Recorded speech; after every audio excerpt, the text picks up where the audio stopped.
Good morning, everybody. We're back. And it's good to be back. Feels like we haven't done this in a while. It really does. Feels like the first day of school. After the summer, where you've forgotten how to write. Setting up the stream, I'm like, am I doing it wrong? Am I forgetting something? I feel like I've forgotten loads of things, so today could be fraught with tiny errors. I'm going to try and start the 737 from cold and dark without a checklist, so again that could be another whole can of worms. But it'll be good fun. So terrible weather here at Gatwick this morning, as you can see looking out the window. Morning, Frug. And we are basically going to do what you guys want today. We're in the 737 this morning, contrary to the wing of the A320 in the thumbnail. And we are going to head down to, let's check the poll. Nebula, unfortunately I don't have time to get to the UAE today. I wish I did. It looks like Malaga's won it. So we are going to head down to Malaga first of all. And when we get there, we'll look at what time we have left. And we can maybe vote to go somewhere else. So there we go. Malaga it shall be.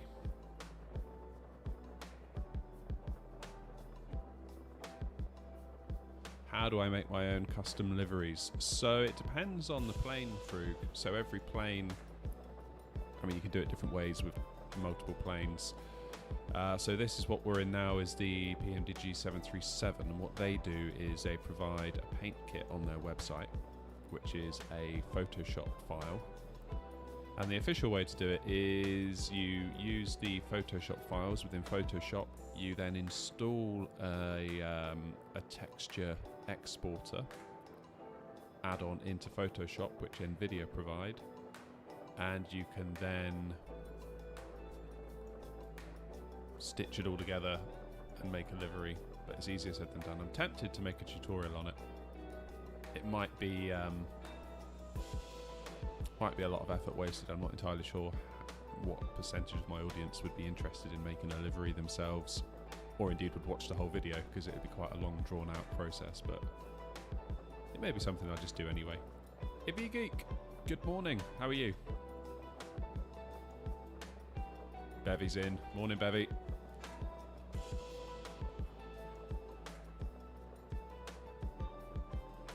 Hope we're all good this morning.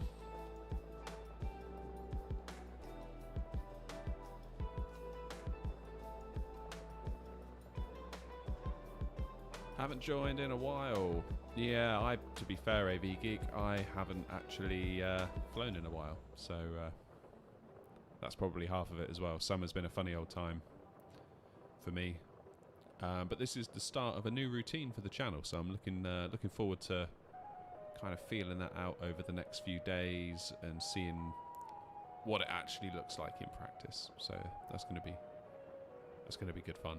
Looking forward to it. You're all in different time zones, I see. Very nice. Very nice. Well, it's morning time for me. 9:35 in the AM.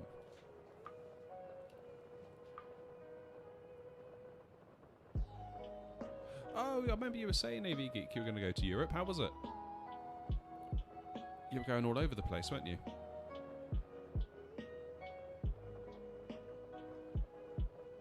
I hope you had a good trip. I really do. Alright, let's have a look up front here, shall we? See if we can remember how to do this. So, we're at Gatwick. We're at the free version of Gatwick, the flightsim.to version of Gatwick, which means FPS might take a hit. But I've turned off any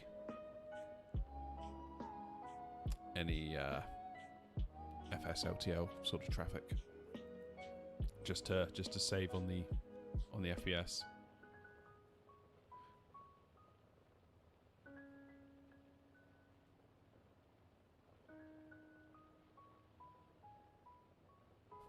Oh, nobody thought this was real life. I mean, In fairness, if we go back to the wing view, that does look rather convincing.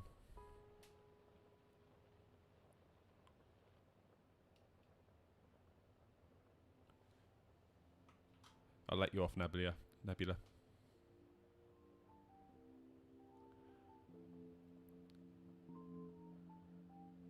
Is this a 737? Yes, it is. 737 from PMDG.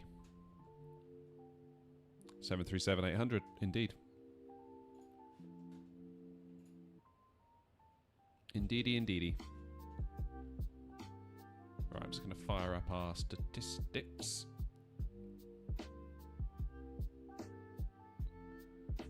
Patiently waiting for me to connect to VATSIM. The plan at the moment, Flight Sim Hub, is today we're just staying off VATSIM. We're just having a nice, easy day back to the stream today. So it's just going to be flying along and having a natter to you wonderful people. And I think my strategy with VATSIM, because I still only have one flight under my belt, and that is the flight that we did the video on, which is on the channel for those that want to see it, that haven't seen it.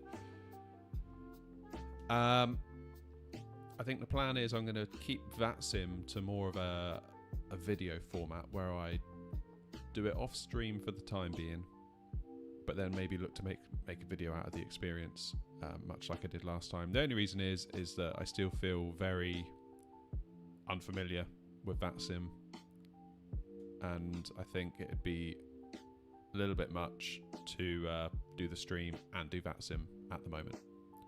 I think once we get a few flights in with VATSIM and I'm a bit more familiar and I kind of build up that like VATSIM muscle memory, then we'll start introducing them into the streams. But then I was looking at VATSIM at the moment, there's no one really online in terms of ATC anyway, so it's like I don't really feel like there's a huge amount lost by just us chilling on our own today.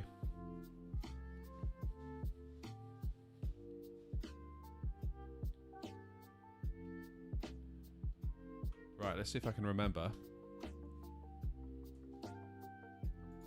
how to start the plane. I haven't flown the 737 properly in ages.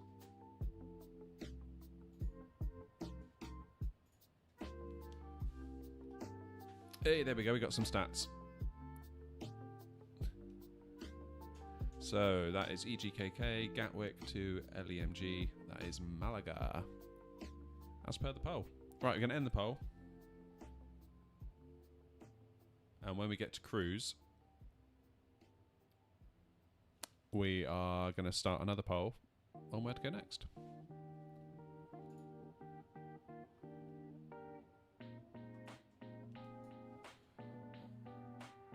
Okay, let's pop some fuel in the plane, shall we?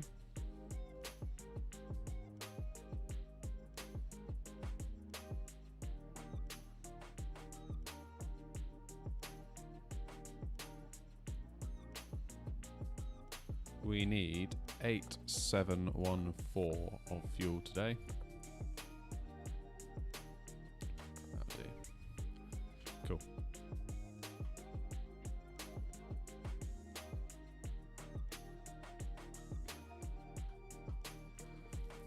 Okie doke. Batteries on. And guarded. Do emergency lights, armed and guarded. Get that APU on.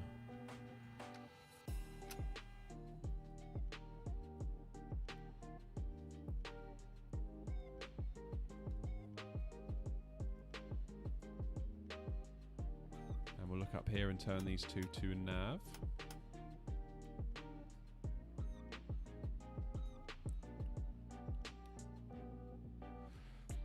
Cruise today. Oh, we can't do that yet, can we? My bad. So what we're doing, we're waiting for this blue light in the middle here to light up, because this panel is kind of our power management panel.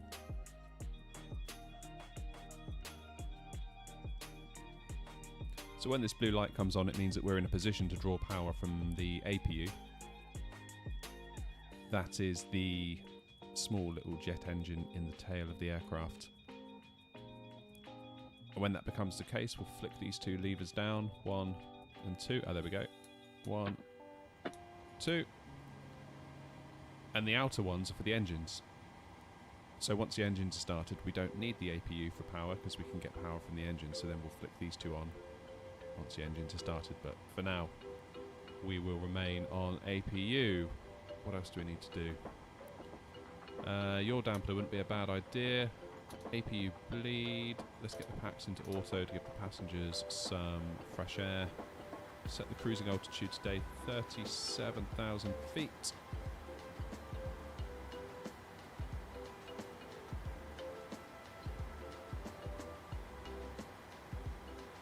Landing elevation in Malaga, very close to sea level.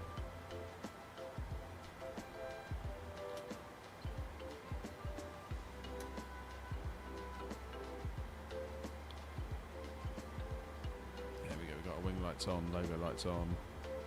Won't do anti-collision just yet.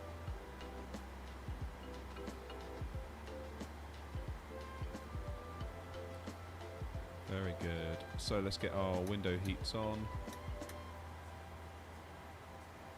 Hydraulics A and B.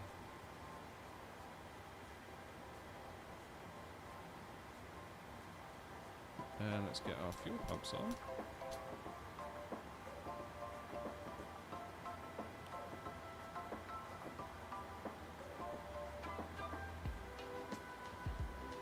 Is this the 7379? No, it's the Dash 8 Frug, this one.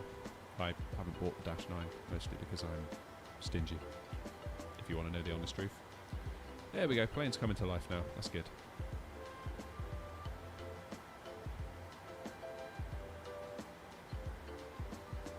Alright, let's go 258 for our runway heading.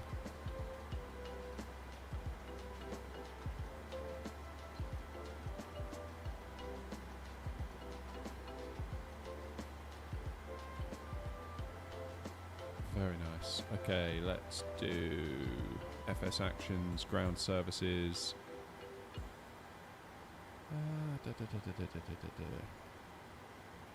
Fuel truck request.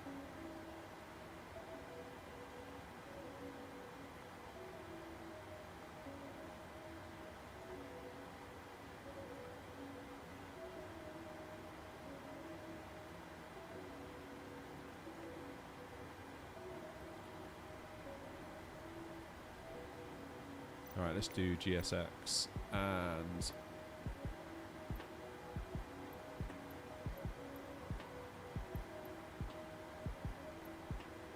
give GSX a moment actually.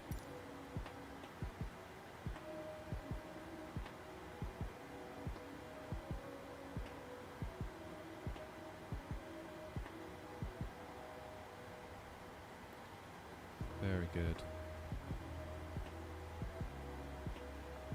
Right, let's have a look at the FMC. Let's do pause and knit. Go to the next page, grab our GPS position and paste it into there. There we go, PFD's come to life. And into the route, our company route is EGKK for Gatwick, LEMG for Malaga. Put that in company route. Activate, execute. Departures, arrivals, departing Gatwick. On 26 left.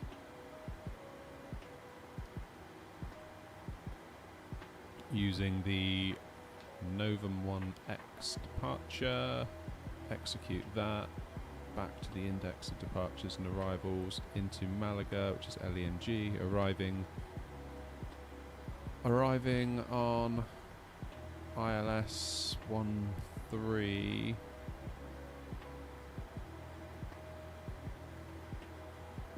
Using the Volp 2K arrival.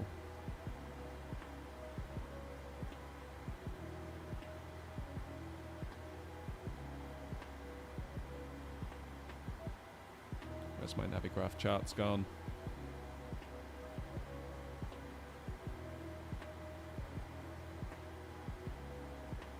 Here we go. Right, let's unload that. Import from SimBrief.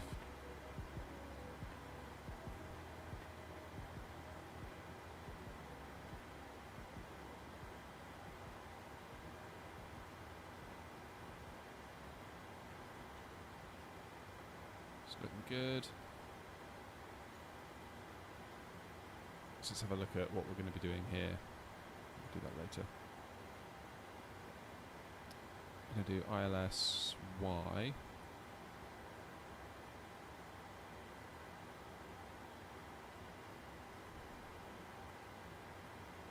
Transition Omigo, which is up here. So if we choose Omigo, execute.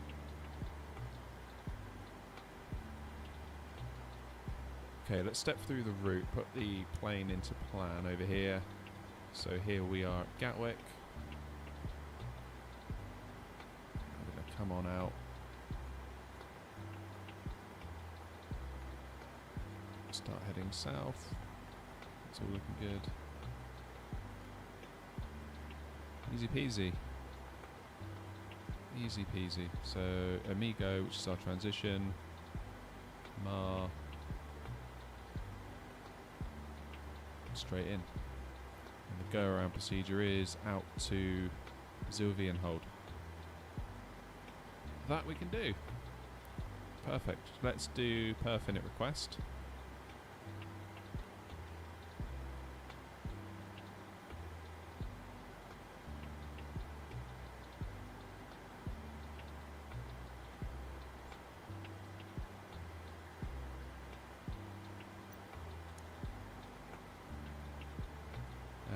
Load,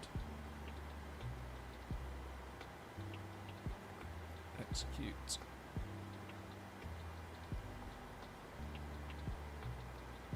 and we'll do a flaps 5 takeoff.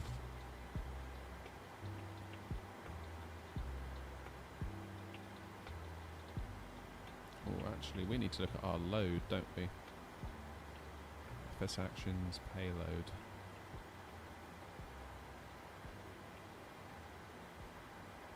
You don't want to wait? Don't want to wait for what, Nebula?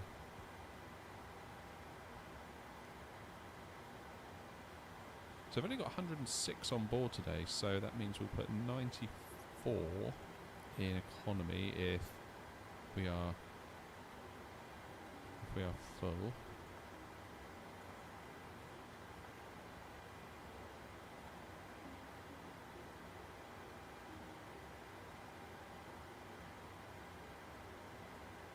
Cargo, we've got 2,400 kilos.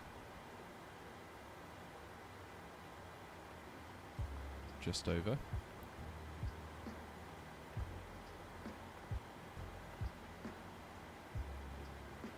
Which makes our zero fuel weight 53.8. Bang on.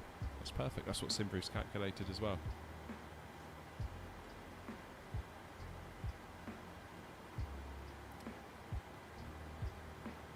So we're just setting our payload here to give ourselves our weights. We can then use GSX, hopefully, to request boarding. Boarding requested.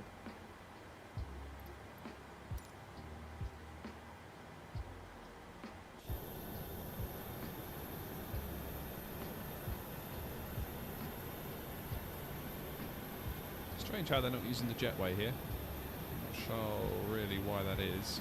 Oh, because we're not in this. We should have been in this one rather than this one. Okay, whatever.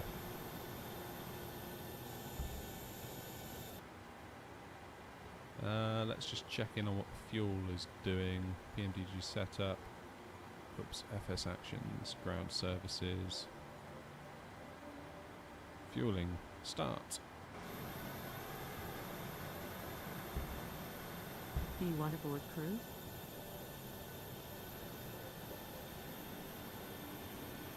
Crew boss is coming.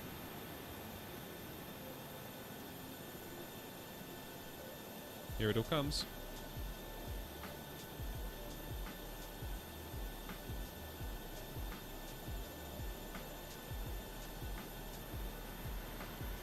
Look at the speed of that vehicle.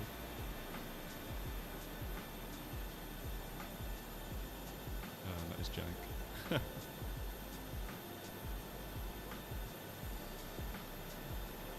Well, it's certainly a miserable old morning here in Gatwick. That's for sure.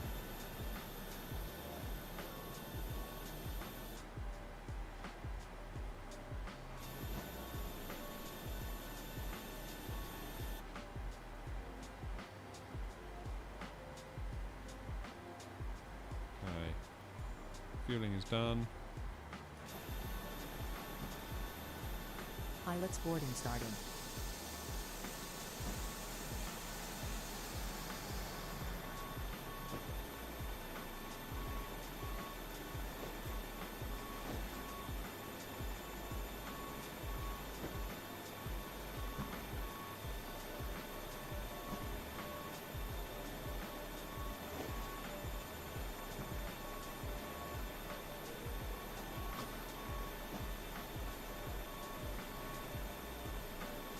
There you go, fuel truck's disappeared, that's good.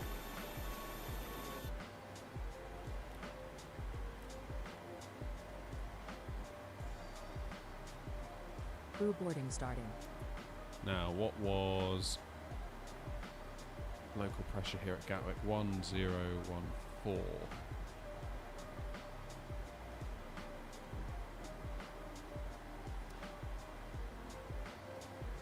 we go.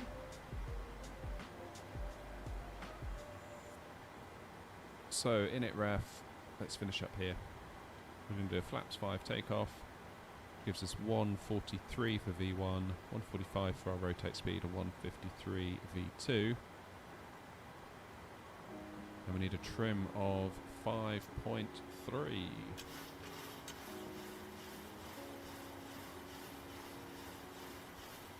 That'll probably be about there.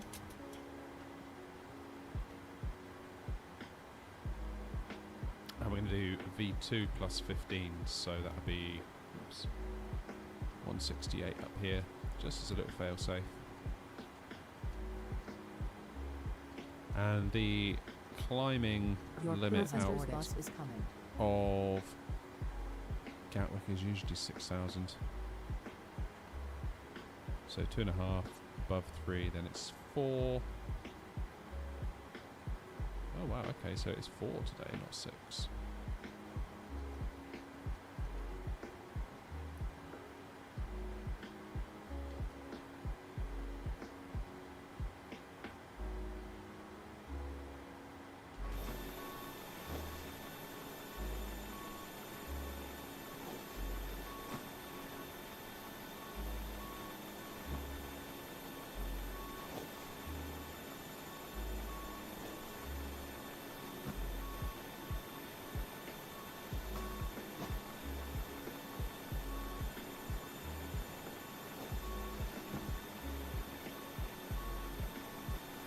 Here comes the bus. Passengers boarding starting.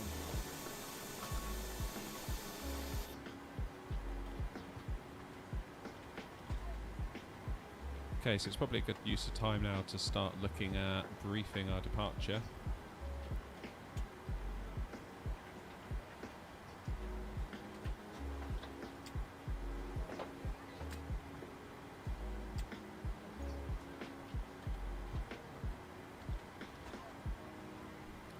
Drag this over here.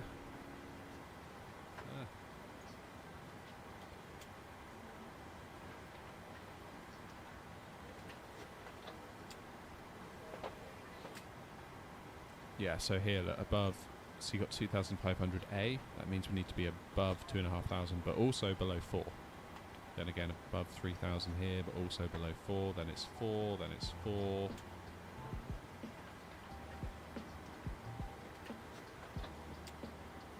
Then we're free to go. So the plane has the correct information on board, which is always worth checking, because you never quite know. You never quite know some of the time.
always amazes me how many people they can fit on those buses. I mean, I know they're wider than your average bus, but even when you go on them in real life, it's like, how have you got like half a plane of people on this tiny bus?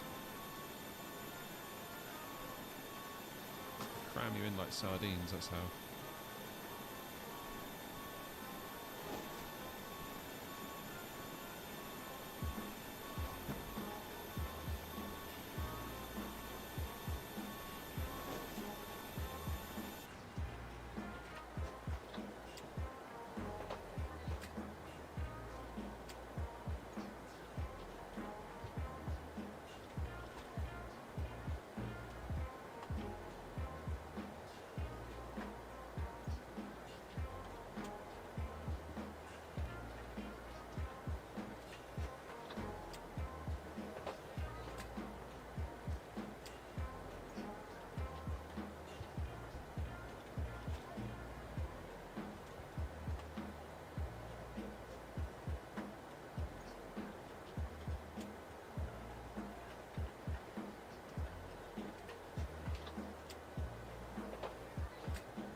I'll be honest, I feel like this could use some work. It feels there's a lot of pop in and a lot of like jankiness. Not entirely sure it adds to the realism of the simulation. Well, it sort of does, but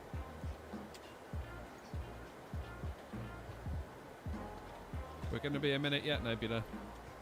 I don't know what you're waiting for specifically, but we're going to be a minute. These things can't be rushed.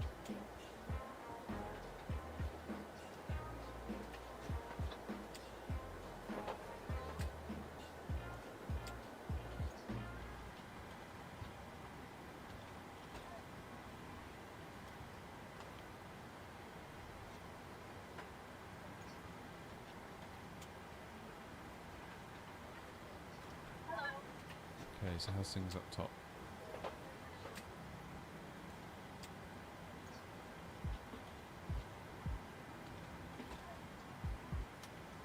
Do voice recorder on.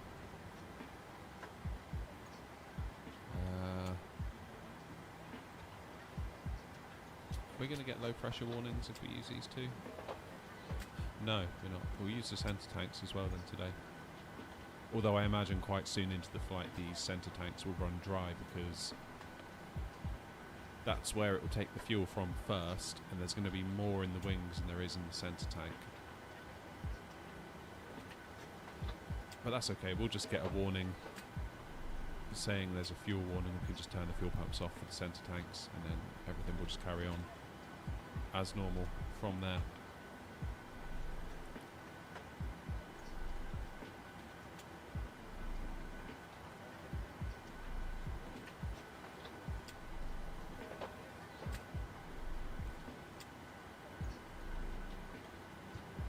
What exactly are you waiting for, Nebula?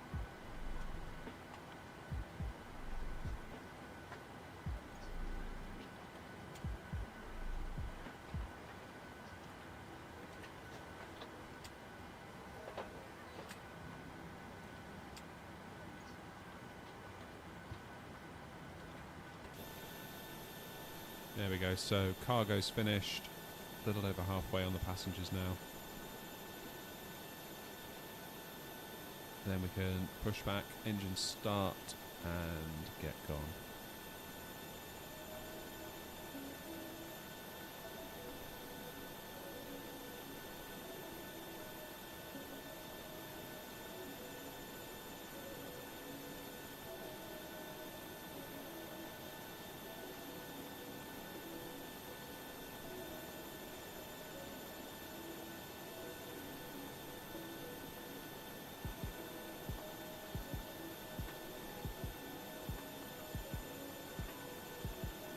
Dare I look at my FPS?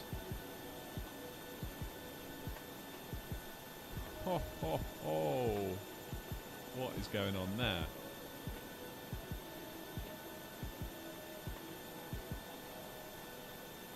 Surely not.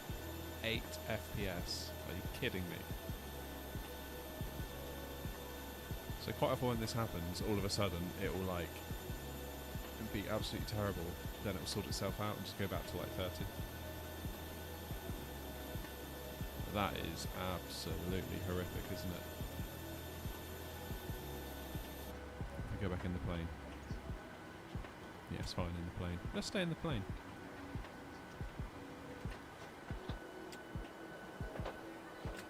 Seems to be whenever we look at the GSX bus.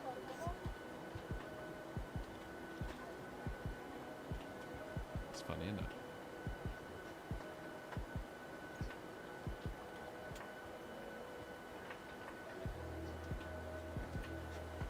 Yeah, see now it's fine again.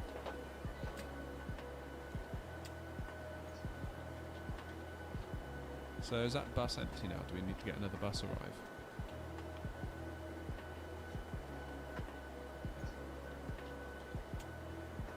Passengers bus is coming. Yeah, okay, there's another bus coming.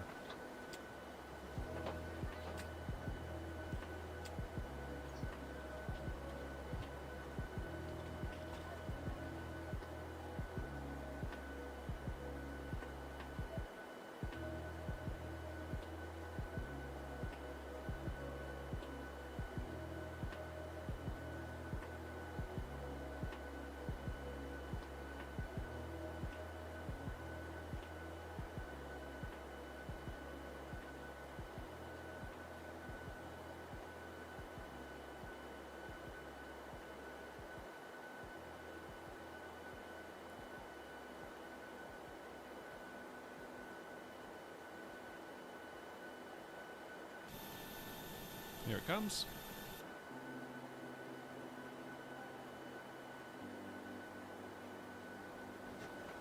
Passengers boarding starting.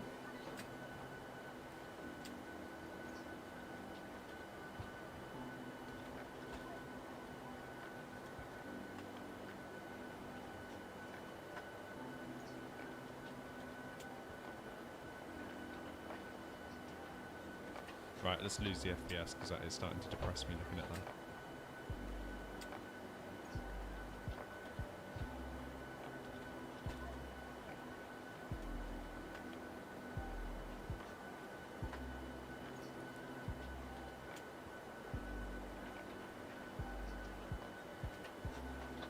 Not many to go now.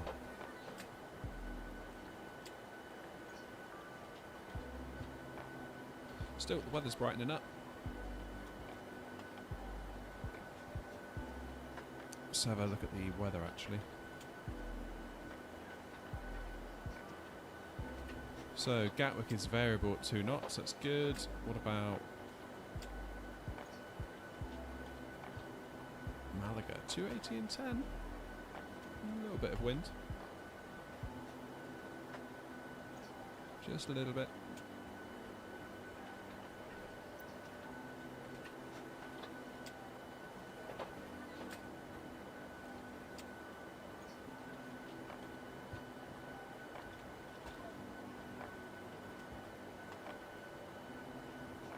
So we'll see, we'll keep an eye on Malaga's wind as we go down. Maybe it gets better, maybe it gets worse. I haven't actually looked at a TAF or anything like that.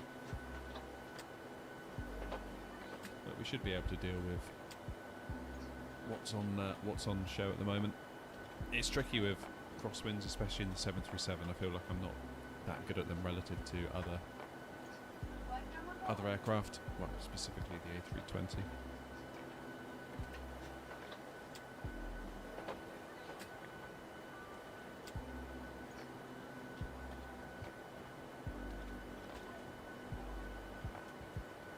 What I like about the Airbus is when you go to decrab out of like a crosswind crab approach, I'm doing good. the plane will automatically keep your wings level, whereas on the Boeing you need to give it aileron input. And I still struggle with that in the Boeing. Getting better slowly, but there's still a lot to be done there.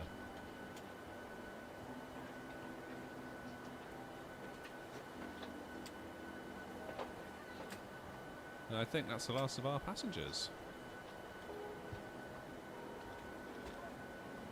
So that bus should disappear in a moment.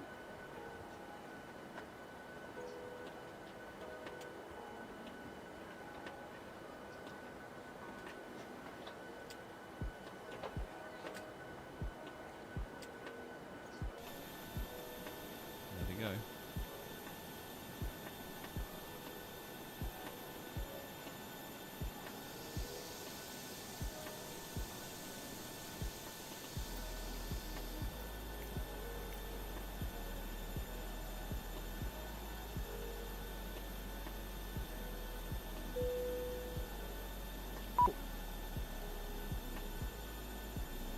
Boarding is completed. Very good. Right, let's prepare for a pushback.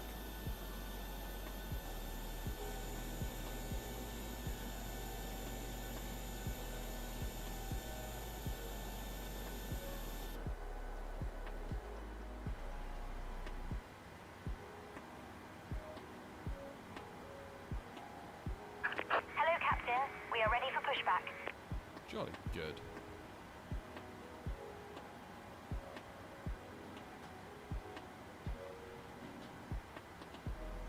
Right, I need to set my brakes and remove the chocks.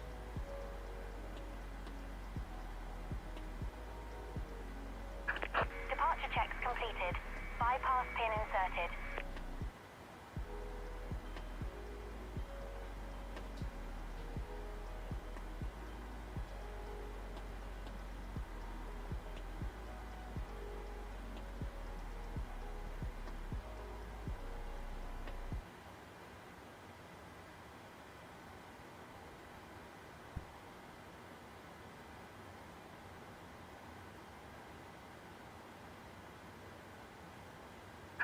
Locking gear. Good morning, Ashy. How are you? Jalise, hello. There's a notification just gone out or something. Both of you appear at the same time.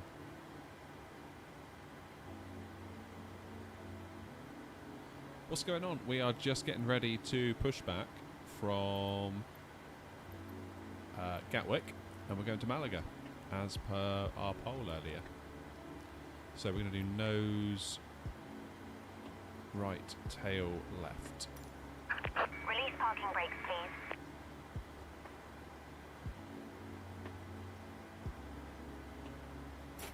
Commencing push. All engines clear. Start at will.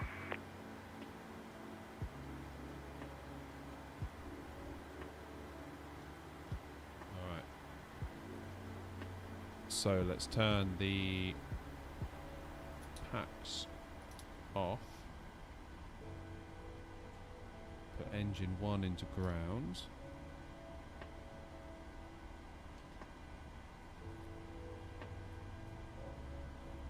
Wait for N2 to get up to about 20, 25%. We'll add some fuel.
Good.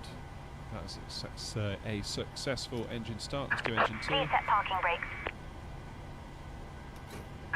Waiting your confirmation for a good engine start. Okay, how you doing? Nice to see you again.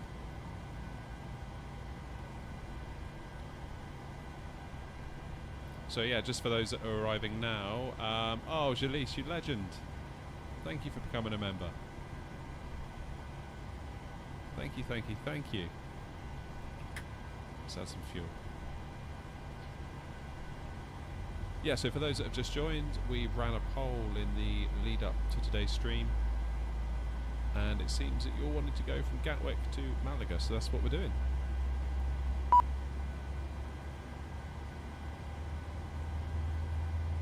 Yeah, can't complain. Thanks. Okay, it's nice to be back streaming. It's been a funny old summer. It really has.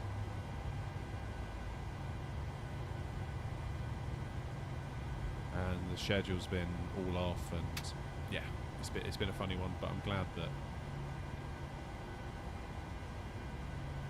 we're back to it. All right, confirm. Cockpit to ground. We have a good engine start. You can disconnect. Oh, I know what I didn't do. I didn't do seatbelts, did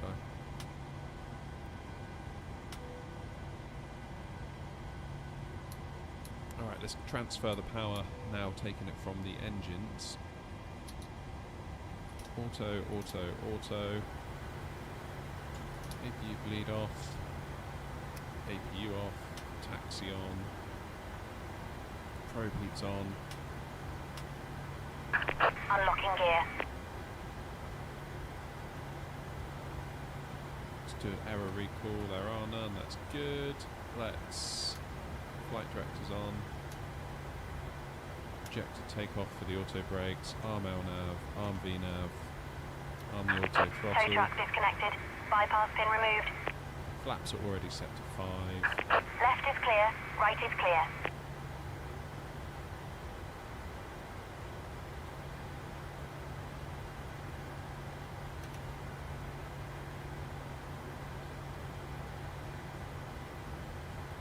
You saw my Vatsim video go viral. Yeah, that was really nice to see that one get some traction. It really was nice, and so much really nice feedback from the community as well. So yeah, that was really nice.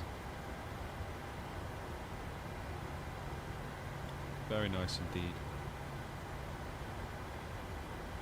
It was really cool in the comments. There was some of the controllers that actually were controlling me that day popped in, and they were like, "Oh yeah, I was the controller at Gatwick," or someone was like, "I was the Ryanair in front of you as you were coming into land." So it kind of surprised me how much of like a small world it can be, but still really nice that there's that kind of community element to it. That's definitely one thing that I liked about it a lot.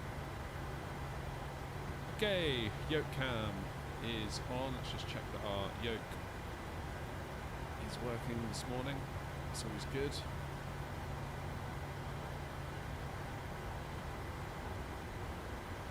Lovely. Right. Let's taxi.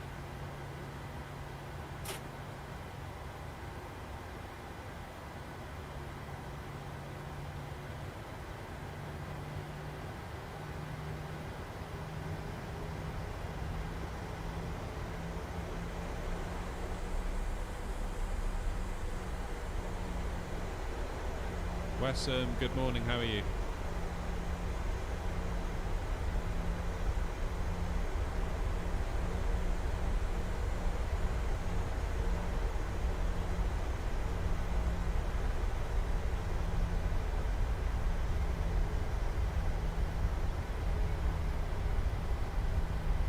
So, I'm going to go left. I know on my Vatsim video here I went right.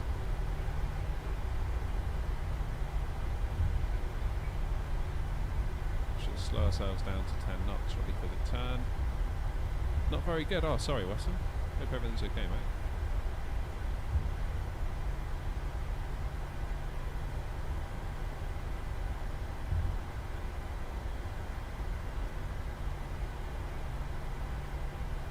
Ah, twisted ankles suck.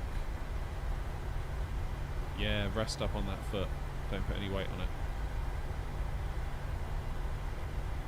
You have my full sympathy for that. A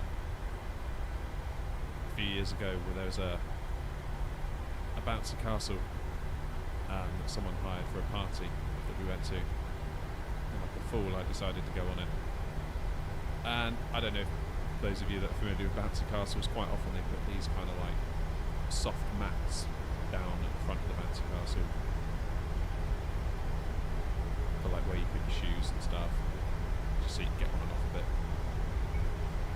But what I didn't realise was that the mat kind of went over grass and concrete, and they were at slightly different levels, so I jumped off the bouncy castle and my ankle kind of went in the gap. And I buckled over. It was awful.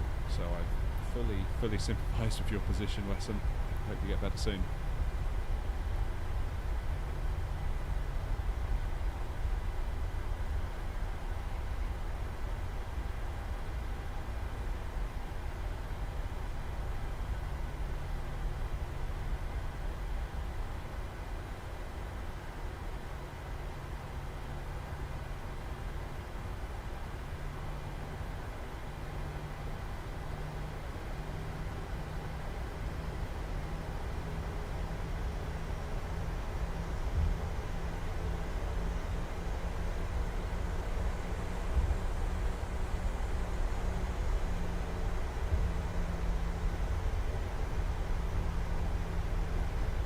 so far the FPS is better.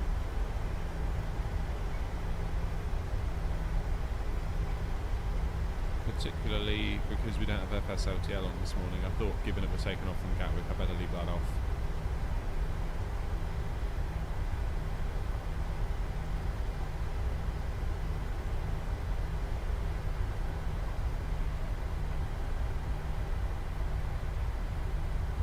Okay, so we're going 26 left, which means we need to cross, don't we? Because this is going to be 26 right. We're coming up on.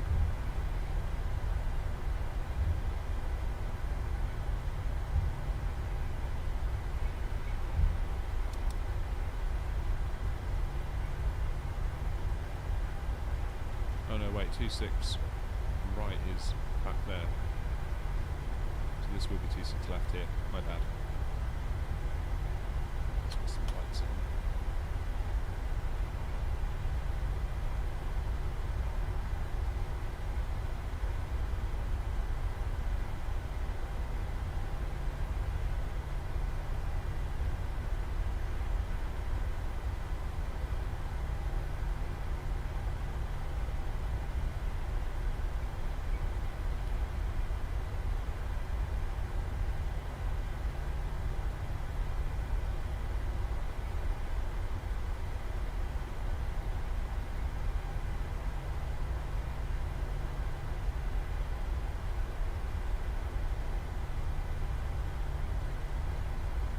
There we go, lined up.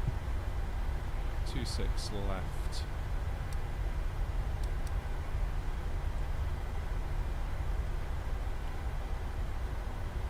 Let's have a look. I feel like I'm forgetting something. Let's do the clock. Definitely feel like I'm forgetting something. I haven't done this in a while. I think we're okay. I guess there's only one way to find out, isn't there? Okie dokie, let's get ourselves up in the air and on our way to Malaga. So we're going to hold it 40% in one, hold it on the brakes.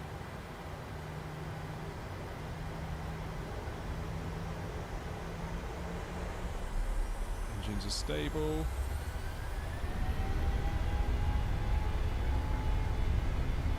No alarms, that's good. Means maybe I didn't forget anything. 80 knots. Go back.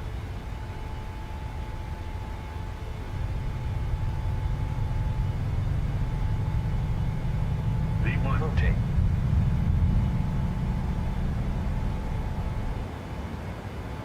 Positive rate of climb.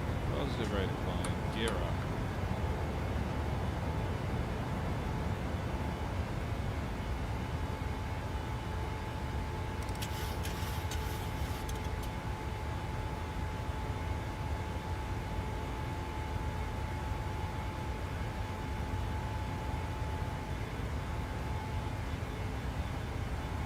Sure where those flight directors want me to go. Look at how steep it thinks we should be climbing right now.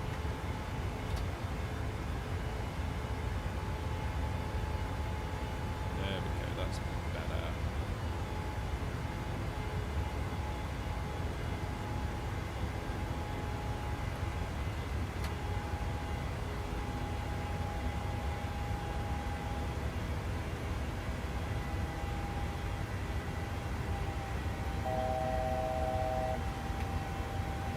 Let's get those flaps up.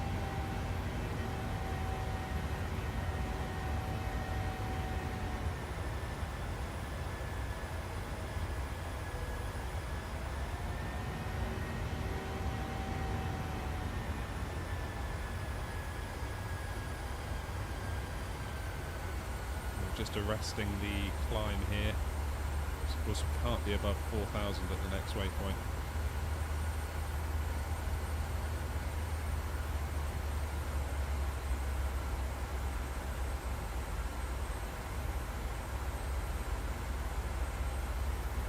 Sorry for ignoring chat for a few moments, folks. I will be back with you momentarily once we pass these first few turns. I'd like to fly the first bit by hand, where possible.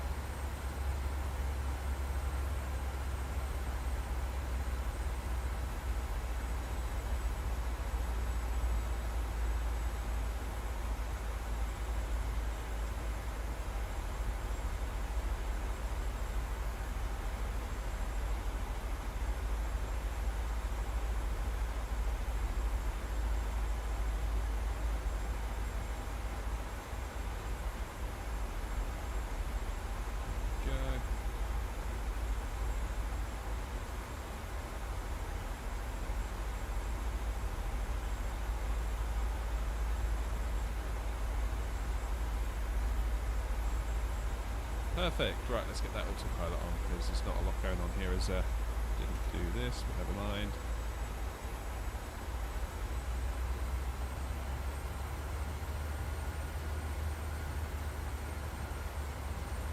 Now, because we're on VNAV, we can set this to our cruise. It should do all the work for us.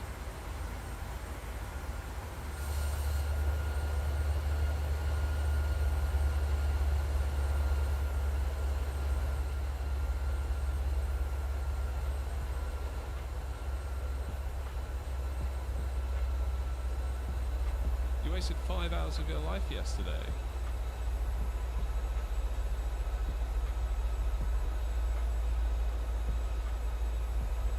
How's that, Wesson? What happened?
Yeah, the 737's a very, very special aircraft to me. I feel like the more I fly it, the more I love it. Okay, so here is the last waypoint, I think, where we've got the altitude restriction of 4,000 feet. So we should start climbing. There we go.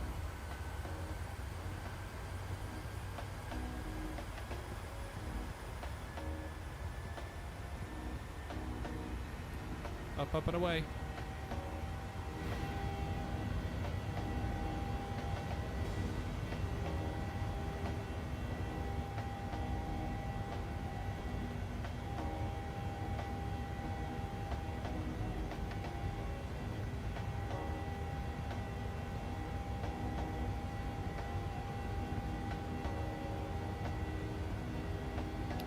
So happy iPhone Day for those who celebrate, by the way. Today's the day.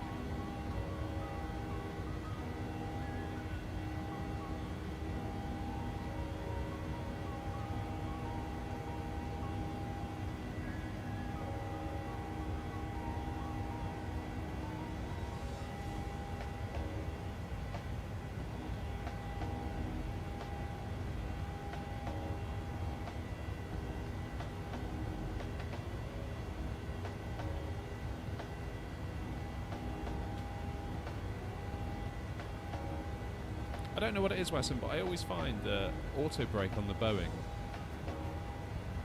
seems to take a lot longer than the Airbus. It feels like the Airbus is really, especially the Neos, it feels like they're really good at slowing themselves down.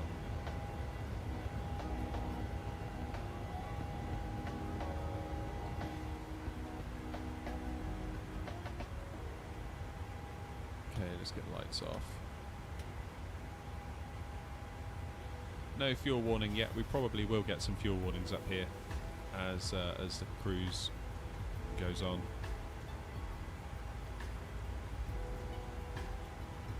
I think I made a mistake up here actually. Yeah, I put 370.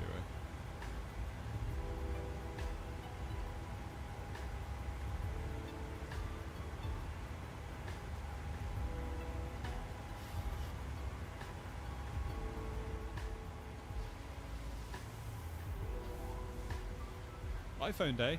So Apple tonight, Jalise, are, well, tonight, I don't know, what, probably be in the morning, depending on where you are. Fuel, there it is. Look, what were we just saying? So if we look up here, look, we're getting low pressure warnings. We're going to get one here as well in a moment, no doubt. Let's just turn both of them off.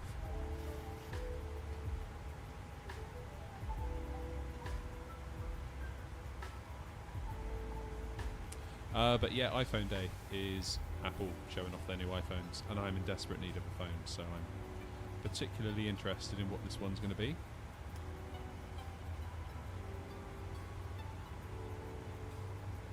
The old Aer Lingus, very nice. Never flown Aer Lingus. I've flown to Ireland a lot, but I've never flown with Aer Lingus.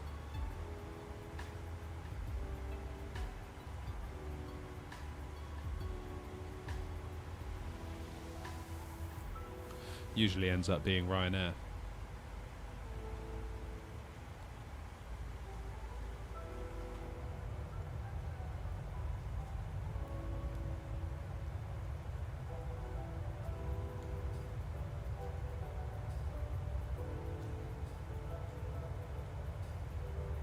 Will I get the A321neo now that Horizon Simulations released their V2?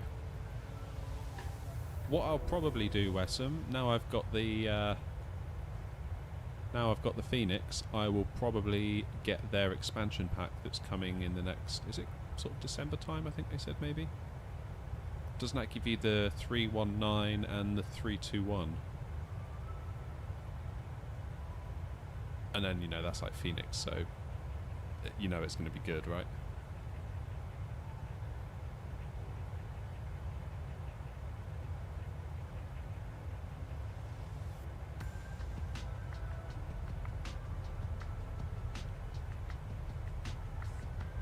It feels like at that point you've got a 319, a 320, a 321 that are just brilliant.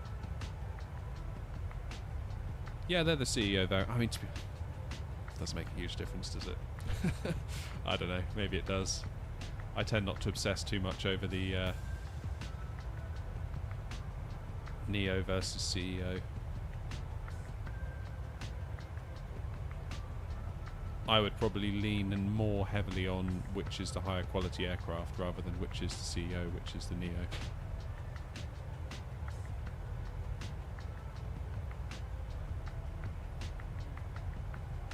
Patience, Wesson, patience.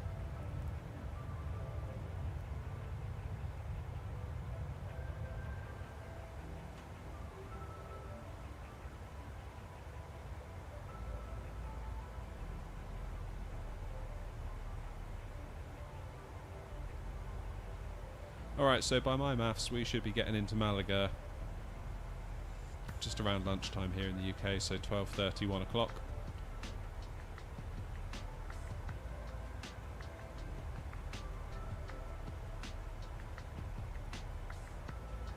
Should be a nice little day of flying.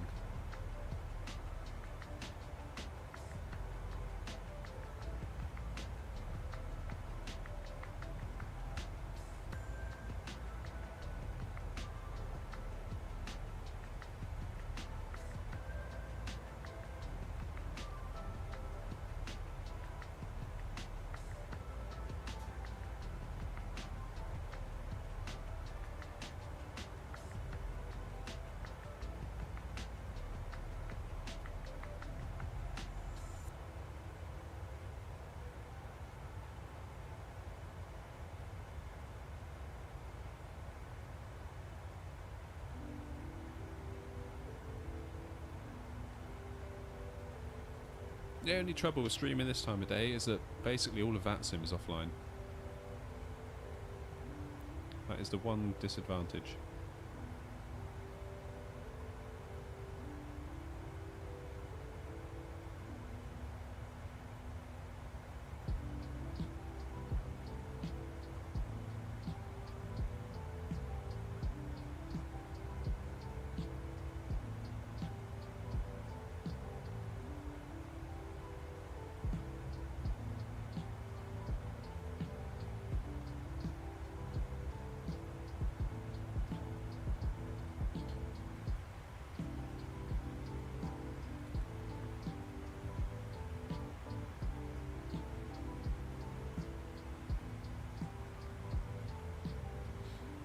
There we go, 14 minutes into the flight.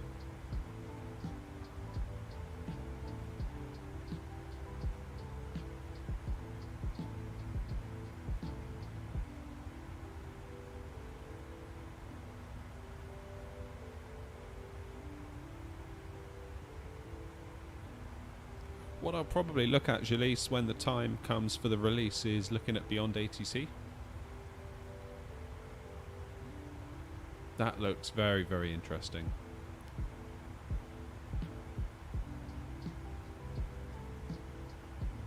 Yeah, for when controllers are offline, yeah. Yeah, Beyond ATC looks cool. So the idea of that is, I made a video on it ages ago, but the idea is that you can actually talk, much like you talk on VATSIM, and it should understand you almost like you're talking to a smart speaker. And then it talks back and gives you instructions on what to do, and apparently it also talks to and controls the AI aircraft around you. So if it lives up to the promise, it could be a really, really cool piece of software.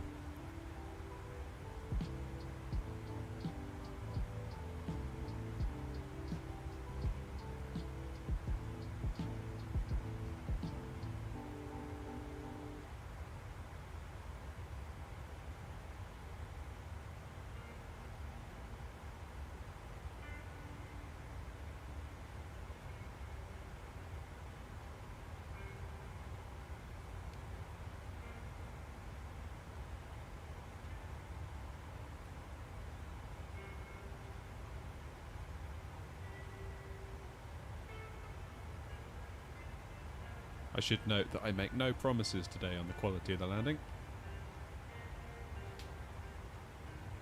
It's horrified me, in fact, over the summer, not being able to stream as much, not being able to just fly in the sim as much, just how bad my landings got and how quickly that happens.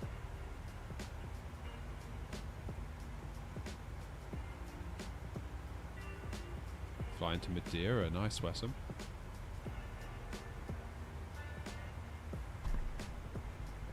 Yeah, it's actually quite worrying how quickly I got bad. Just couldn't nail it.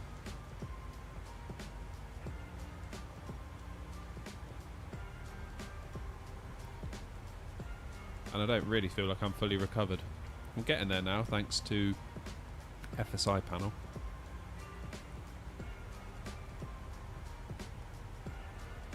Spent some time just practicing and practicing and practicing, so I'm slowly getting that muscle memory back, but yeah, shocking how quickly it disappeared.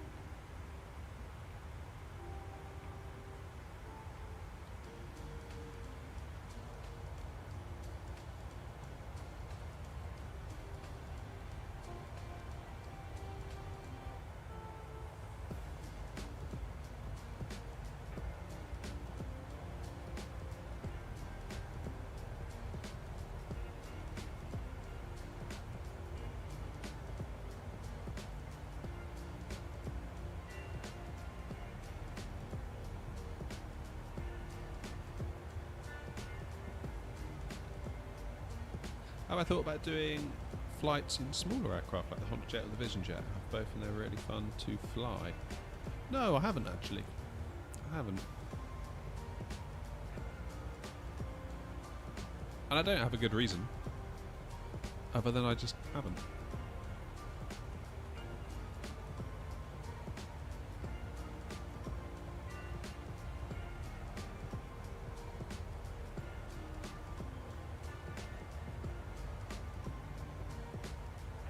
I think for me, I just like the big airliners.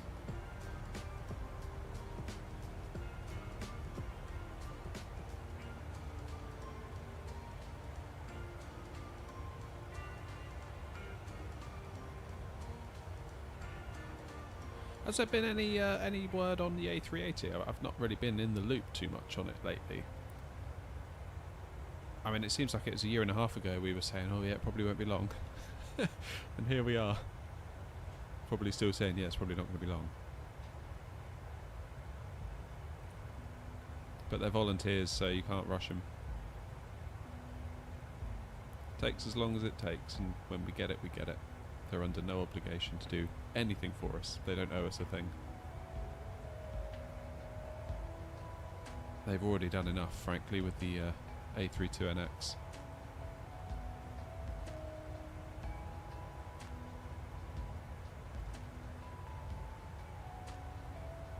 Oh, it's been quiet, has it, Wessam? Okay.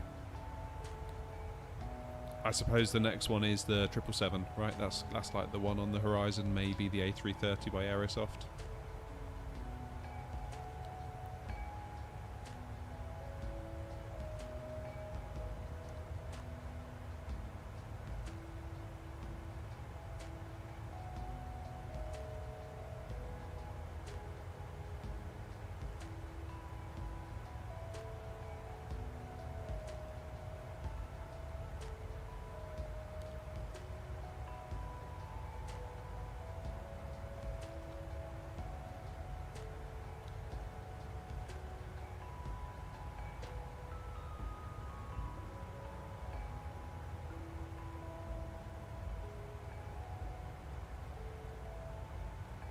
Getting delayed to next 10 years. Can't tell if serious.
Has it actually been delayed then, Wessam, or are we not sure?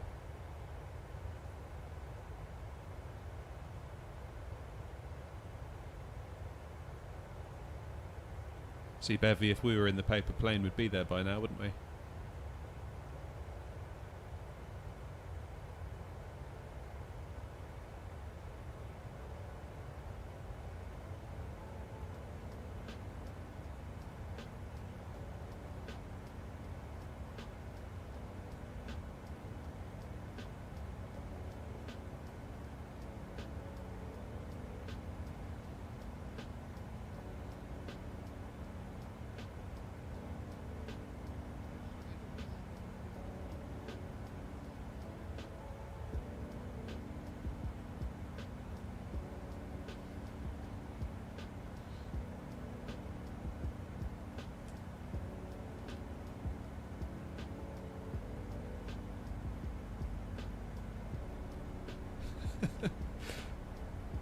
Mach 20, got it.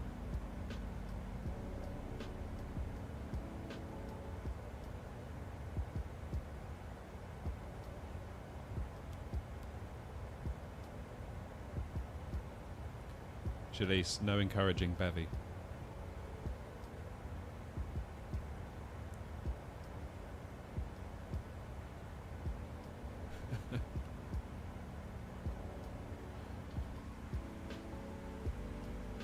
Right, how are we looking? We are at cruise. Everything's behaving itself.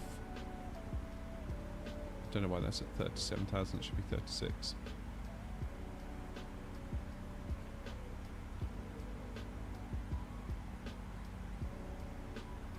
Jolly good.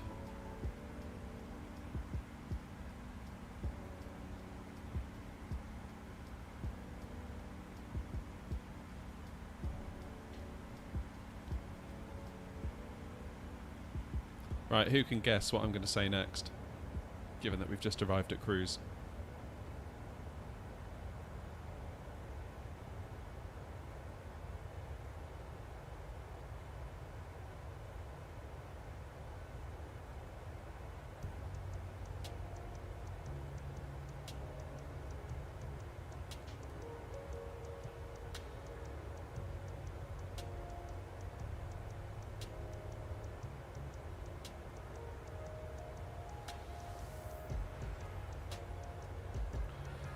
Why VPN to PPP? What is PPP? Not heard of that one.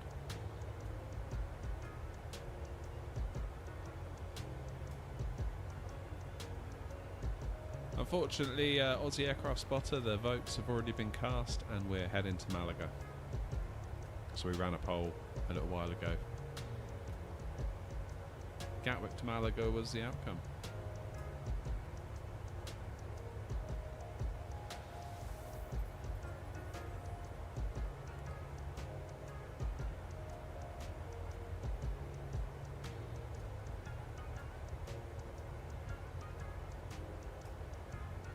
Maybe another time though.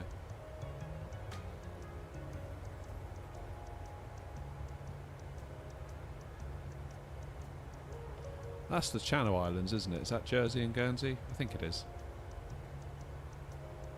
I think it is. Can never be sure.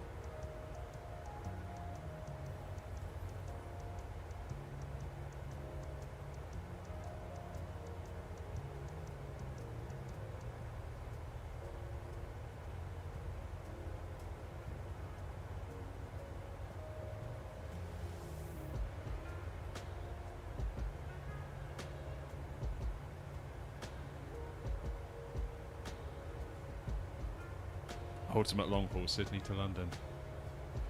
You know what? After doing that long haul Dubai to London in the summer, I came away from that feeling glad that we'd done it. But I did think if I had to do this every day on the stream, I would not enjoy it at all. It made me wonder like how the long haul captains actually do it.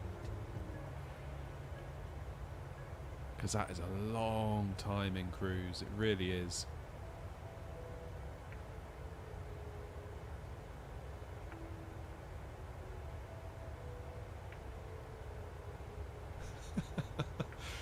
Weak.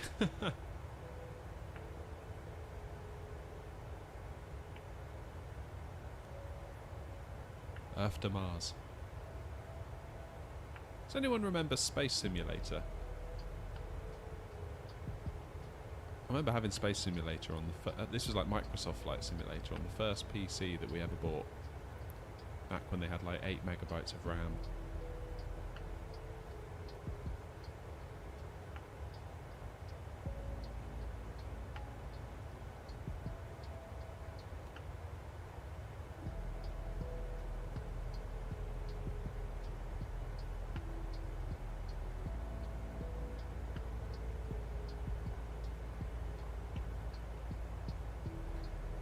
Yeah, that's what I mean by some. They just kind of sit there monitoring. It must be just like...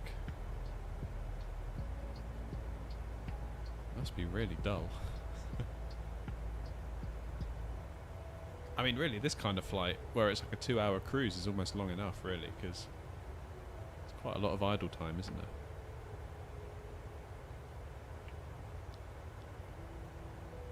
I mean, for me, it's different. Obviously, I get to sit here and chat to you all, and that's kind of what makes it fun for me.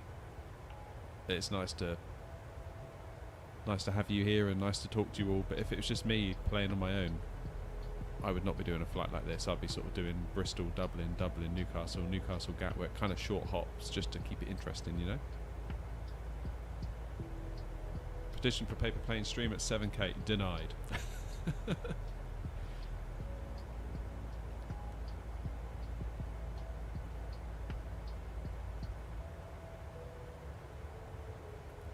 .256 mega RAM. Man, I can remember agonising over going from 64 meg to 128. Just been like, should I do it? Should I go to 128? Is it worth it?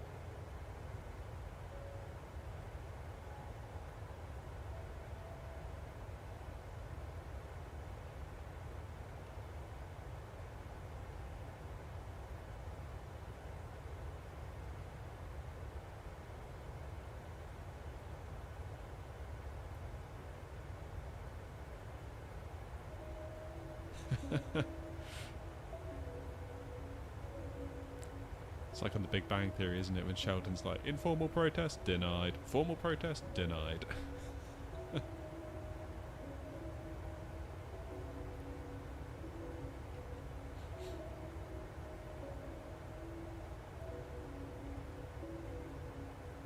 Maybe I'll make a riot channel in the Discord where you lot can all go and kick off and I don't have to look at it.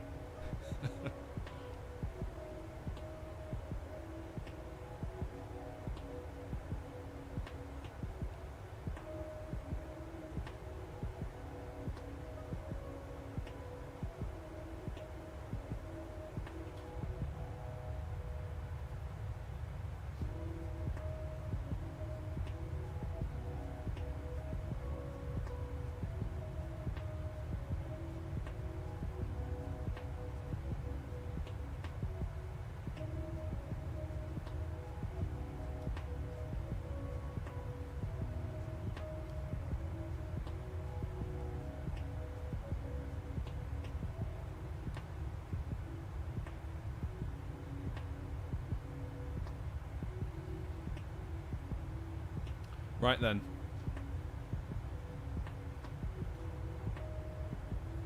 The time has come for me to go make some coffee.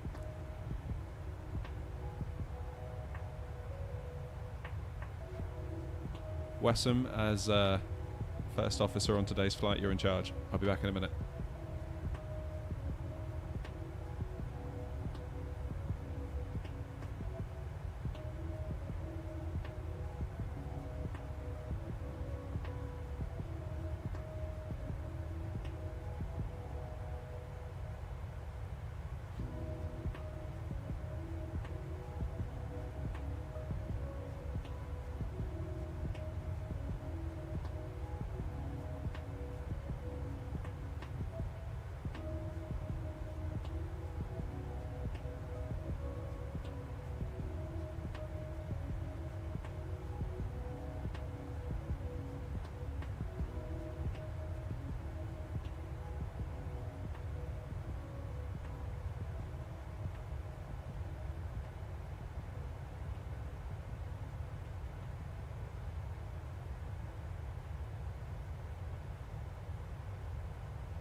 Alright, I'm back.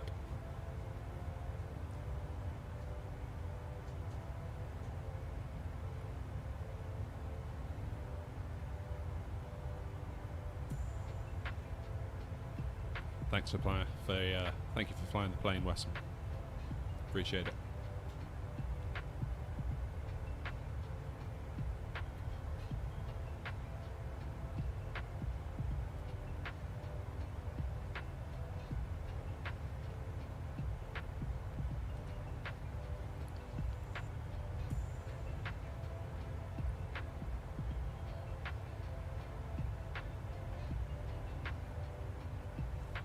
Making a video explaining why Airnaut should do a paper plane stream. Be right back.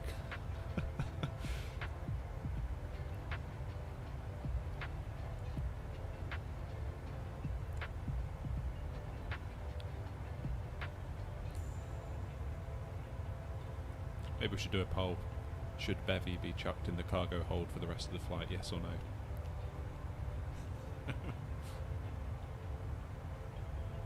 For fear of rioting.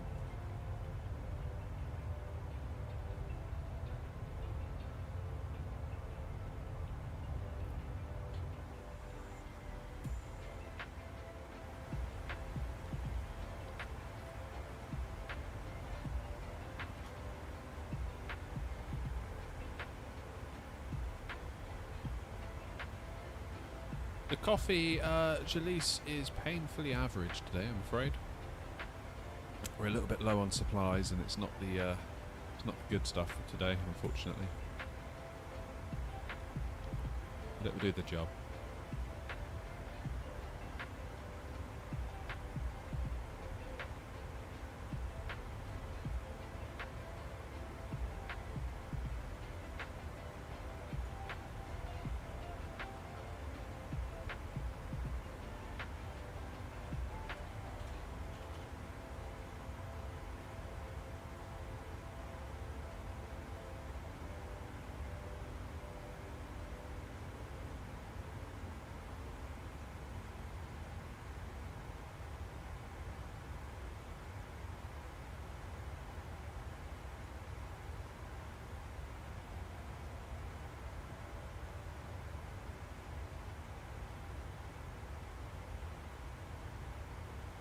Alright, the time has come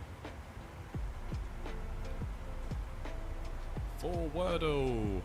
We need to do today's Wordle.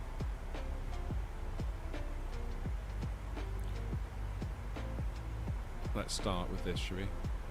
Seem appropriate. Brilliant.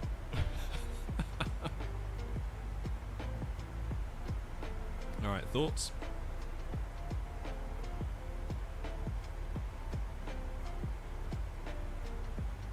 No E's, no A's, it's got to be an I-O or a U.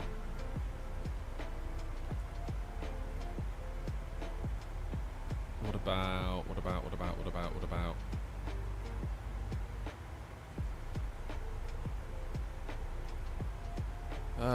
It's got to have an O, an I or a U, isn't it? Here we go, Bevy.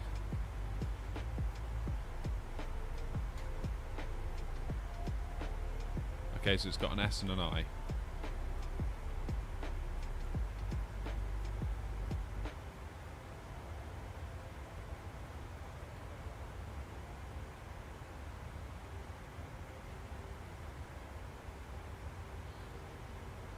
So is S going to be probably at the start? S something something, but not an I.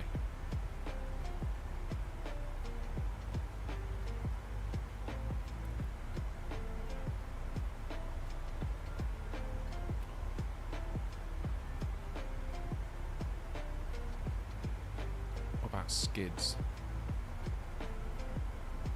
Oops. That could work, right?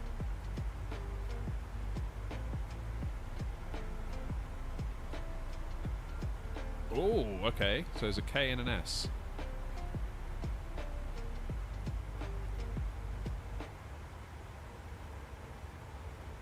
Something SK, maybe? ISK? Oh, what could it be?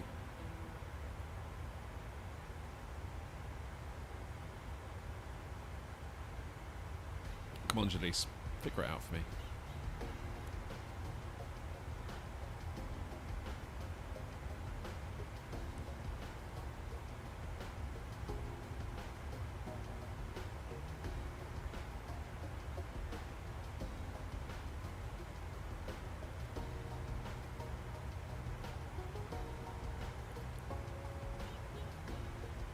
Something ISK, like risk, or... but then obviously not risk.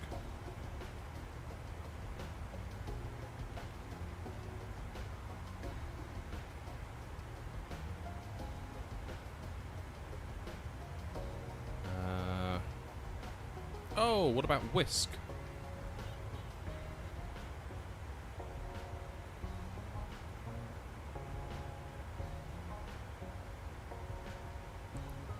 I bet that's it. Oh, you've just put it in the chat, Jalise. Yeah, let's try it. I bet that's it. Hey! There we go. Check out the brains on me and Jalise. Alright, GG's.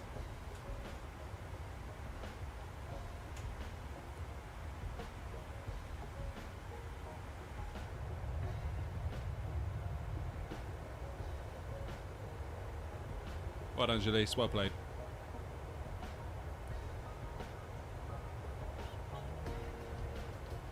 Now, seeing as it's the day of the Apple event, quite often you get like crazy rumours that break last minute.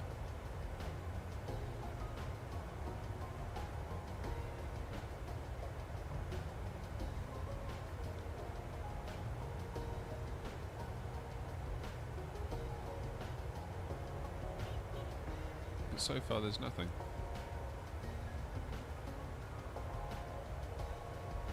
And I think, to be honest, it's kind of like whatever's gonna... I think the thing is mostly leaked at this point. I think we basically know what it is. We just need pricing confirmed and when it's going to be available. I think it's about time. I've been running an iPhone 10 since 2017.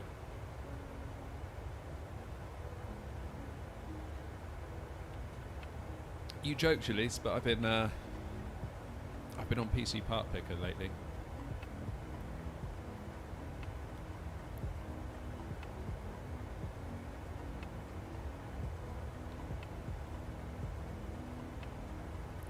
I don't think I'd go 4090. I'd probably go... I think a 4080 would solve my problem.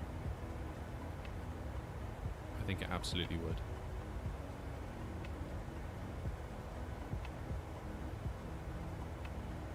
$4080 with a... It's still a lot of money though. I did hear a rumour the other day that... And it was only a rumour by only one person, so it wasn't a rumour that did the rounds, which makes me think maybe it's not that reliable. That a 40 series super refresh might be coming soon. Where you might get price drops and more RAM. Which to me would be like kind of the perfect card. Because A, the cards would get better and they'd get cheaper and you'd get more VRAM. So something like a 4080 Super, that could be just the ticket. I'll show you what I'd build. Let me bring my browser back, hang on.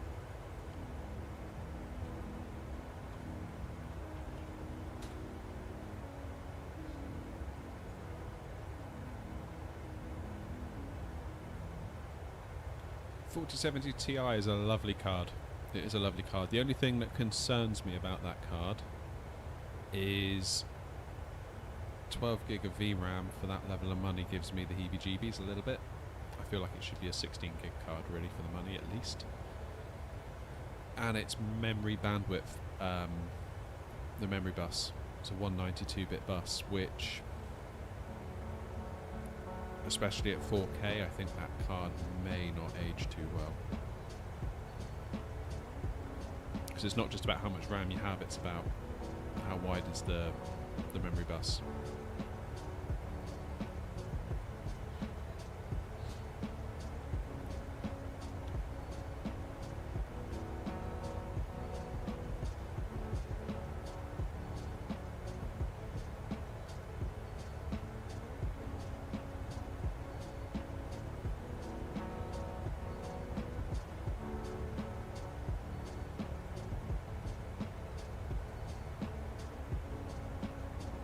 I think that's what a lot of people miss when they look at GPUs. They just look at the headline amount of VRAM. 8 gig, 16 gig, 12 gig, 20, 24, whatever it is. But what you need to pay more attention to really is the memory bandwidth.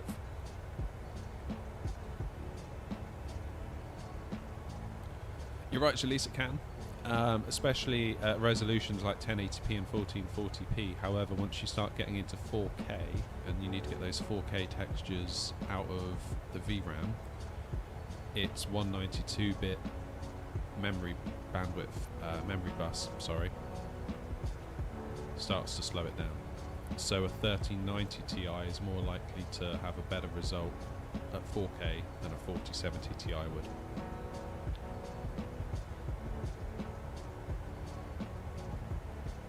Now, if you compare and contrast that to a 3080, that card has a much, much bigger memory bus. I think it's a 320-bit bus, I forget the exact number. I just feel like the 4070 Ti is limited almost out of the box by the 12 gig VRAM for the money, certainly. And the 192-bit bus certainly doesn't help either. I forget who said it, but one of the reviewers said, "I fear that this card will age like milk."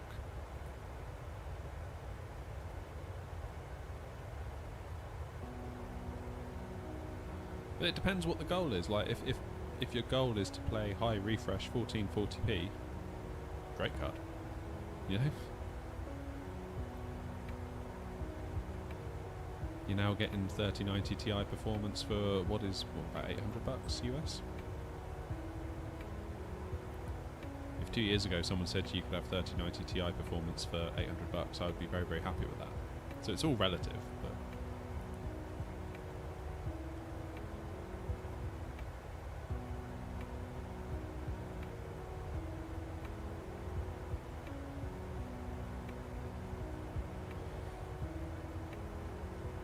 what CPU do you have, Shalise? Because my experience with the frame generation, and I think that's maybe what you're alluding to there with the smooth performance, was not the greatest when I briefly had the 4070 and sent it back.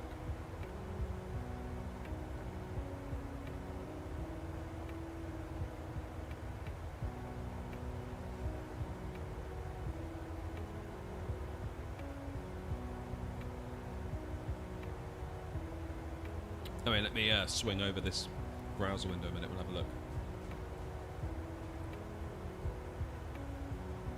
Let me just resize here a bit.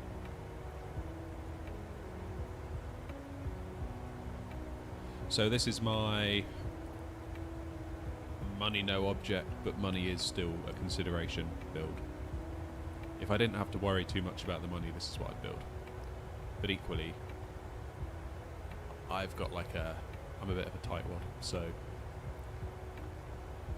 even if I had all the money in the world to spend on this build, I still couldn't bear the thought of being ripped off, so this is kind of where I'd probably land.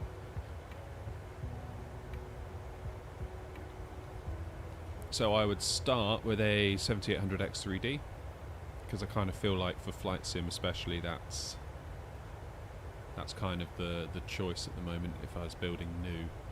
If I was going to keep the platform I already have, I've got a 5600X, so it might make sense to put in a 5800X3D if I was going to stay on my AM4 platform, because I could keep my motherboard, I could keep my RAM, literally just slot in the new CPU and we're cooking.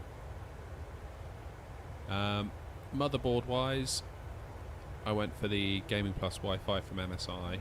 I seem to recall that had fairly good reviews in terms of its VRM performance, so it didn't like overheat. I'll just click into this a minute. VRMs, for those that don't know, see these little kind of bits here along the motherboard. The voltage regulation modules, I think they stand for.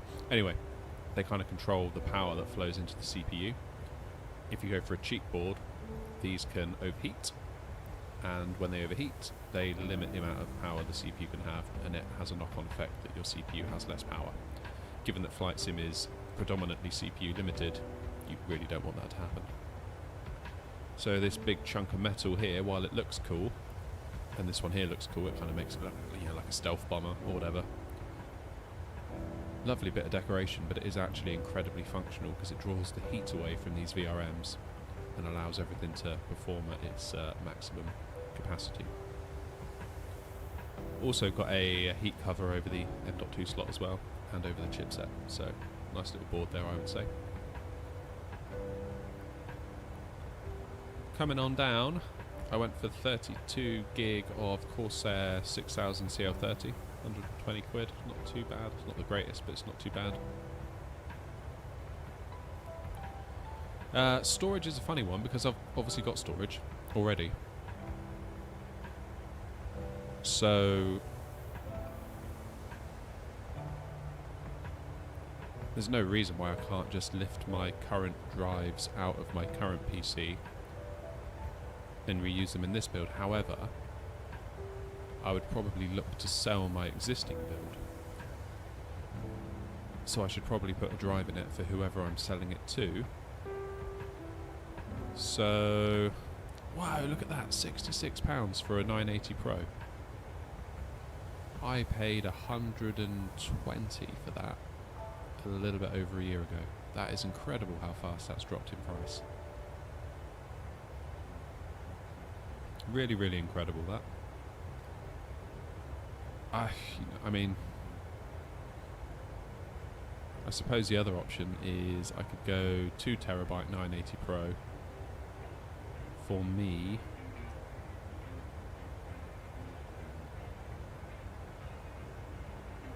And consolidate my drives a little bit. Let's do that. Not really interested in the 990 Pro. I kind of feel like drives are as quick as they need to be with Gen 4. Sweet, how you doing? Thanks for dropping in and seeing us. We're just speccing out a PC. And this is what I went for with the GPU. So if we go into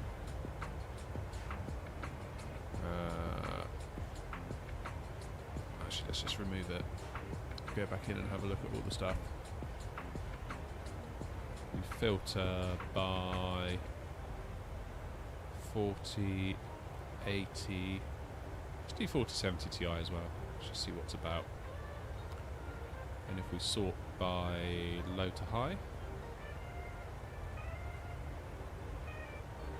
you can get a Zotac now for nearly 750. I mean, that should be a 799 card by all rights, so that's actually, they are starting to creep down, aren't they? Yeah, great, thank you, Swee. It's nice to be back streaming, it really is. I feel like the summer's been not the greatest time for the channel, and I apologise for that.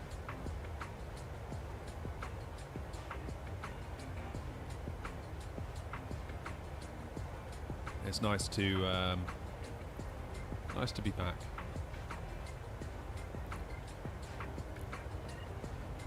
I do like the look of the Zotacs. I mean, I'm not entirely convinced they're the highest quality cards out there, but they certainly do look cool, don't they?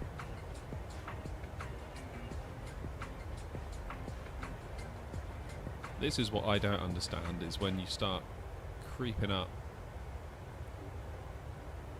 So keep in mind we were looking at 760.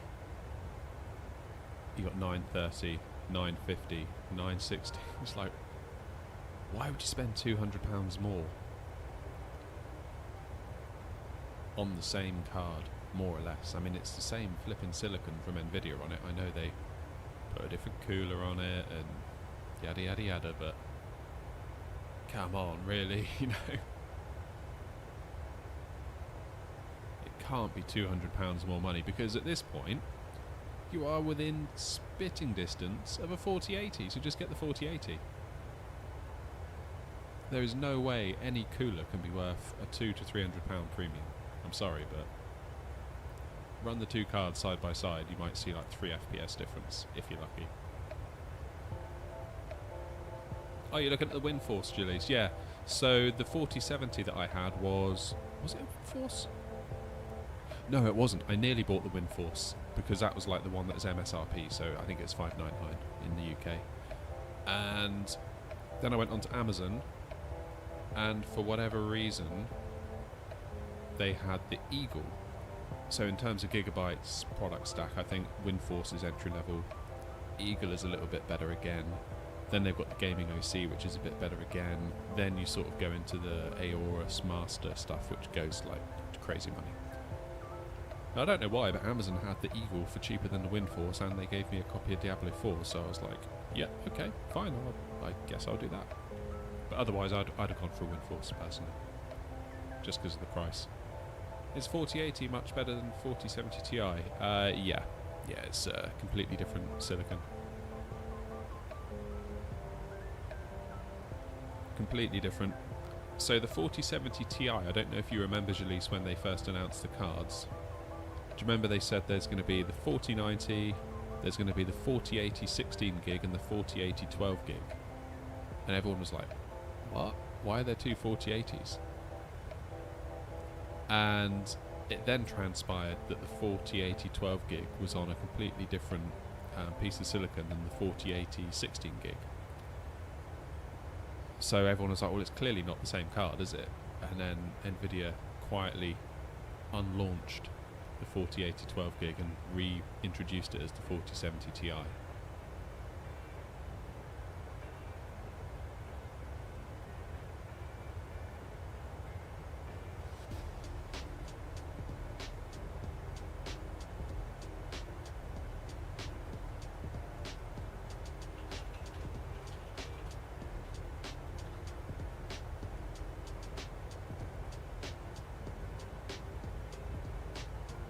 How come the 4070 Ti from Gigabyte is faster than the 4080? Oh, you sent a screenshot. Okay, sweet. Hang on, give me a sec. I will jump in and have a look.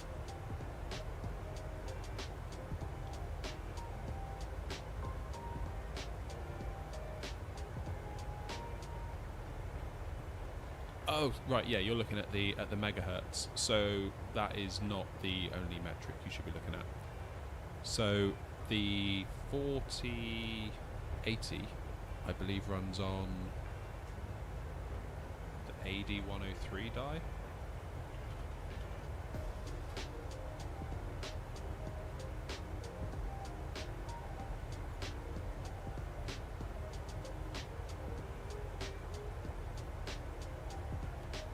So when Nvidia make their GPUs, they make lots of different different pieces of silicon. They've got the AD102, which I think runs on the 4090. Then they've got the AD103. So the higher the number, the worse it is. If that makes sense. So 102 is considered like 4090. Then they've got the 103, which is the 4080. And then they've got the 104, which is 4070/4070 Ti, I believe.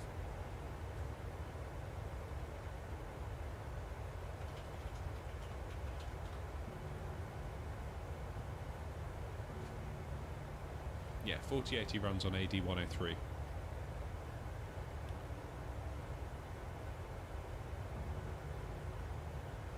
And basically, AD102, AD103, AD104, they all clock differently. So AD104 might clock higher than an AD103 piece of silicon, but an AD103 is inherently more powerful because of its design and its architecture. It's got more like shader units, it's got more compute units, it's got more more of all the things. So it can clock lower but be faster. Is the difference between the Windforce, Eagle and Gaming OC just a difference in an overclock because they're the same GPU? So they're the same GPU from Nvidia. So how it works is Nvidia make the chips. So Nvidia at the moment are manufacturing those GPUs with TSMC in Taiwan. They come off the production line, and then Nvidia sells them to people like Gigabyte, to people like MSI, to people like Zotac, and all the rest of them. And they then build a board using that chip. I think Nvidia also maybe sells them the RAM as well as like a kit. I'm not sure. I don't know, but there is going to be variations between, say, Nvidia sells Zotac 1000 AD103 chips to go on 4080s. there are going to be variations in the silicon between each one, so they can kind of go through a process of binning where they test them all and then kind of grade them. So it might be in the entry-level models they use the ones that aren't quite so great, but in the models that they want to apply factory overclocks to so they can charge more, they will use the better chips.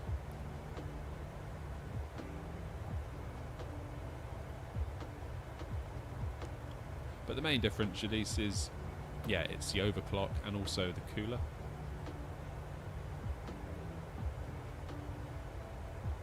Oh, Bevy, devastated.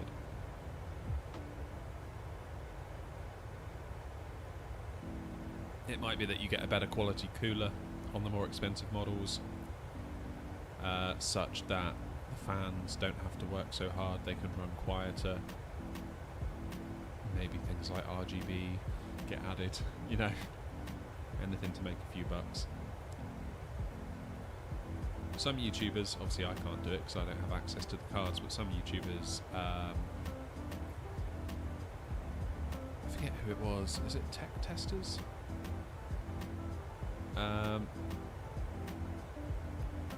She tested kind of like the Nvidia Founders Edition, so that's the card that Nvidia make and manufacture themselves. It's like a whole Nvidia card.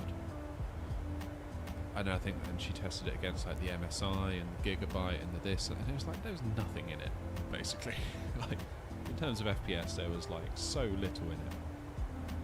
Even the ones that have been overclocked, it was kind of like margin of error.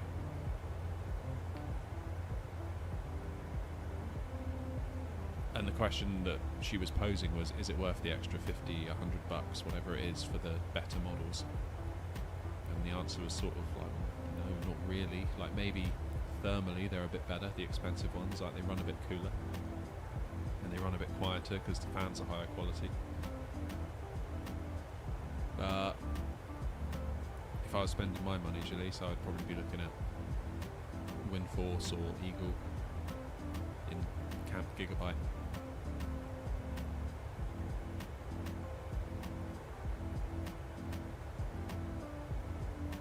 Hello from France. Hello to you. We're just skimming past France at the moment. I saw your video on FPS, so what is my FPS right now? Let's have a look. Let's have a look, let's have a look, let's have a look.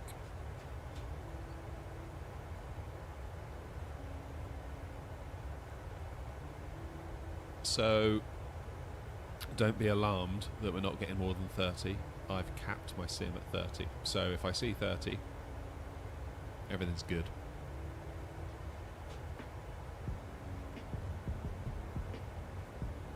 If I had a monitor that had variable refresh rate, I would potentially be looking at capping it at say 60 or maybe a little bit higher. Because then if the sim can only do 45, then at least I'll get to see those 45 frames. But the monitor I have doesn't have variable refresh rate, so if I'm not at 30 or 60, I get all this tearing across the screen, and I really don't want that. Well, I can't reliably hit 60, so 30 it has to be. I hope that helps.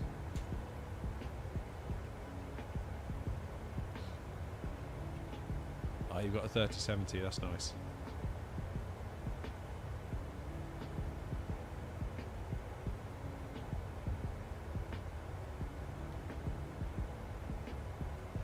Very nice indeed.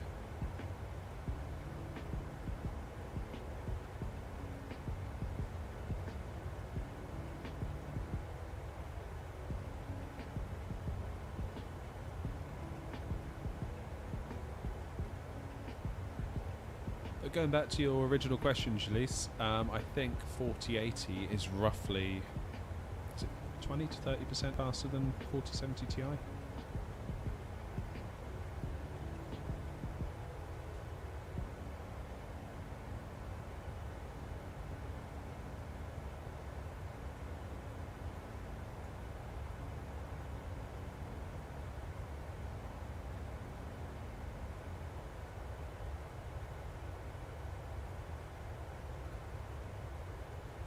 Yeah, here we go, Jalise, this might help.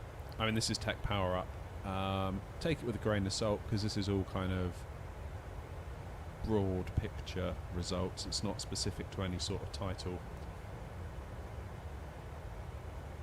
But yeah, relative to a 4080, 4070 Ti is about 80% of what a 4080 is.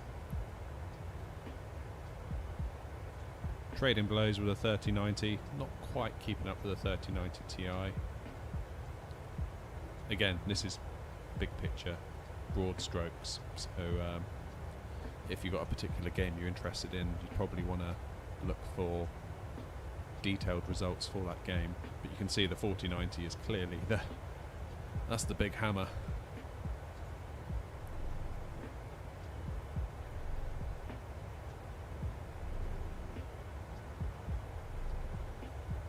The moment I add freeware airports, the issues begin. Yeah, I can relate. I can relate to that. But more often than not, I'm CPU limited rather than GPU limited.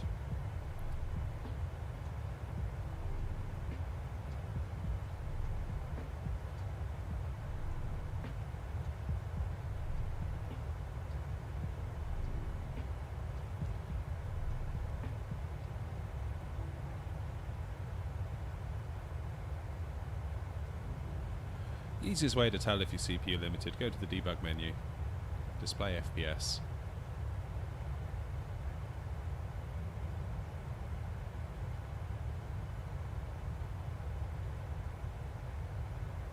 Limited by main thread for the most part there.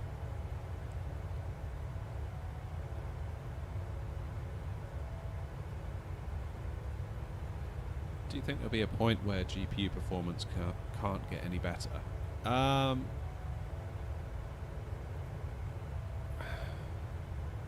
don't think it'll be long. If you think of it in terms of console generations, PS6, PS7, we're going to be getting very close to photorealism, I think.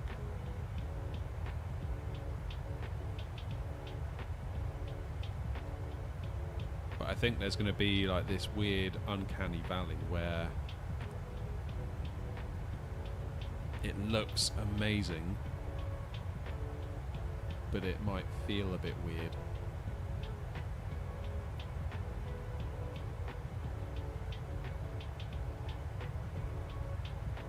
Because there's a big difference to getting a console to barely run something at 30 FPS to having a high refresh experience on a PC.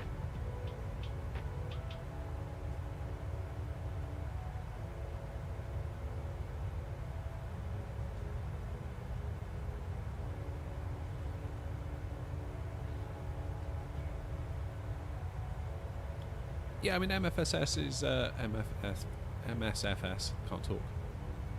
Flight Sim is very good graphics wise, but it's not without its pitfalls. I mean, like right now, I mean, look at the wing of that plane. It looks so good, all the texturing. It looks just like a real plane wing. Like if you were sat looking at a plane, looking out the window, you'd be hard pressed to say that this doesn't look good. It looks fabulous. And from up high, like the clouds and the water, absolutely brilliant. I think at the moment where it falls flat is on the ground.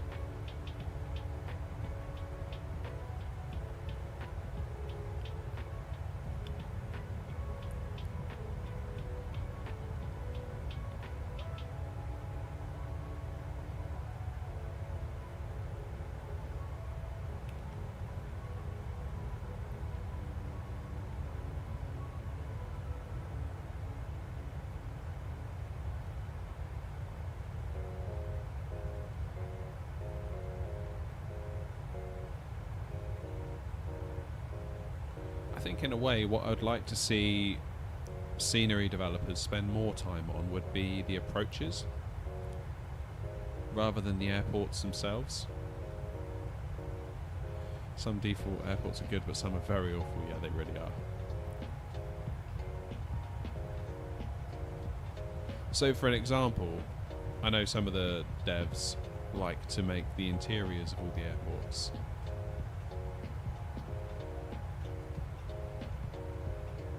putting all the little shops in and the security gates. For me, I would never ever look at that. maybe I guess I could maybe make use of it for the purpose of a video, but I would just never go in there to look at it. It seems like such a waste of effort, to me, anyway. I would much rather them sort of extend out from the runways and kind of make good all of the scenery on the approach into the airport. Like, there's some weirdness as you come into Heathrow with like water and rivers and stuff where it's just like, why is there water there? That looks out of place. I would much rather a third-party airport developer fix stuff like that. Like the horrible car parks that the sim generates based off of the mapping data.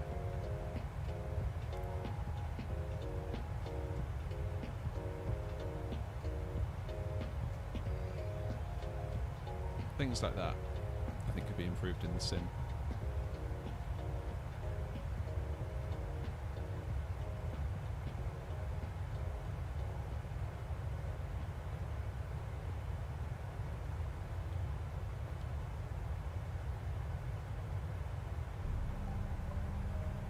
Time for me to get lunch. Have a very nice end of the flight. Thank you very much indeed. You have a great lunch. And you're saying that started to make me feel hungry. Right, how are we doing? When's top of descent?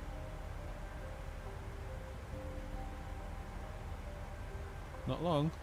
Well, actually, that is quite long, actually. Not many waypoints, but a long way in terms of distance. Yeah.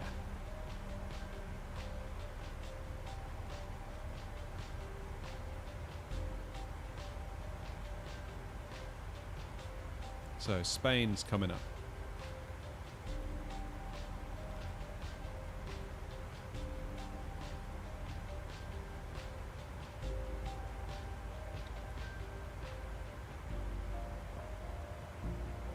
We never did finish that PC, did we? What was I doing? Video card. Let me make this a bit smaller so we can see.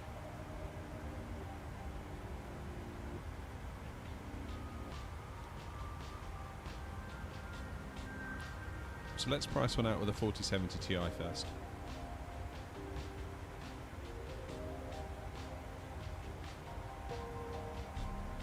I'd probably go for a H5 flow this time. So at the moment I've got a NZXT H510, and for those of you that saw, actually it'd be quite interesting if you could put in the chat, did you see the video on my other channel about me putting the holes in the wall to stop my PC cooking me?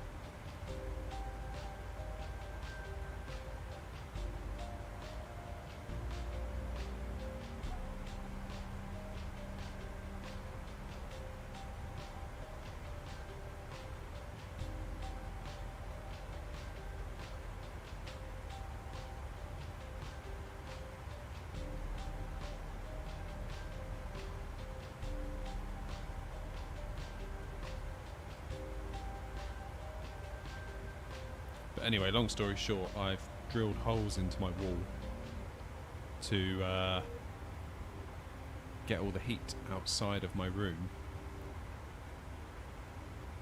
But obviously those holes are kind of drilled for specifically my NZXT H510. It'd be nice to get a case with a bit more airflow, which is exactly what this case does, because it's got the front grille on the front. So on that basis, I would probably have to go for another H5, just so that it fits my pipes.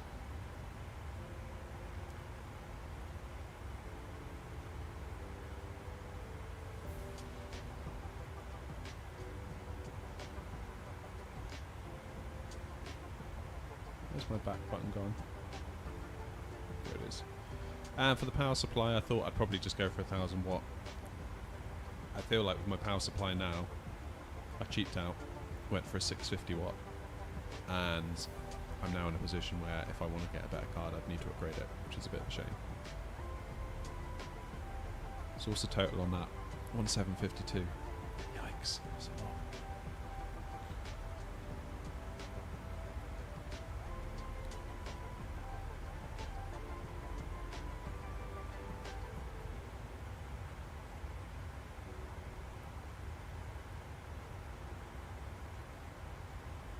we remove the storage on 6:30.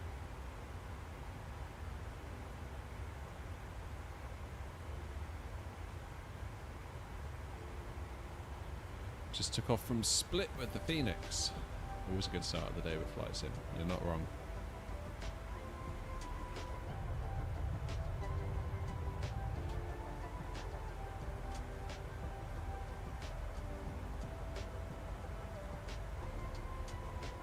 Is 850 enough for a 4080? It should be. I mean, it's like a 3. What is it?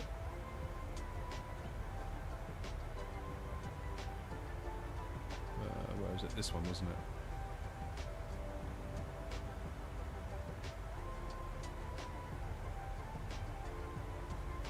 So you notice this has got a 256-bit bus versus what we were talking about on the 4070 Ti.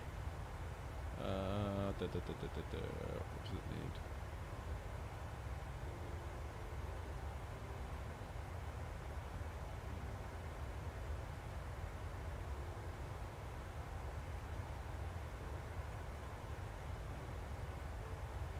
Power draw rated at 320 watts.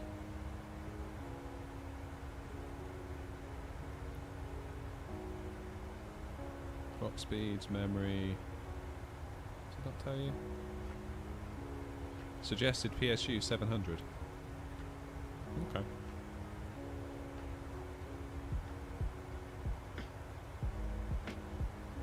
I mean, if you run, yeah, you're probably going to run into restart issues, like black screening and the PC just shuts off. I mean, it could, if you got a cheaper nasty power supply, it could blow it up and that could take out components with it, of course. I mean, that was in context of the Founders Edition card, which are very much built to Nvidia specification. If you start getting into the higher end models from like Asus, like the Strix cards that are heavily overclocked, that may bring more power draw with it as well. Therefore, that recommendation that we just saw might not be relevant.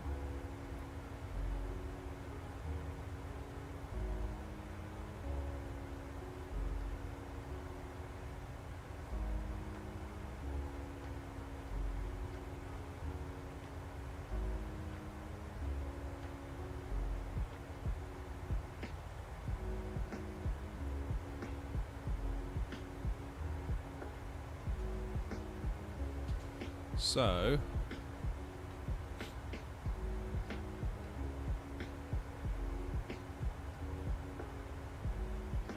what I think I would do for the storage is keep my current drive set up, because that's fine, and maybe just buy a cheapo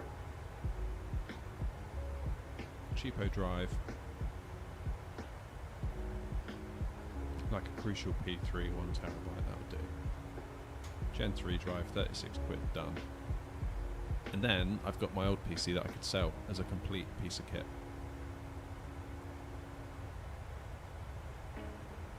Oh, I need a CPU cooler. I forgot about that. So if I'm going to sell my old PC, my current PC, then the cooler would also go with it. Do I go AIO?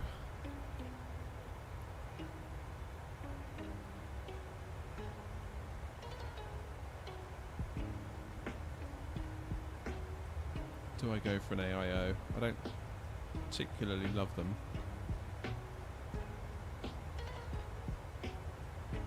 Hey Ben. The thing is, with an AIO, you're spending £100, £200 on a cooler that could very well be dead within 3 years. They clog, the pumps fail. They could leak,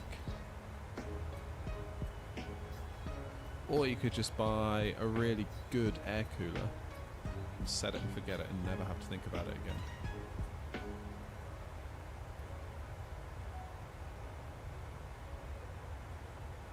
Do I use VATSIM? So we've just started using it, Ben, actually. I don't know if you've seen it. If you look at the regular videos on the channel, not the latest, but the latest kind of -1 was my first VATSIM flight. So we're going to be doing more VATSIM content on the channel for sure. Maybe not on the stream straight away. The streams I kind of just like to chill out and talk to you guys. But it might be that I do more VATSIM flights off stream and kind of chop them up into videos and try and make something vaguely entertaining out of it. As a way to document my journey with VATSIM.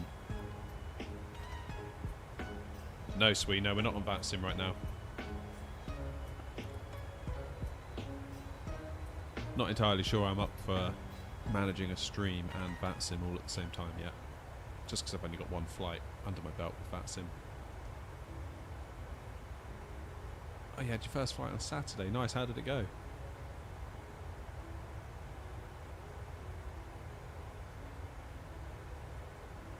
I hope it went well. Be Quiet Pure Rock 2. Let's have a look at that. See, I bet that's a decent little cooler.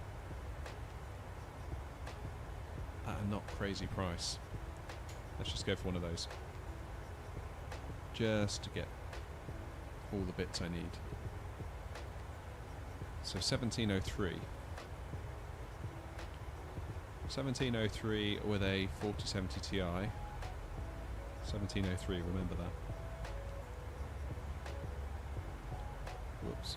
What if we go 4080?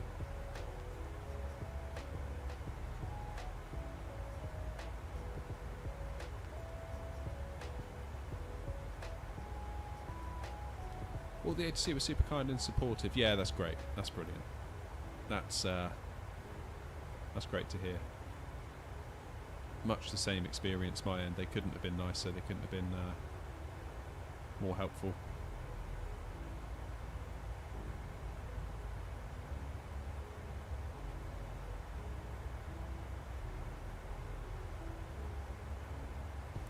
Alright, so if we go for the cheap... God, they start getting expensive, don't they, once you start scrolling. Yikes, an Eagle is 1119. That's another 60 quid on top of the Zotac. Ugh.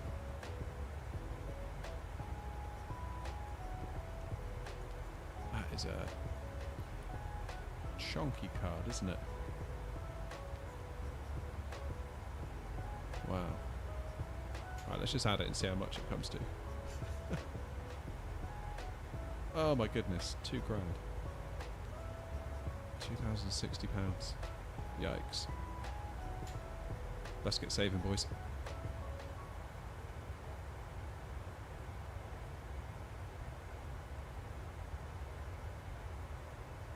Super Aviator, how you doing?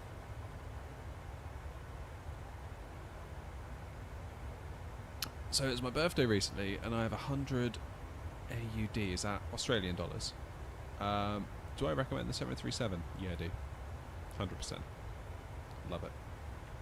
It is probably my favourite aircraft in the sim. Doesn't mean to say I'm the best at flying it, but I do very much enjoy flying it nevertheless.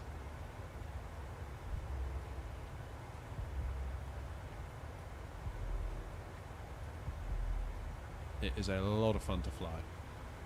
I think it's been made all the more enjoyable since getting the Thrustmaster yoke as well. Kind of feels like I've got a little mini 737 in my shed that I can go and fly whenever I want, and I love it.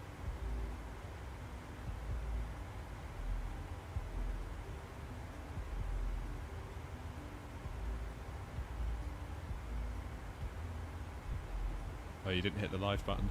The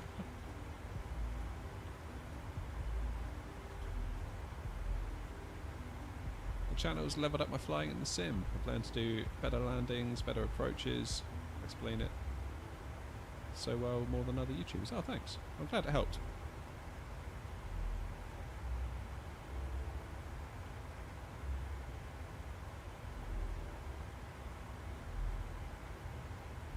Glad it helped.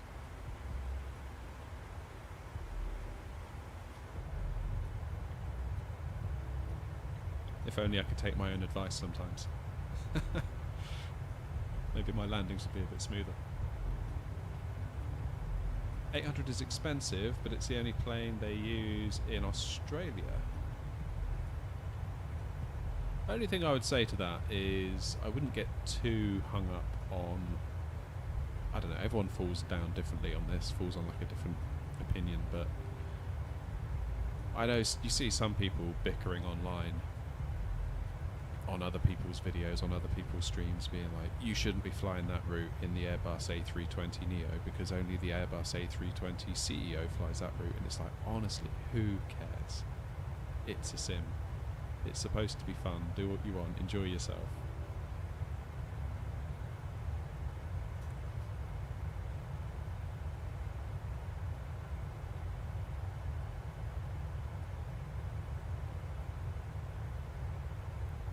So if money's a concern, Ben, the 600 is a great option. Because yes, it's slightly smaller, as in length it's shorter. But in the cockpit, you're going to have all the 737 systems to dive into, just like you would in the 800.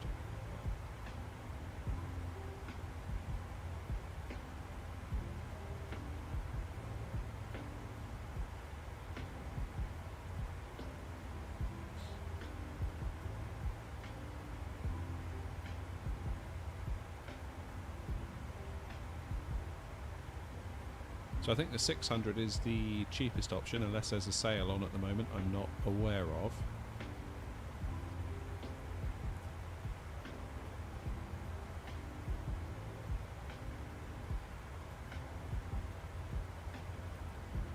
I think the 900 is a bit cheaper than the 800.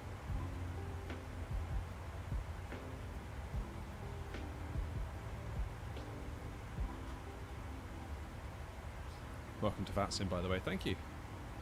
Controllers maybe go online from 1 PM onward. Yeah, that's a bit of a problem for me because that's not when I stream. I guess I could do evening times.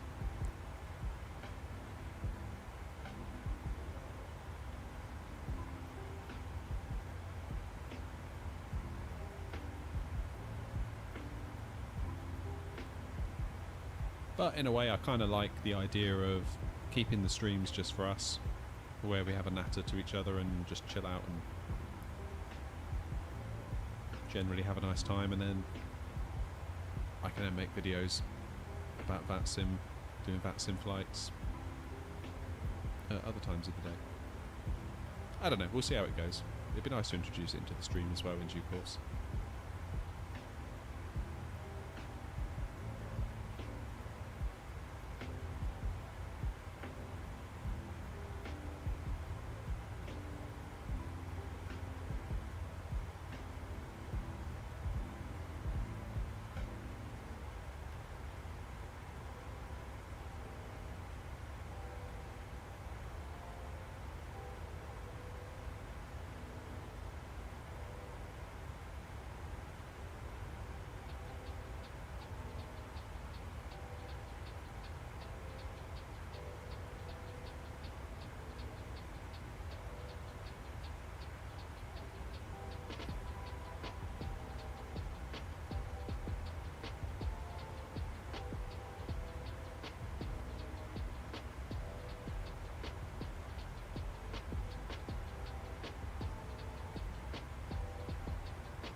No worries, Elise. If you can make it, we'll see you later. If not, don't worry, and it was nice to see you.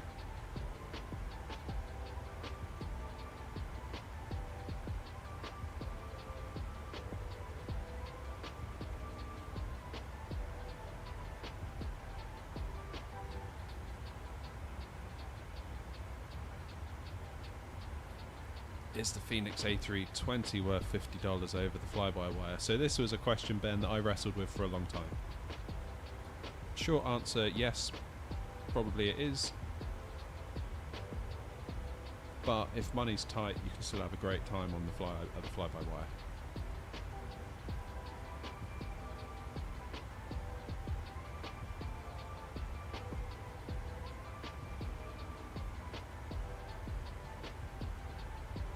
So yeah, the Phoenix is a very, very impressive piece of kit. But if you don't have the $50 to spend on it, the fly-by-wire is still a great option. And, you know, for pretty much all of last year and part of this year, I found it hard to justify the 50 quid. So I stayed on the fly-by-wire for all that time. It may be there comes a point in time where the fly-by-wire kind of reaches the same level as the Phoenix. There's no reason why it can't.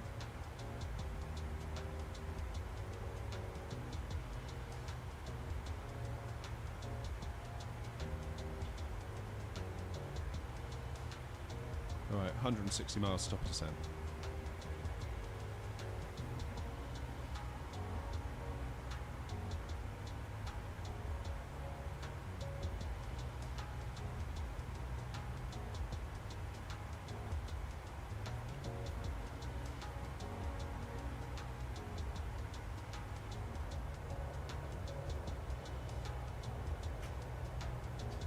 Definitely looking like Spain out the window now, isn't it?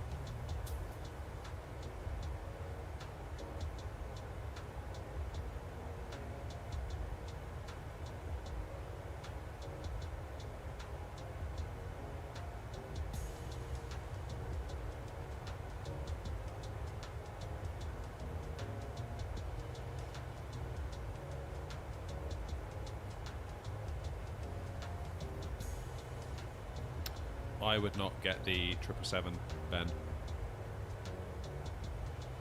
Wait until PMDG release theirs later this year and get that.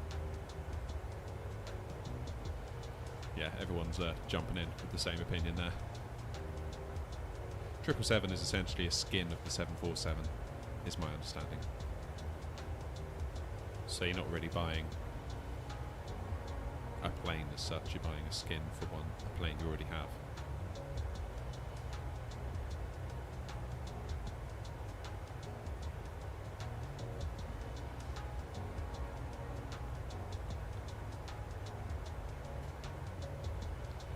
Farouk, if that's your biggest regret in your life, I'd say you're doing pretty well so far.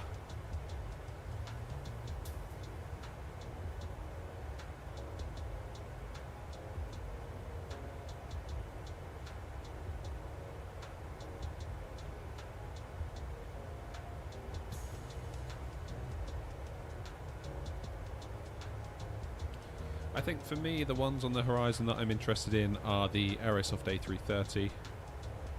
It'd be nice to get a highly detailed A330 in the books, and the PMDG 777, and obviously then the 747.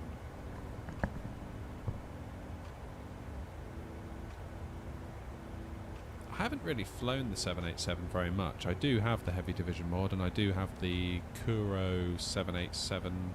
Is it 9? I forget which one it is now. No, it's the 8, isn't it? 787-8. Whatever it is, the Kuro one. I'm just not massively in love with that plane, to be quite frank. Just don't enjoy flying it anywhere near as much as I do this.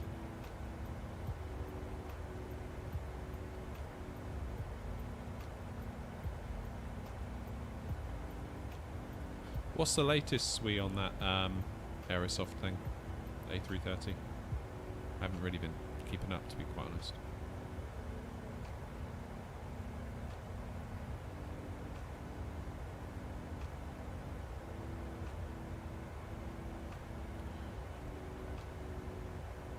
Yeah, the headwind's cool. Really, really lucky to have the headwind, given that it's free. And it's basically a fork off of the A32NX, so it's built on a solid foundation.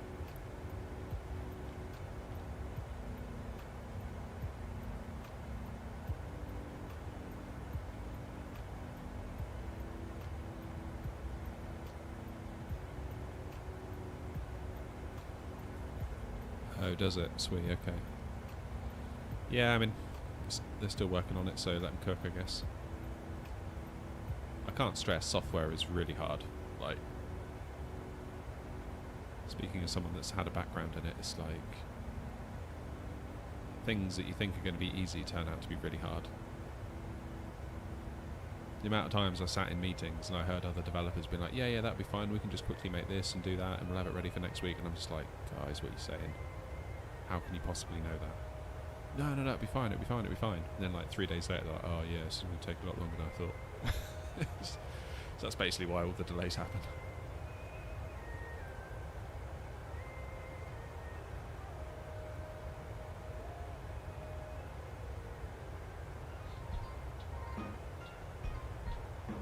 Yeah, the thing is, the guys at Fly-by-Wire, they're volunteers and they're doing it in their own time, so they are completely within their rights not to give you a release date. Because if they give you a release date, that means they then get put in a position where they have to grind really hard to hit that release date.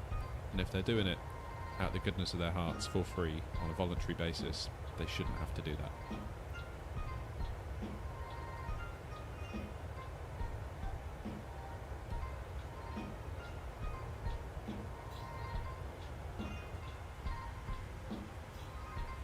Now, if you're doing it for a job, and you're being paid many thousands of dollars a year to do it, then yeah, too right, you should have a release date hanging over your head, because you've got to get things done. Otherwise, you just sit there in a state of it never being finished.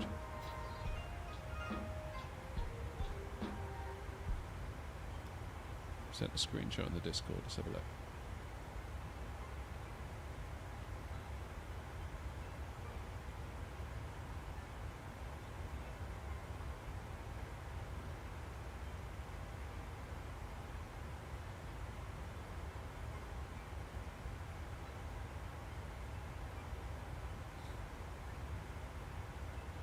Is GSX worth it? Things I like about GSX are the way it does the jetways. I very much like that it gives me a correct pushback most of the time, providing that it can read the config file for the airport you're in. And a lot of the time, third-party scenery developers now are beginning to include GSX profiles as part of their scenery. So I very much enjoy the pushback. I very much enjoy the boarding process and the baggage. I find with the 737 it's just easier to use the fuel truck that PMDG provide.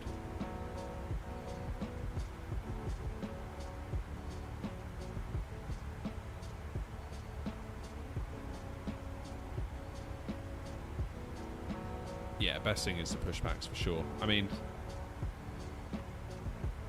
it depends really. If you want to kind of sit there and watch all your passengers board and watch the baggage get boarded and watch the fuel trucks do their things, you know, if you're not interested in that and you just want to skip it and get gone, then it's probably not worth it.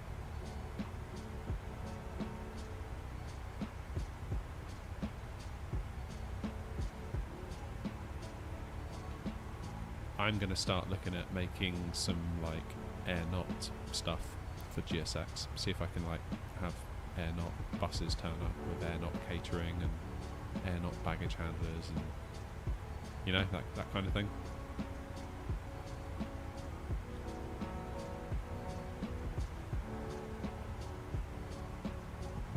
Yeah, that's the other thing. I think the ground handling, like when the vehicles drive along the airport to come to the plane, it's like it does not look realistic at all. And then like the people are a little bit janky.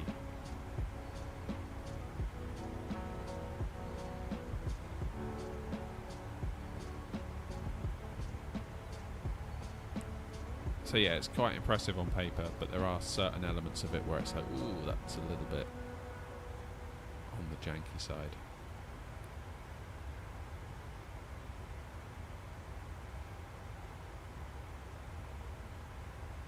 But yeah, for pushbacks, you can't fault it. I love it for pushbacks. I never particularly enjoyed using the fly-by-wires system.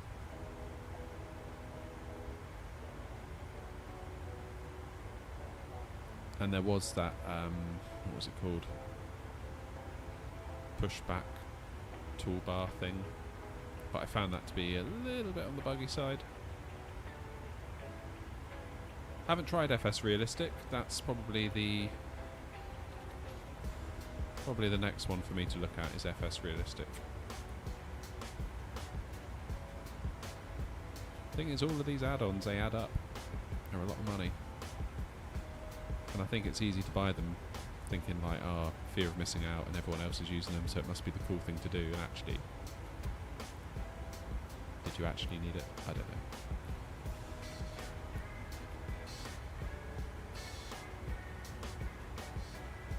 If you got the money, have at it. But if you're scrimping and saving, maybe just get yourself a couple of good planes and call it a day.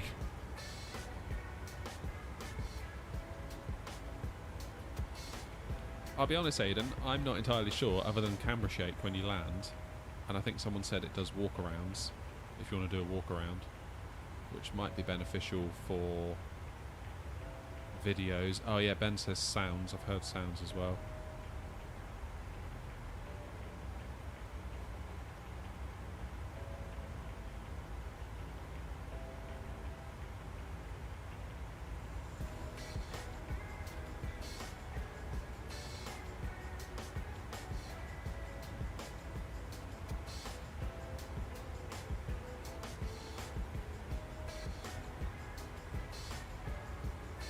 Yeah, I mean, I'm on the homepage of FS Realistic, and it doesn't really explain to me why I should buy it in clear terms.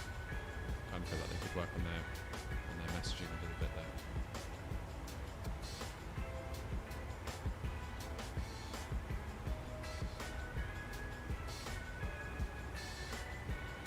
It just says FS Realistic brings a whole new world of camera and sound immersion into MSFS. Try it for 7 days, I might have to try that. And there's a testimonial at the bottom, but I still don't really know what it does.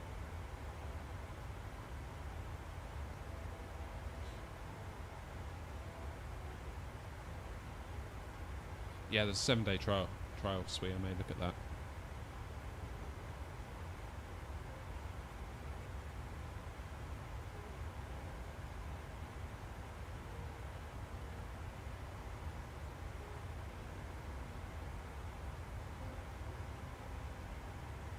Yeah, I mean, what I'd really like to see here on this homepage is like a feature list.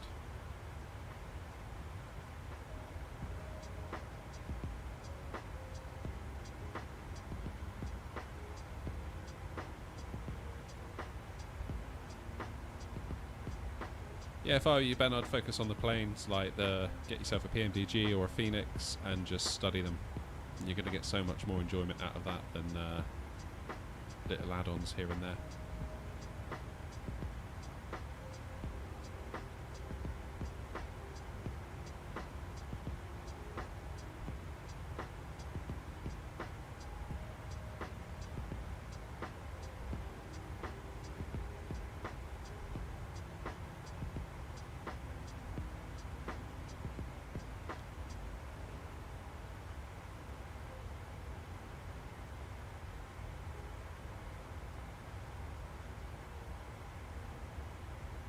I would say that's a sensible choice, Ben, because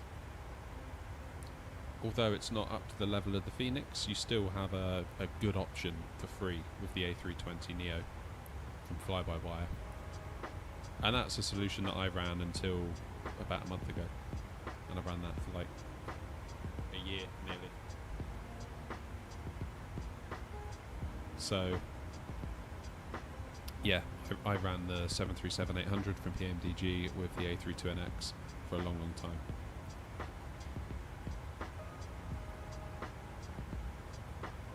The thing is, there wasn't like a fly-by-wire equivalent of the Boeing 737, so of course I bought the PMDG without hesitation, because that's like the only decent way to get a 737 in the sim.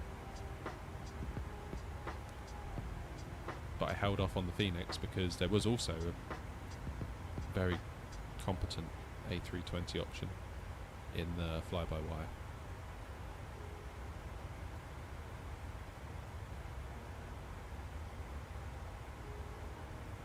Oh, there you go then, Ben. Yeah, there you go.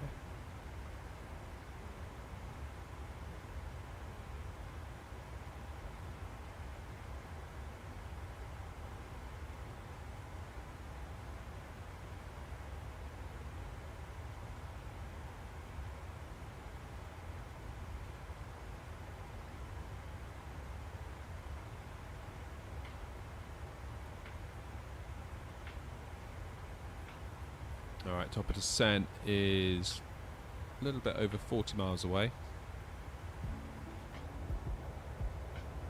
I'm going to take this opportunity to run into the house and just grab a quick drink of water, and I'll be right back.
Alright, I'm back.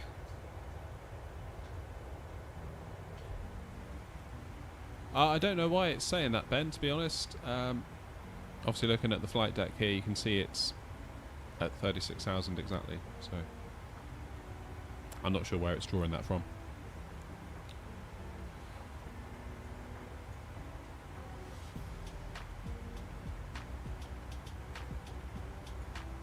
Okie dokie. So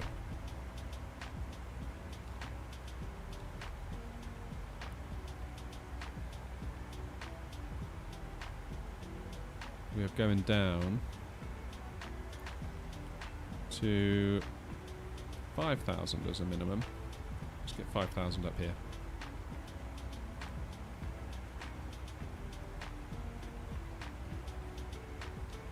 Yeah, you're probably right, Swee.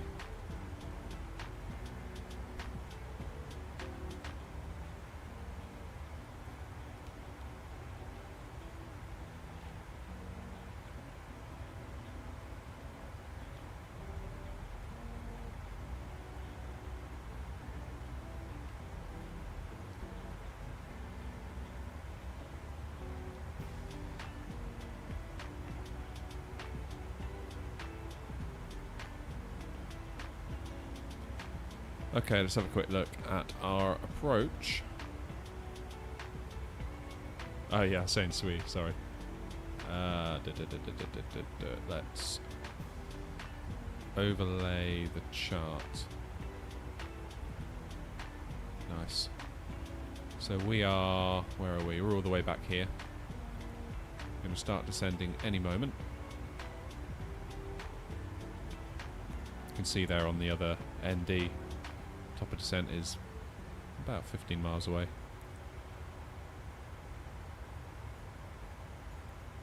So at Amigo,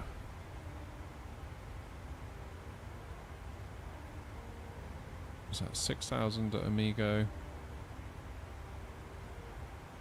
Then we're at 5,000.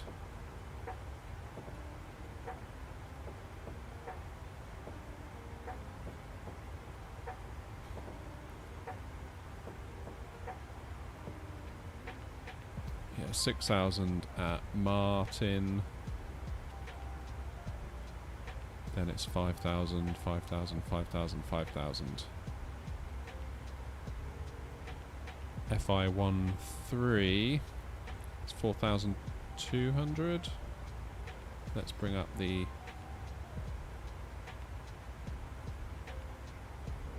LS charts.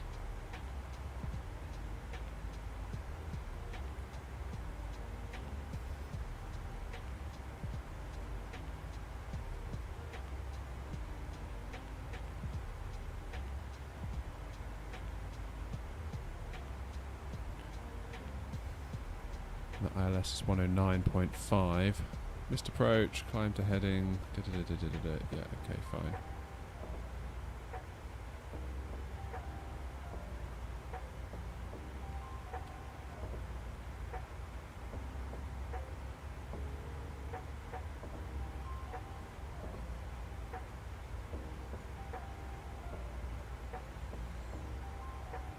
So let's get 109.5 tuned, shall we?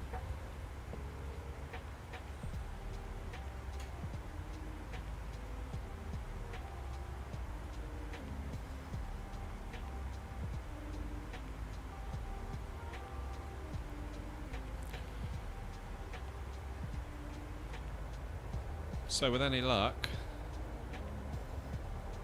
the plane will start descending automatically. There it goes.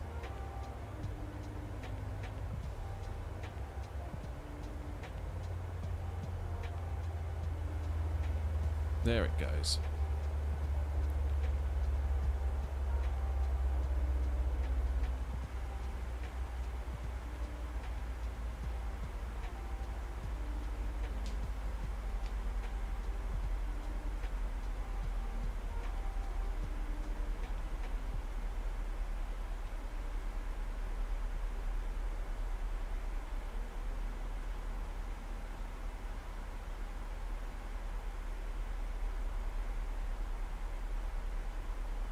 Found a system called MyFS Flights. $1 a month.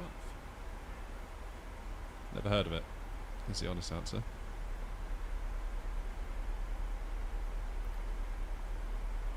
If I were not flying on VATSIM, I would maybe not do Navigraph, is my personal opinion. It's really, really nice, even when we're flying like this, but I don't.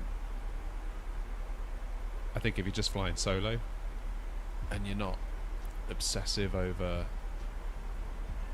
having everything as realistic as possible, flying the exact nav data that is in the real world, I think you can get quite a long way with the free version of SimBrief and ChartFox.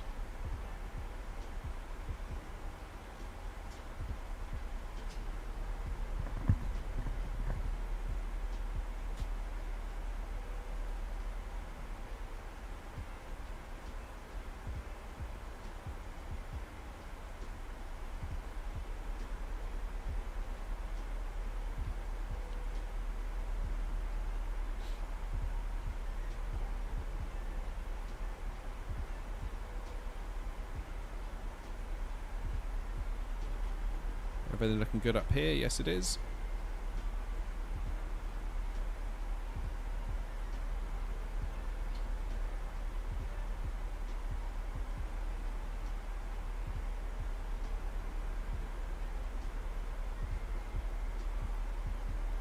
Yeah, I think it's very, very useful for that sim because, of course, the controllers are using the up-to-date air rack. You're using the up-to-date air rack. It also updates your PNDG aircraft, your Phoenix aircraft with that latest data. So everything's kind of singing off the same sheet. And yeah, I kind of feel like if you're going to go on that sim, it's almost a bit of a requirement, really.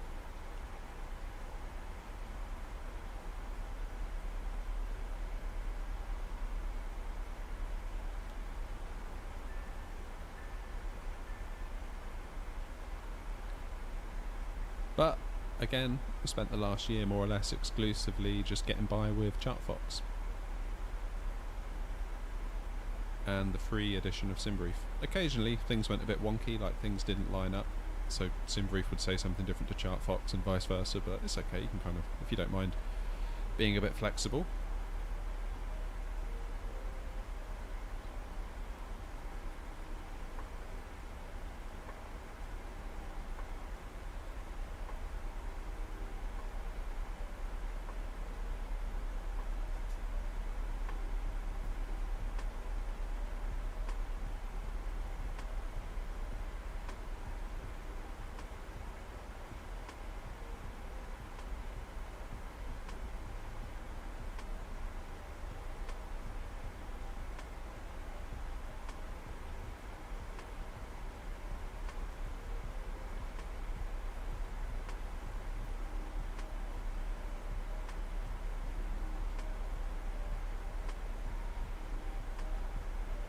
Isn't the 737-800 always on sale? Yeah, in fairness, I think that's probably the exact same price I paid for it over a year ago.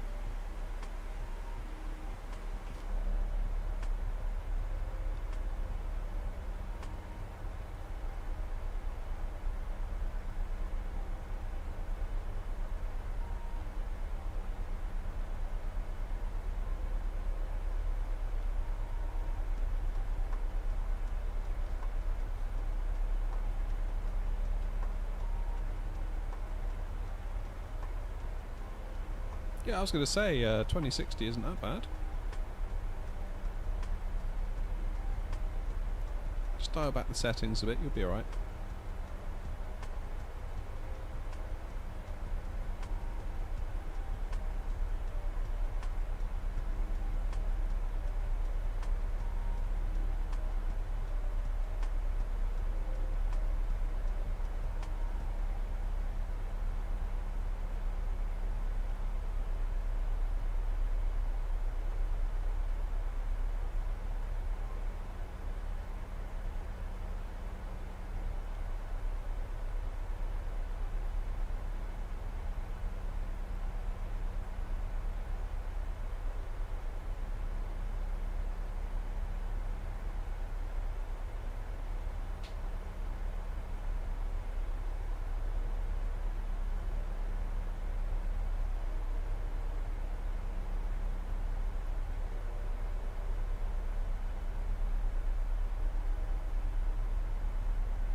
What we could do actually is go to the descent page,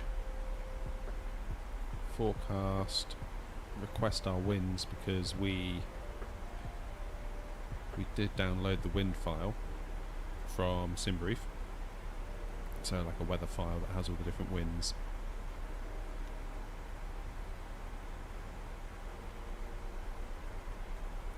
Let's load that in.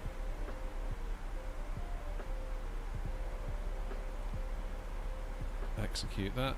There we go. That now gives the autopilot a better idea of how the aircraft needs to perform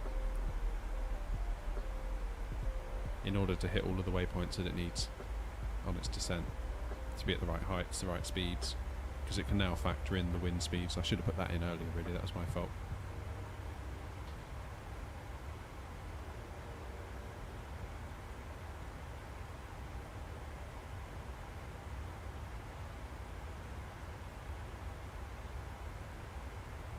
Have I heard about Qantas? I don't think so.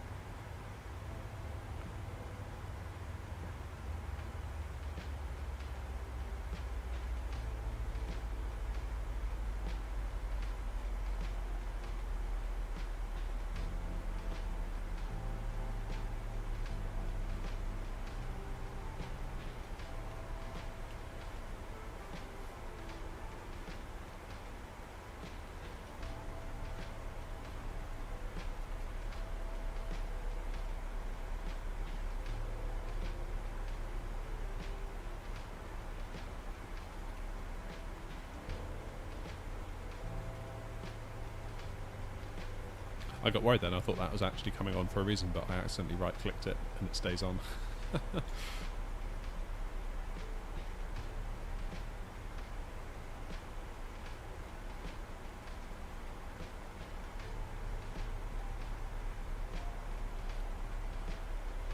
Alright, transition is at 18,000.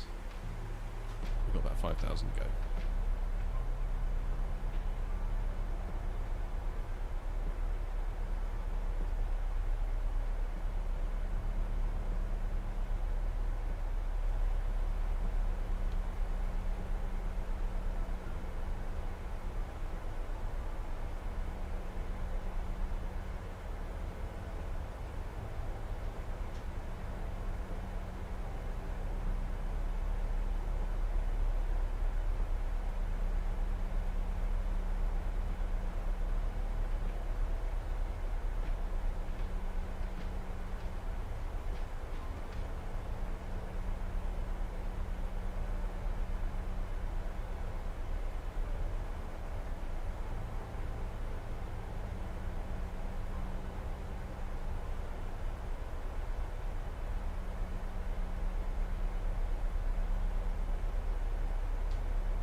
Can I fly to Oz someday? I could certainly fly somewhere from within Australia.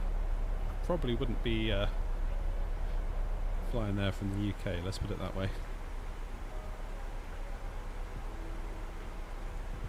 Right, what's local pressure at Malaga? Oops, wrong one. Weather. 1014. The wind is 270 and 7, so the wind actually has died down on us a little bit, which is always nice.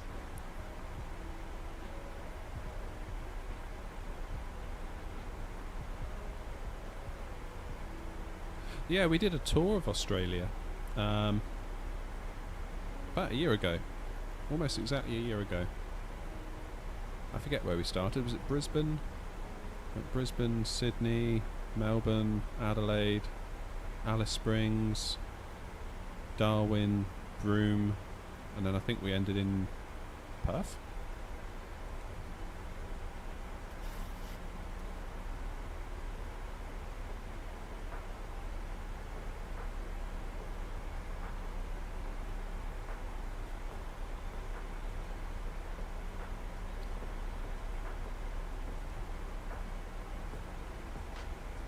Alright, back into local pressure. But we did that in the A32NX from fly-by-wire, so it'd be quite cool to almost redo it in the 737 at some point.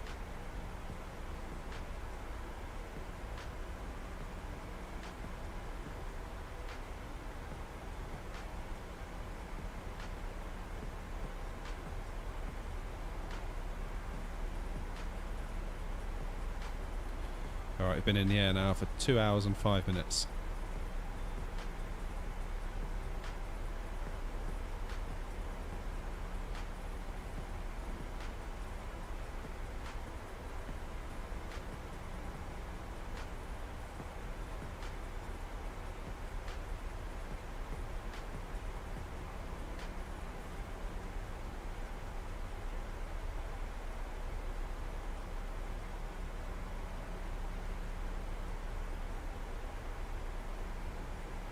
Good luck, Wessam.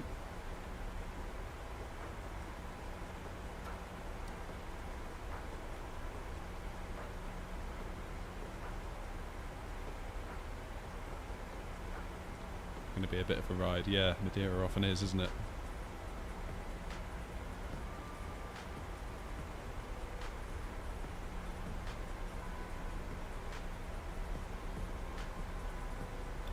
I must admit, I'm a little bit apprehensive about how today's going to go for me. I say we haven't been flying much lately, least of all in the Boeing.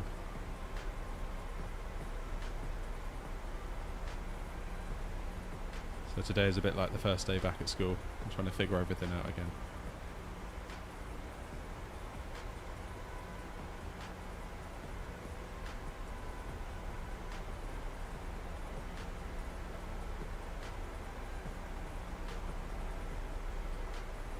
Not far to go.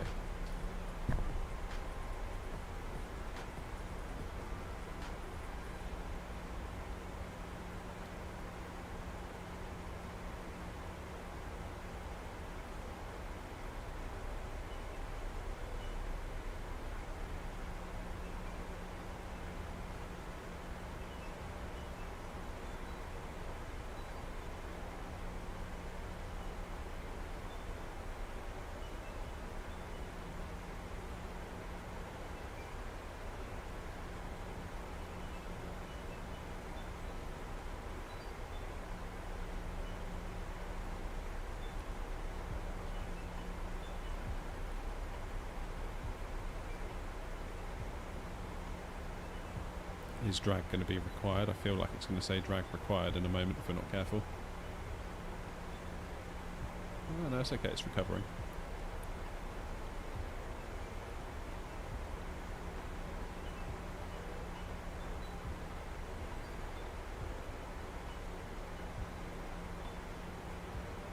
Okay, so approach. If we do flaps 30, we'll do VREF of 149.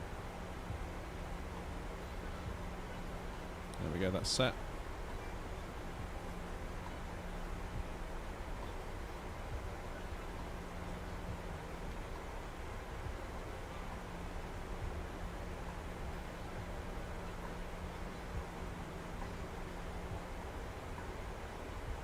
Oops.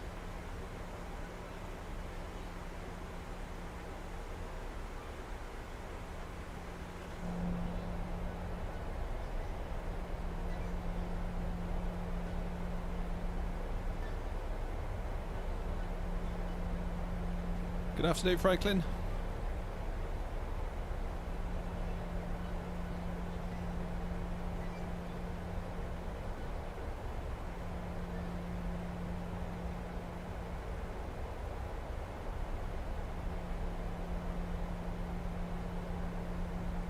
Everyone relax, Malcolm's here. How are you, sir? Hope you're well.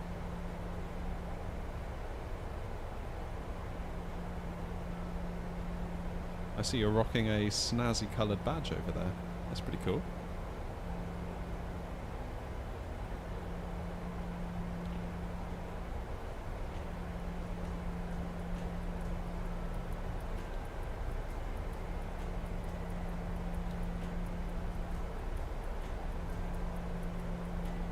Cheers, Franklin. Appreciate it. It's nice to be back doing it. I feel like the last few weeks have not been the greatest for the channel.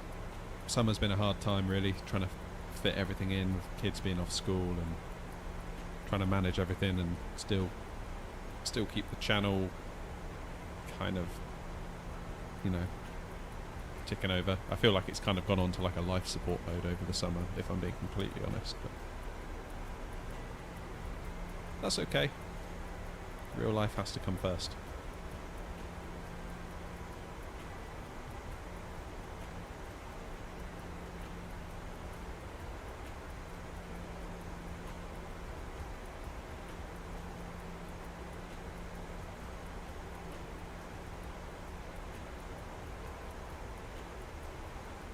Yeah, not on top.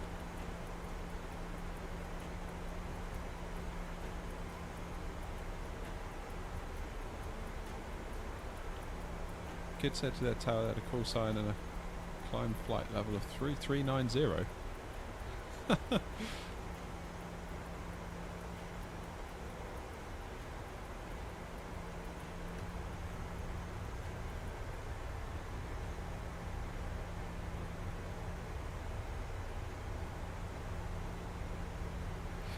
Yeah, it happens, Mackham, doesn't it? But like you, I think you said it best. Family first, and then the rest can take care of itself.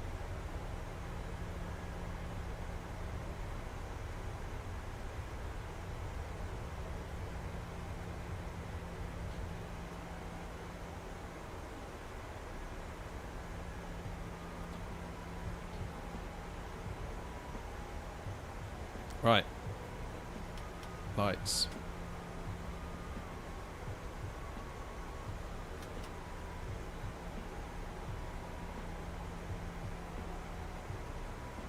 Yeah, same, Wessam.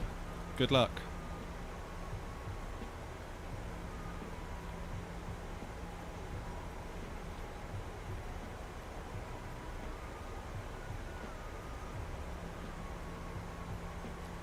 Good luck, have fun.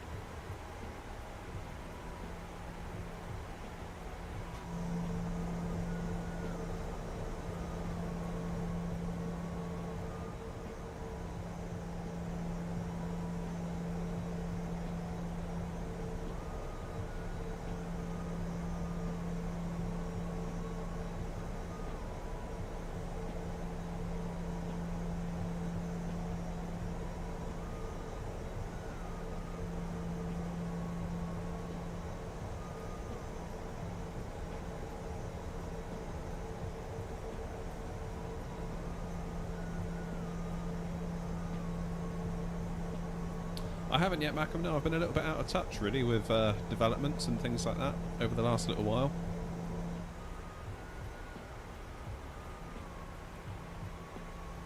Right, the airport is over there.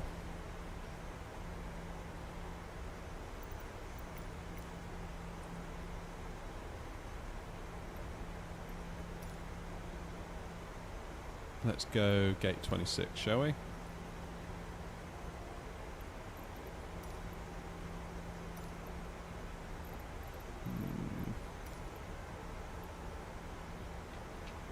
Go for that.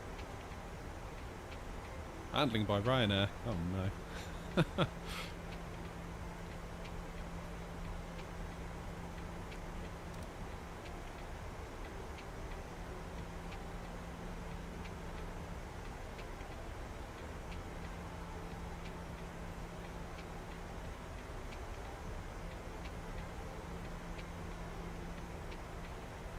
So we need to be above 5,000 feet at this next waypoint.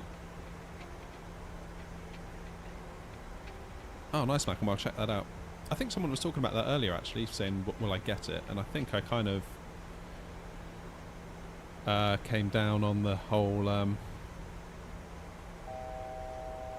I would probably get the Phoenix add-on when that comes out later this year.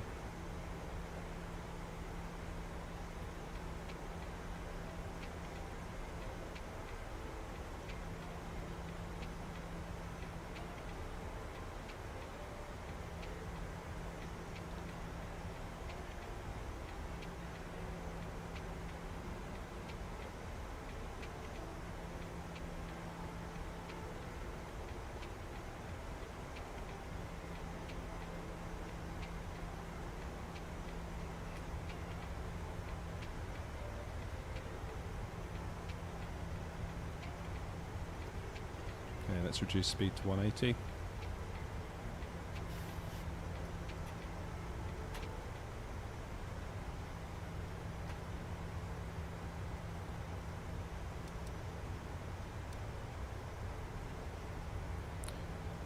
Right, that is final approach for us.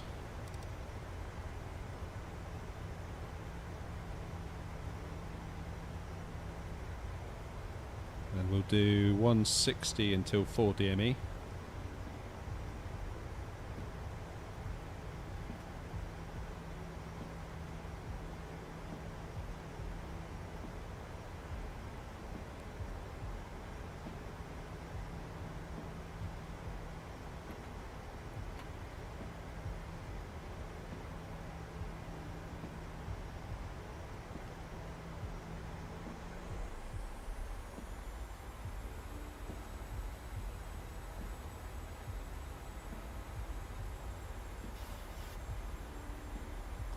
Why did my approach mode just go off then?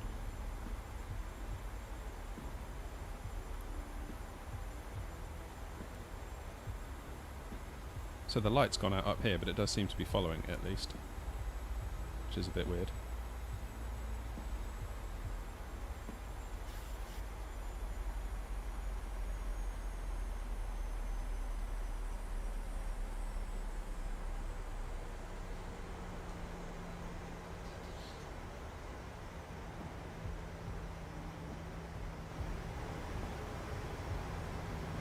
It's time for yoke cam.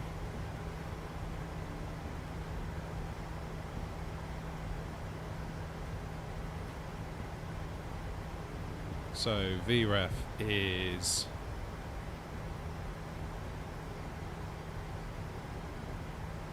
149. So if we do VREF plus 5, that's 154.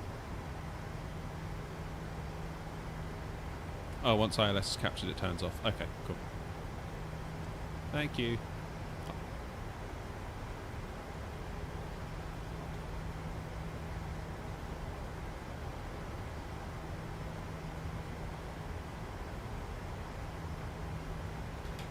I just got a message on my TV saying it's been on for too long and it's going to turn off. I was like, no, not now. 2500. Let's get gear down, that will help with slowing us down a bit.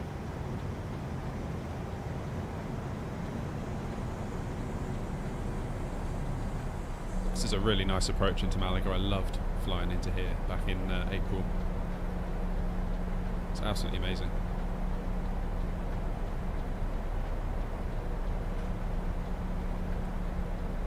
Yeah, it's been on auto throttle the whole way, Macam, to be honest. That's just kind of where I left them.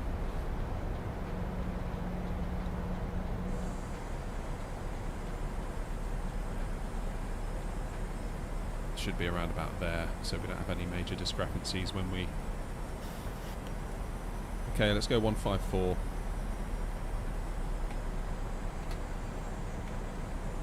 Go flaps 30.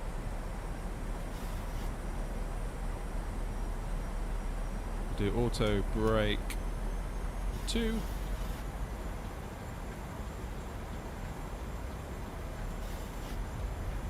Oops. Arm the brakes.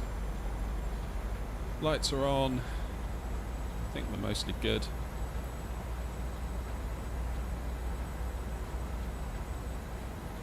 Flaps 30, gear is down. And the runway, as you can see, is right ahead of us.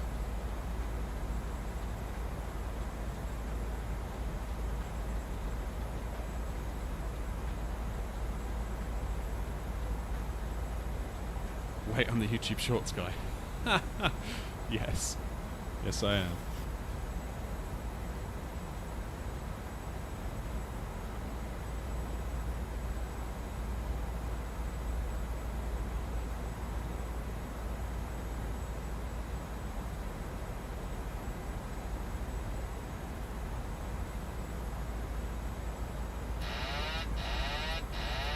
Alright, high plane. My throttles. Oh my goodness. Autopilot was working hard to keep us on track there, it seems, given how much we wobbled when we came off.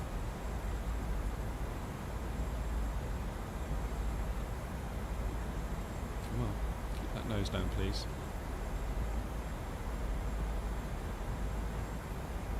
Right, folks, go around is highly likely.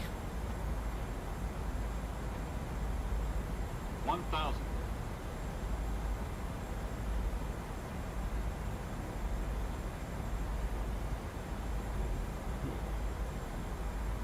Not gonna lie. Go around is quite likely.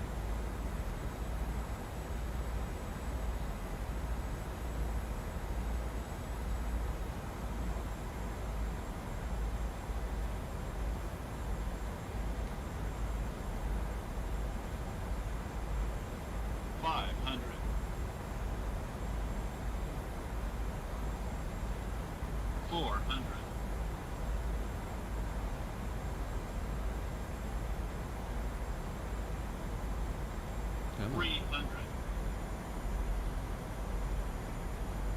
200.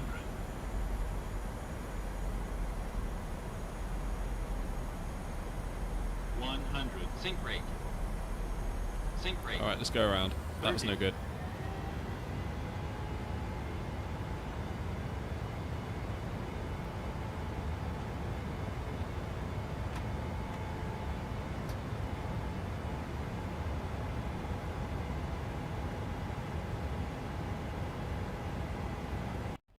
What?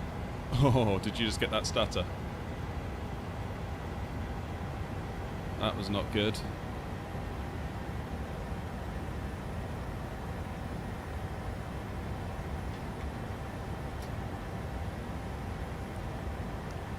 Oh, goodness.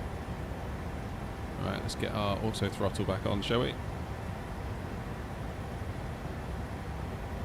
Retract the flaps.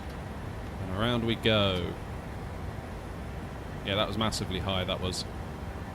Still, it's okay, we got the time today, so I'd rather get it right than mess it all up.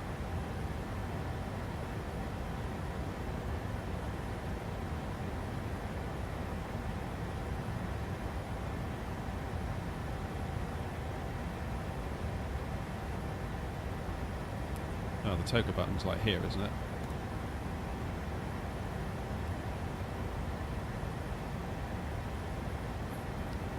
Alright, we are going to forego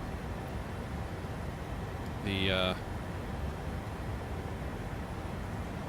let's get ourselves up to 5,000 feet.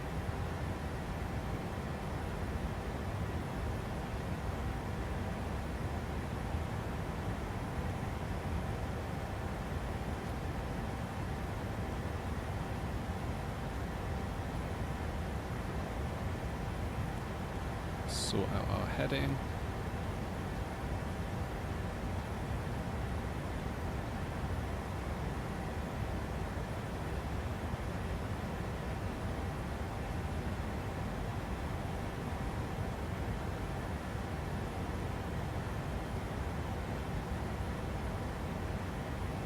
Let's give you guys the map while we're going around here.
Sounds like you did better than us, Wes, and we're going around. We were way too high on approach. Far too high.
Right.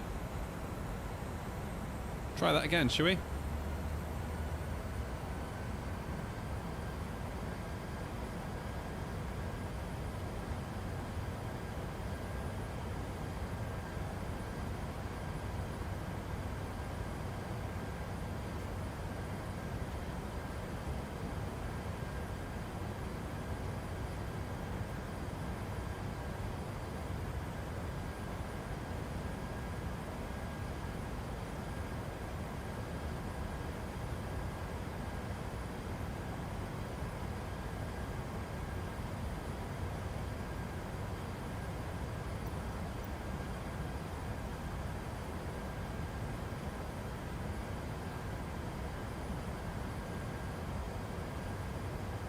Okay, so let's go back to Mar, shall we? I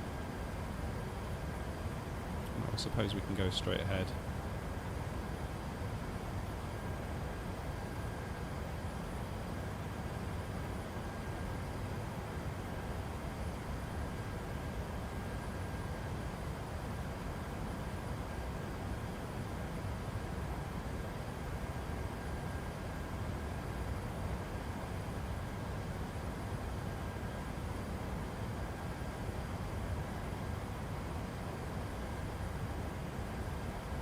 Okay, let's go to...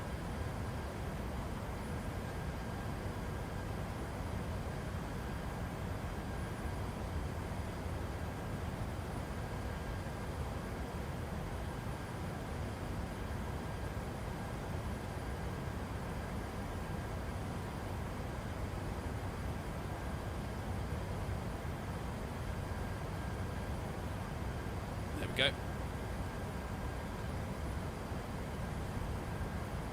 So if we do LNAV, VNAV,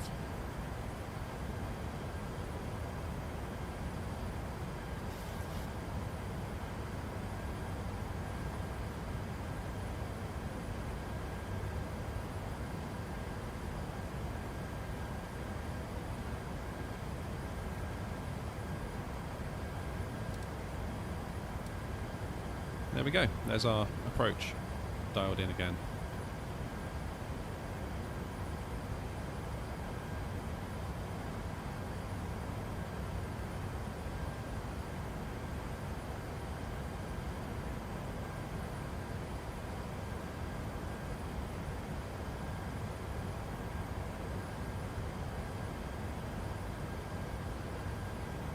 Yeah, I get the same thing, Ben. Not entirely sure of the reasons why. I think it's something to do with the AAU2 update. Look at that view.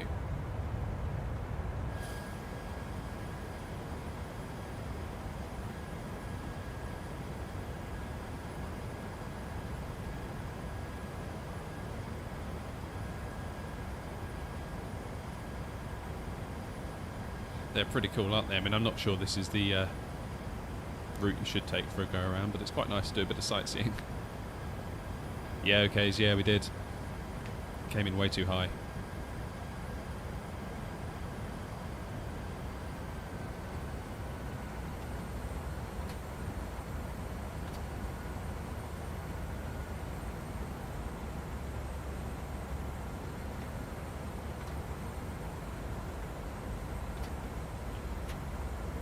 Not sure there's a fix at the moment.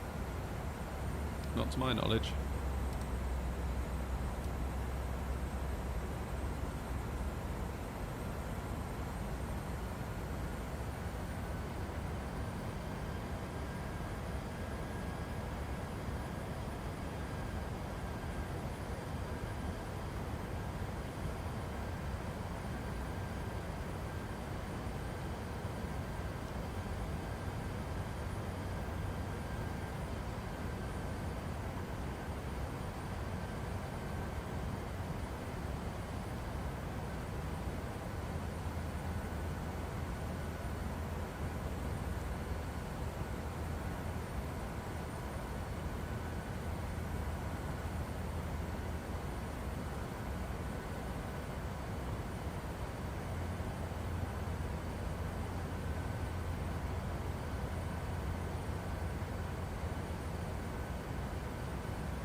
I never put my gear away, did I? That was silly of me.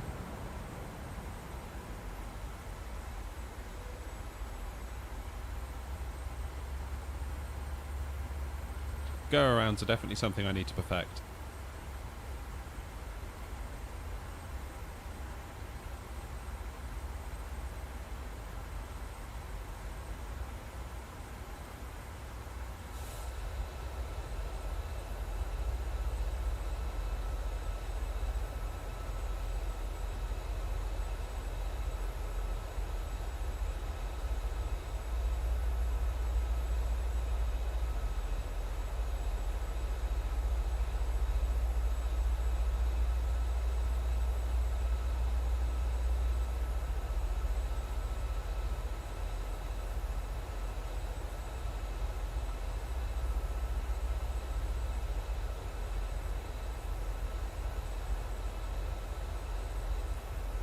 Because we so rarely do go arounds here that we're not very good at them. That's why. Haha.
Alright, so why isn't the plane descending? It should be going down to 5,000 now. We've got VNAV on.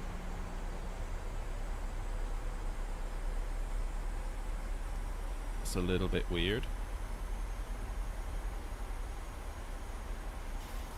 I would have thought it would be descending by now.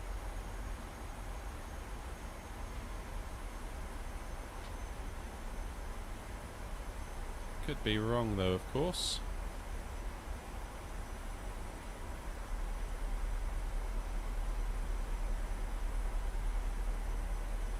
It's starting to now, look. Is it? No, it's not.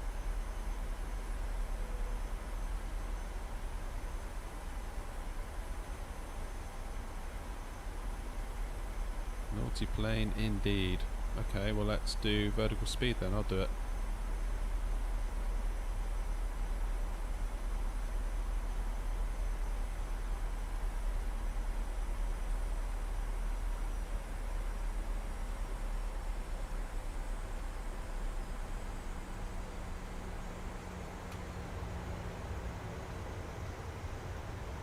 Speed down to 180.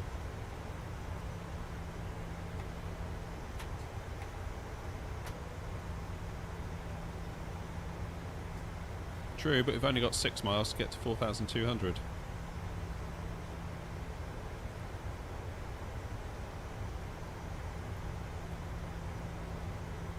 That's a bit strange, that one.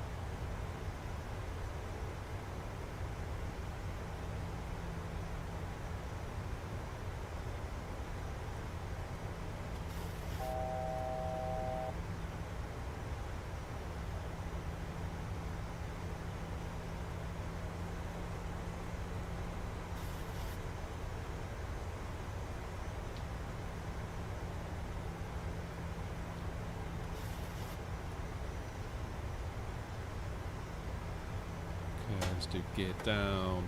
2,500.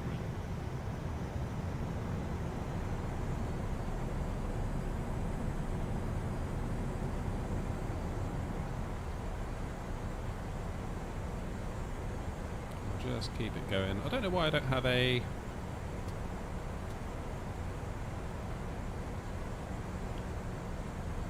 glide slope. That's slightly concerning.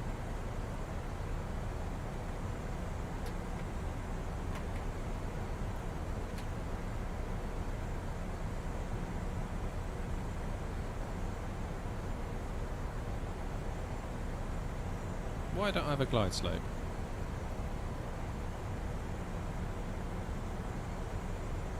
Good idea on the yoke cam. Why don't I have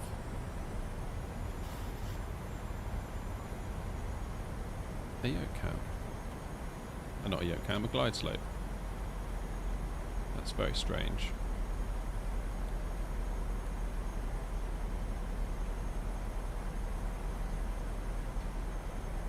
Are we too far out?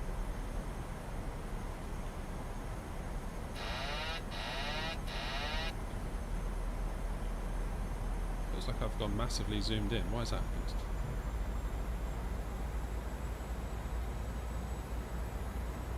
Ah! What's going on? That's better. Ah, this is like the flight to end all flights, huh? Alright, we'll just have to do it visually, I guess.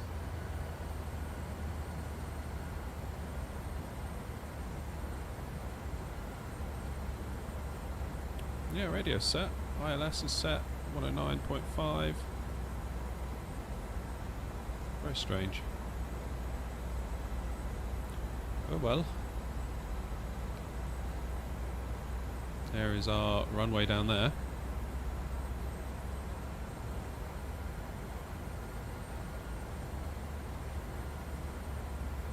Not sure what else to say, really.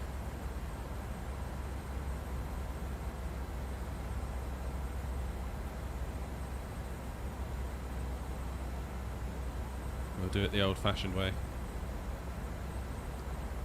And look, our flight directors have gone very strange as well. What if I cycle them on and off?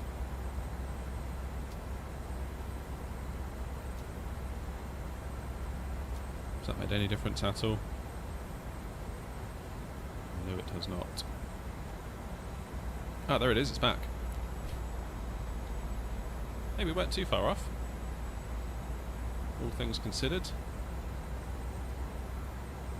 Okay, gear down, flaps 30. Just try not to make a mess of it this time, you gigantic fool.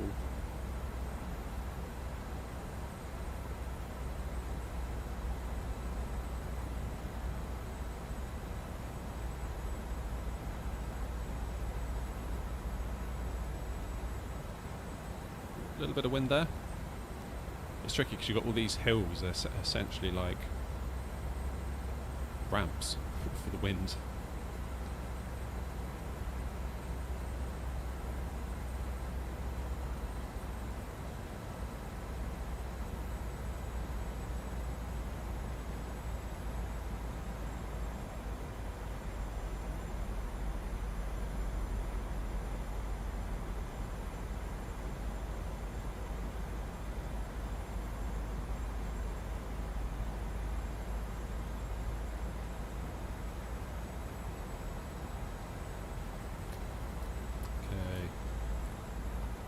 Throttles.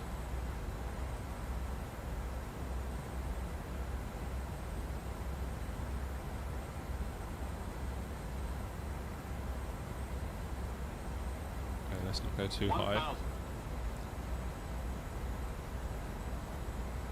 Let's not go too high. Get over to the left just a touch as well while we're at it.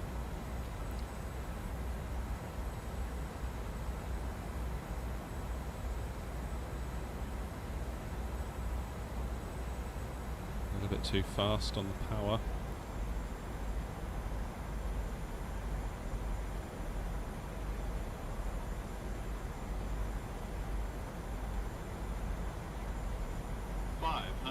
Oh, definitely feel some wind now.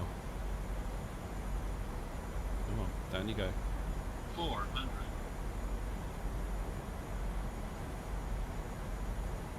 300.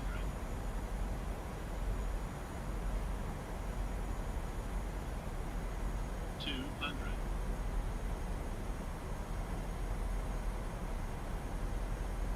100. 50.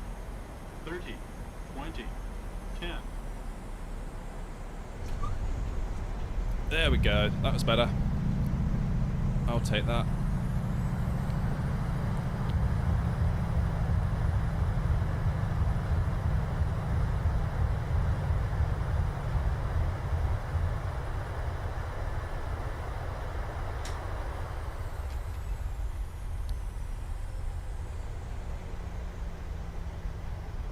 Much better.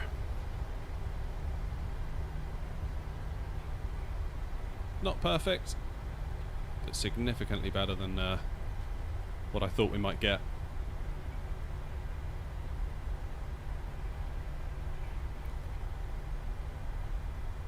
Alrighty. Let's get our ducks in a row here for a moment.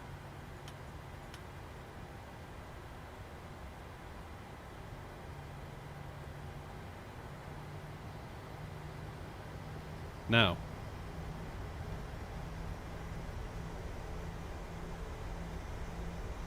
where does one go?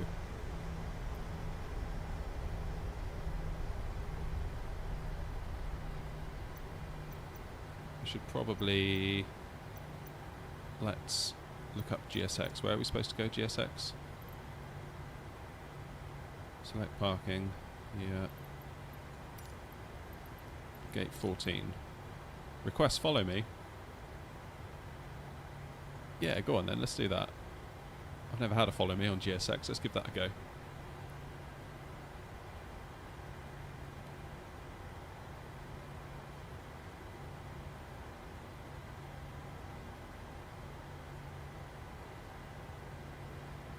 Estimated arrival time 1 minute and 9 seconds. Alright, we'll wait it out because we haven't done this before.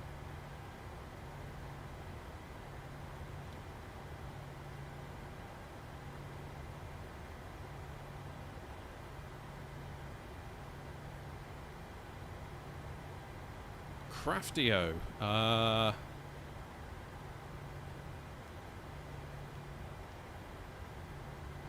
you changed your name recently? Oh, here it comes, look.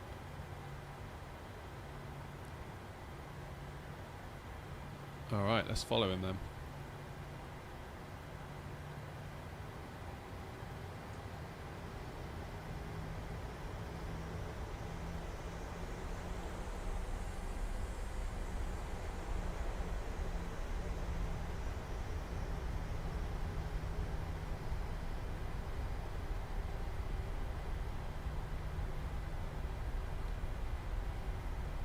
This is quite a nice little feature, isn't it? Oh, is it literally just over here?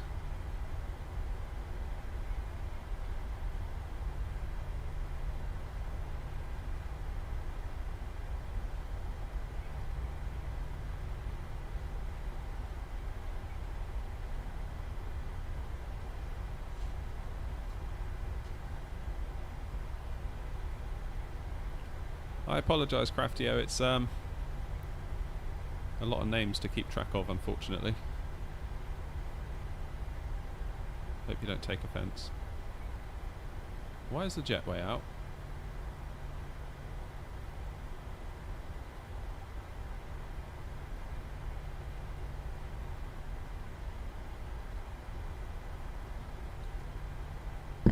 Whoops, sorry for hitting the mic there, guys.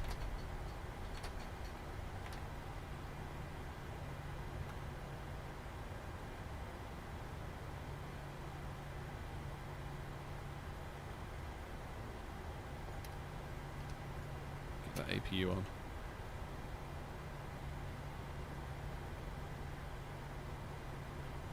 Well, it's basically going to want me to drive right into that, isn't it? Which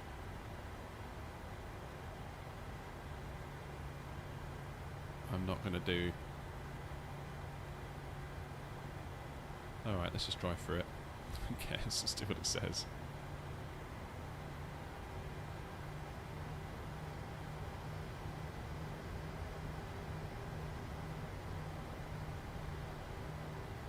It's a bit of a shame that they spawned that jetway there, to be perfectly honest.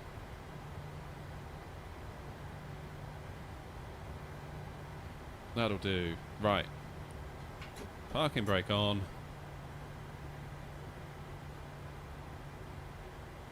Just waiting for that APU to start. There it goes. Let's take power from there.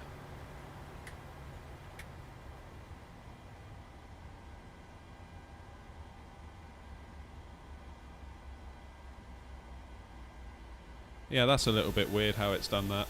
Okay, right, GSX. Let's get things deboarded, shall we? Looking at the time, guys, this one's taken a bit longer than I anticipated. I'm not entirely sure if we're going to have time to go anywhere next. What we could do is we could spend a bit of time doing some landing practice with FSI panel, if anyone would be interested in seeing that. And you guys can vote on where we land. Okay, request deboarding. The boarding requested. Oh, okay, so it's actually moving.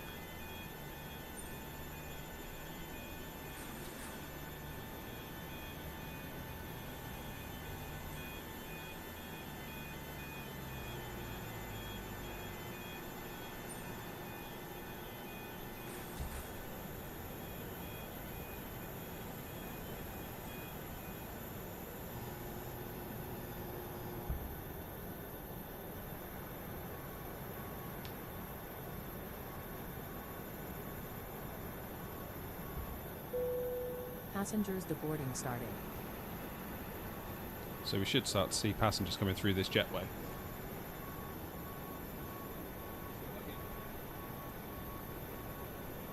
Yeah, GSX didn't have its finest hour there, did it?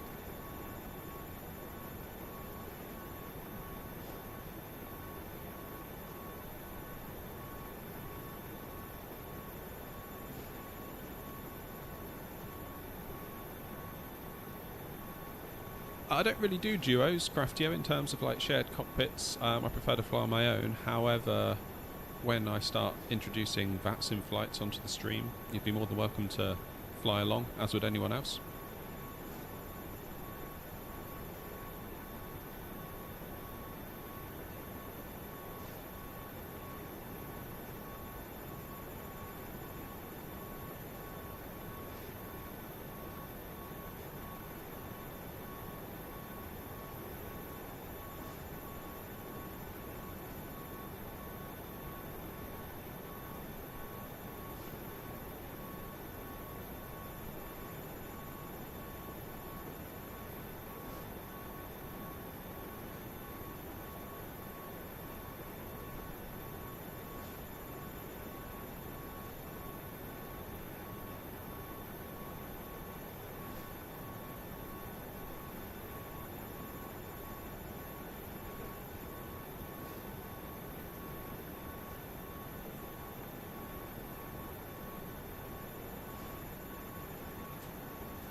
Right, vote away while we deboard.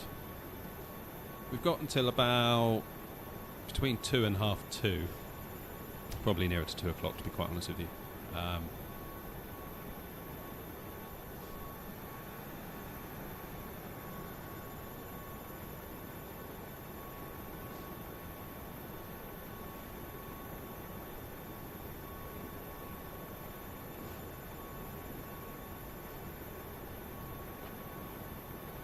You see, I thought that was quite a smooth landing that we did there just a moment ago, but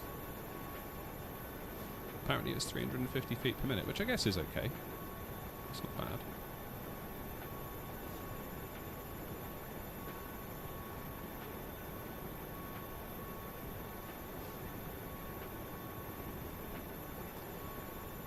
I'm just never sure I trust the landing feet per minute that SimToolkit Pro gives you. I'm really not sure about that at all.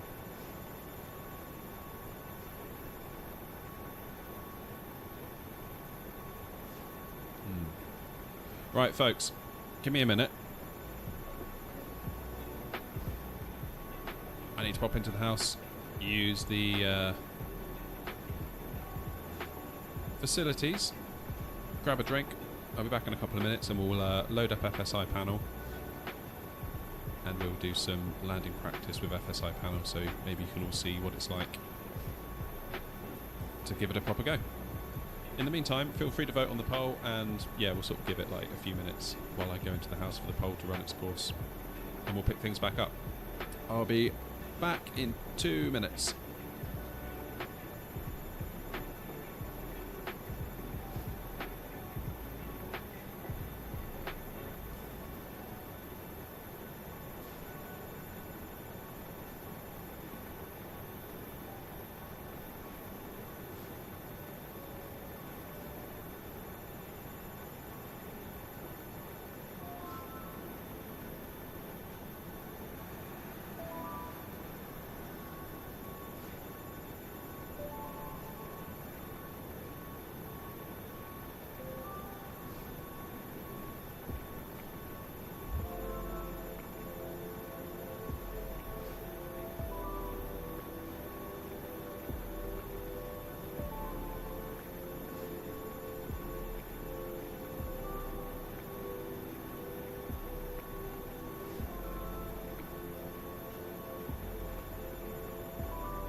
Alright, sorry about that, guys. I'm back, finally.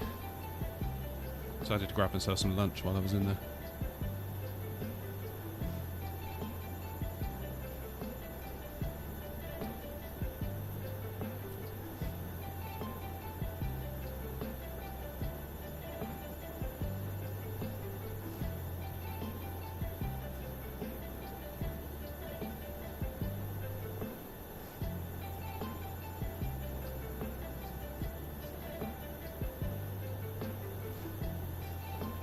Anything for you, Macam?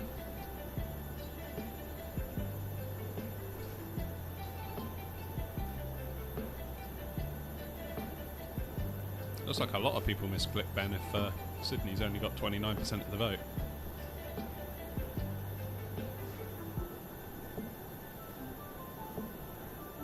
I'm not saying we're not going to do Sydney this afternoon. We could maybe start with Heathrow, then do Sydney.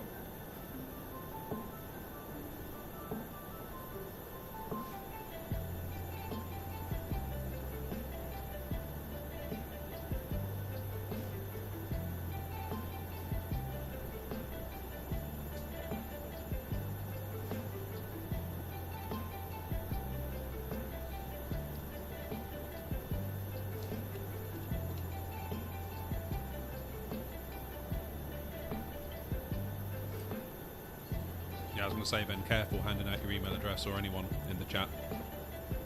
Obviously the live chat lives on after the stream ends, so anyone could see it on YouTube. Guard your privacy.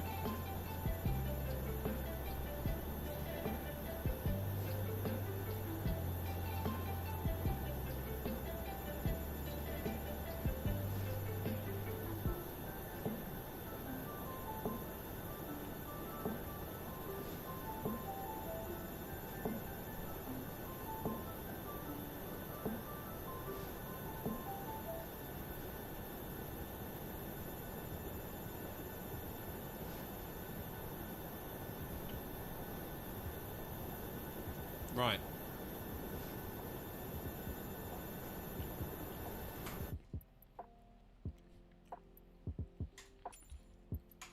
Let's bail out to the main menu. We'll call that flight done, shall we?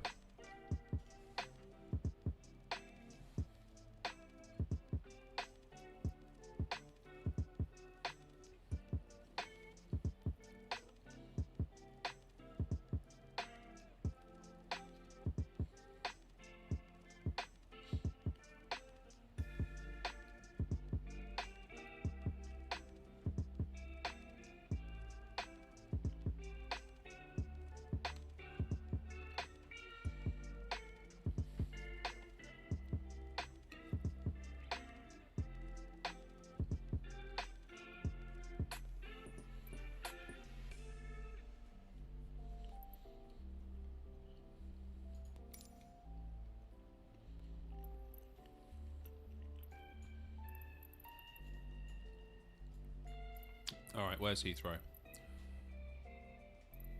Let's do runway... I'll start there. Just spawn us in for now, that'll be fine.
Okay, so we're going to put the plane in.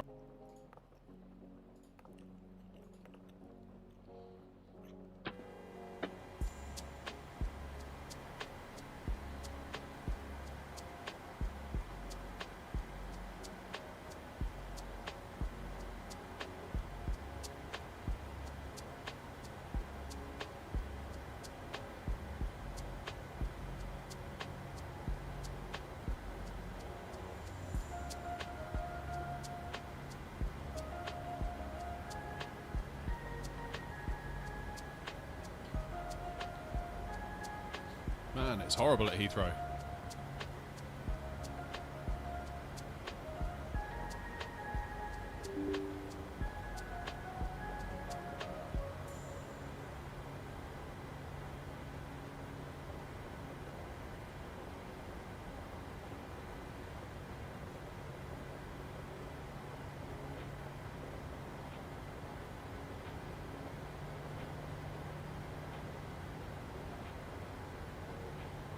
Yeah, I've heard of that Air Macam guy.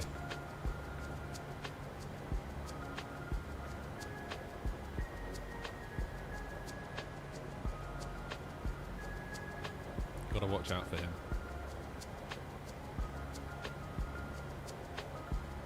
Okay, I don't know why my screens haven't come to life. Right, start up state, runway, execute. Come on. There they are. Tell you what, the sandwich from the galley today is very nice.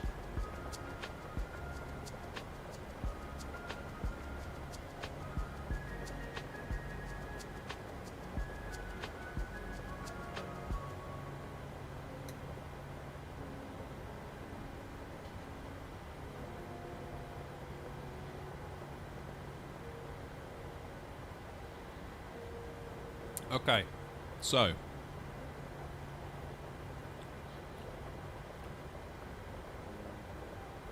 yeah, Craftio, the Discord's members only, and also Ben isn't in there, so I wouldn't waste your money signing up, to be quite honest, if that's the only reason you're going in there.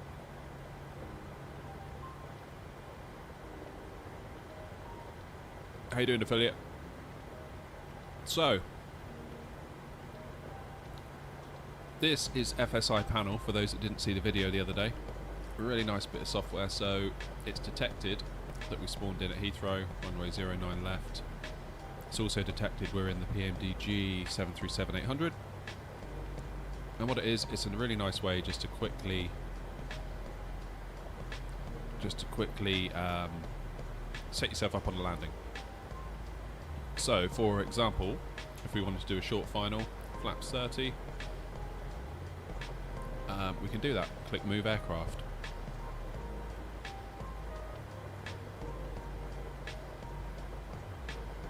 Your aircraft actual weight is above maximum landing weight. Please select what you want to do. Let's do set maximum landing weight. Nice. And away it goes.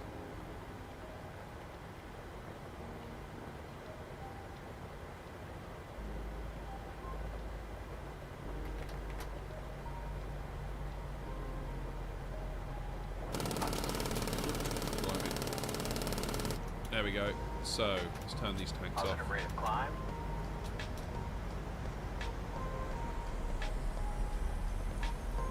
And we're going to let it set us up.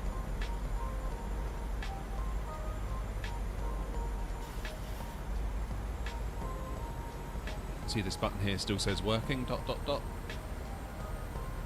That means the FSI panel is interfacing with the PMDG, getting everything set up how it needs to be. While it does that, we're just going to bounce around in the sky.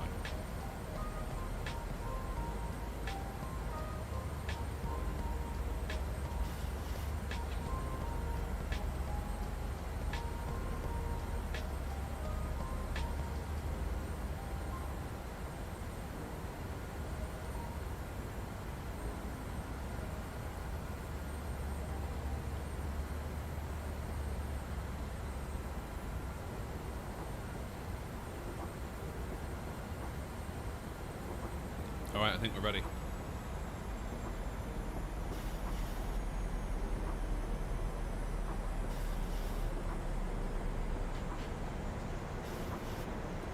Hold the brakes.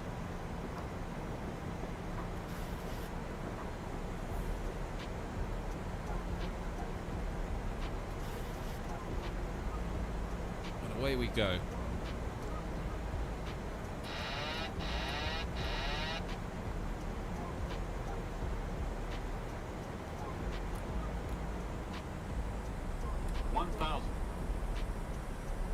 See how we get on with zero visibility, shall we?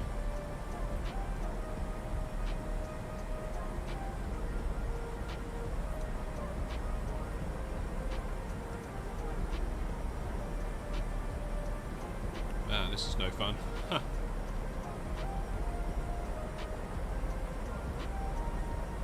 I always do prefer to see my runways. 500. We're too low. Oh, there it is. 400. Woohoo! This is going to be fun. Let's see if we can do it. Just for the lols. 300.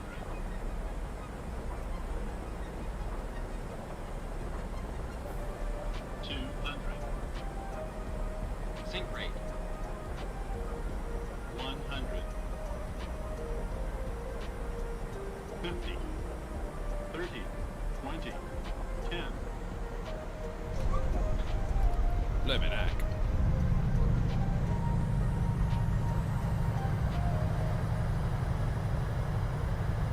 See you later, Craftio.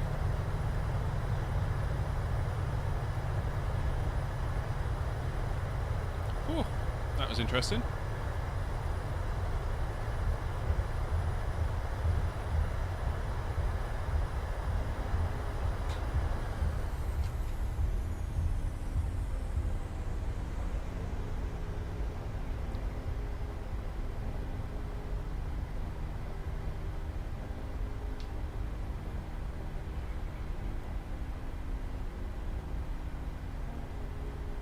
And to set us up again,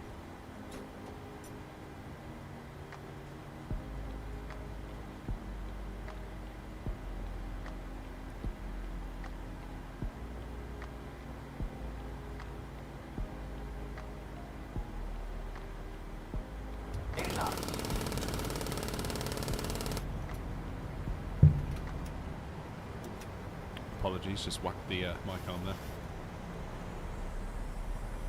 Have a good VATS in flight.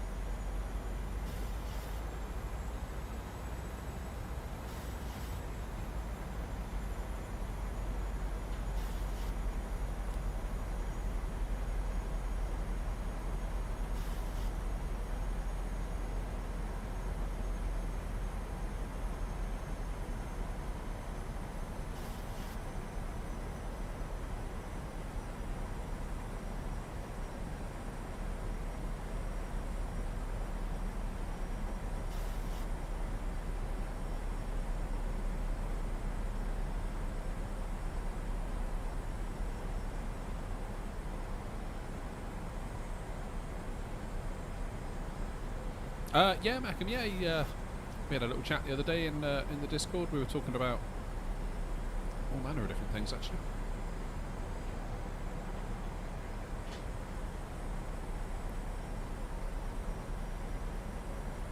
Okay, brakes. Foot on the brakes for 3 seconds. Whoa. Let's give it another whirl, shall we?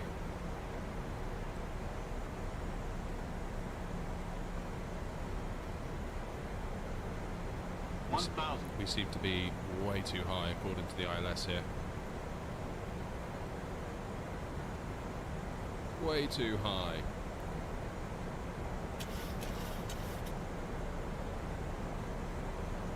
Entirely sure how we recover from this.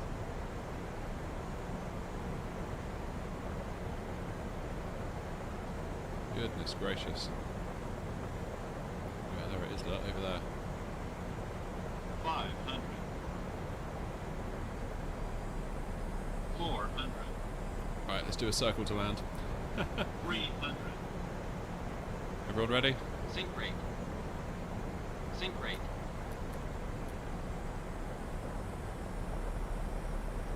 100. 50. 30. 20. 10. How's about that?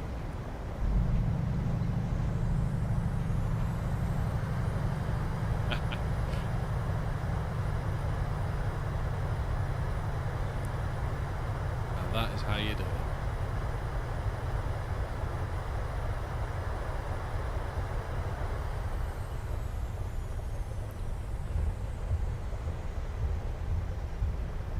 He is a good egg. We like Felix.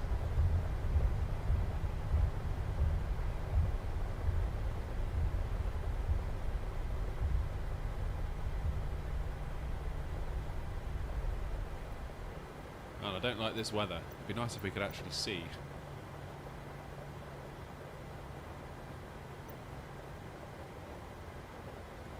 Let's have one more go.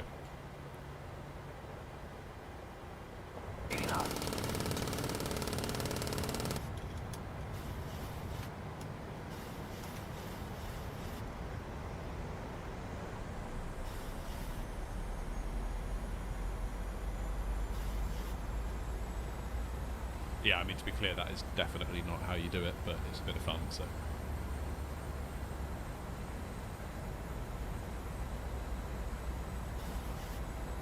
Maybe we'll get some visibility this time.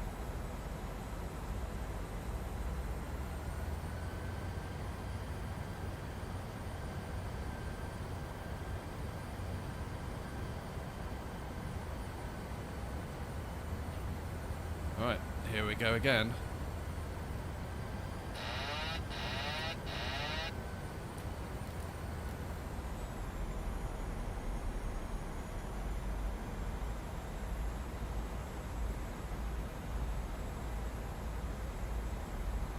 Let's see if we can do it. Basically, zero visibility into Heathrow. 1,000.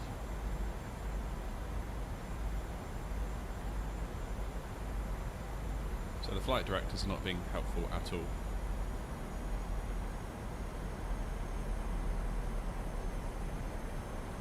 Yeah, we're way too high.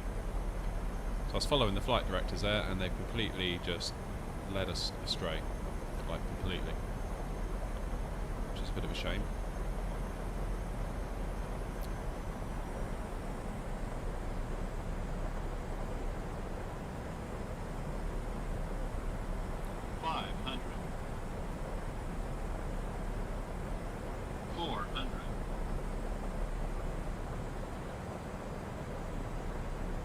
Yeah, we've got a bit of a crosswind going on now, look. Sync rate.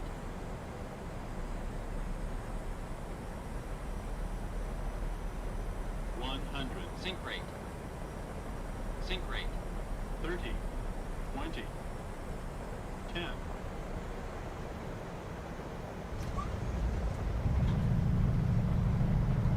There, Penang, windy.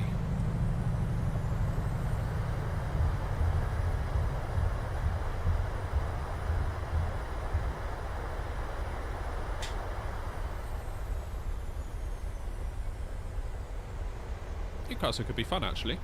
I wonder if we can do it without respawning. Let's try it. It's at EGNT, isn't it? Select airport, select runway. What did you say? 25. There we go. Short final. Move aircraft. Let's see what it does. 80 knots. That's looking better already.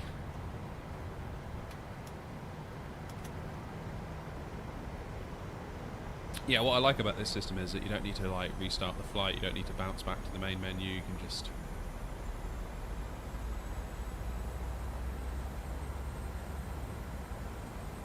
have a go. If it doesn't work out, have another go. And just rinse and repeat, you know? I like it a lot for that. Okay, we're ready. 1, 2, 3 on the brakes.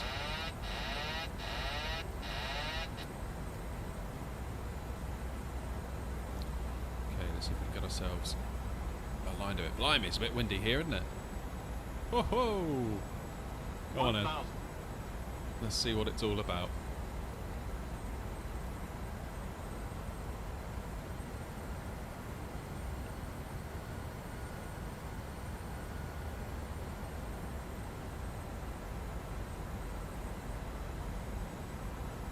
This is rather windy. I feel like you fooled me here, Mackham.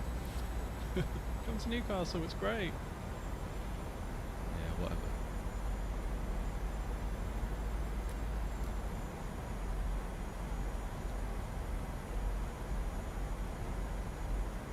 So we've got our crab angle on the go.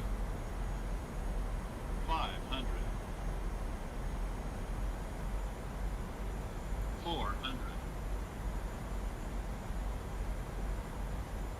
300.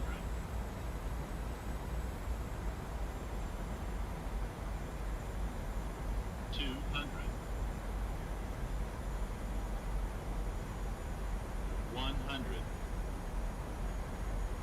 50, 30, 20, 10.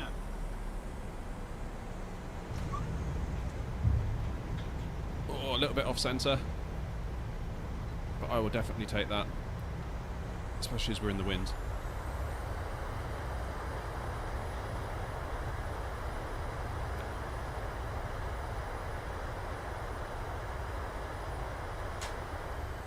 Easy peasy, right?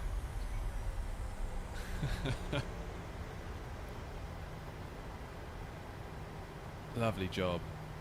Now then, did I blow a tyre then? I feel like I may have blown a tyre. Let's go PMD setup, aircraft, failures, active 3. Yeah, I blew a tyre. Clear all. That may have been at Heathrow I did that actually, in fairness.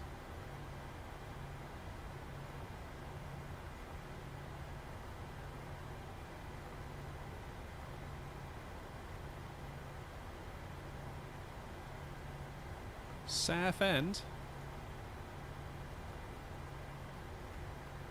Right, let's just try and clear all of these a moment.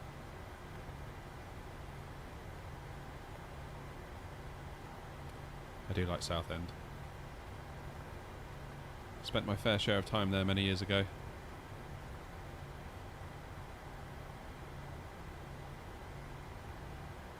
Right.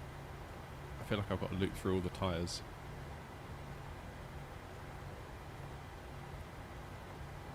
I think what I did back in Heathrow, I slammed the brakes on too quick.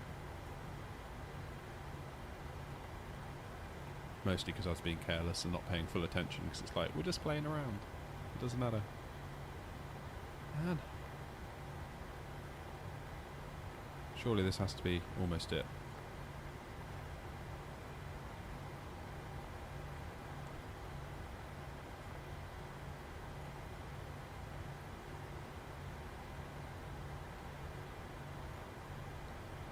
Southend's a nice place. I like Southend. It's a cool place to work.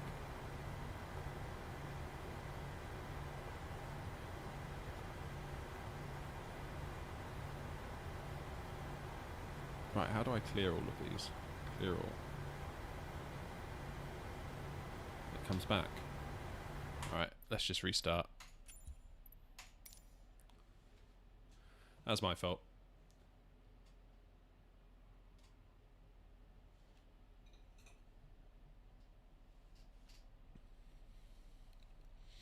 Right, seeing as the poll has been completely useless and is almost level, let's end the poll. We'll just go where you shout out in the chat. So we'll do Southend next, then we'll do... What was it you said, Mackham?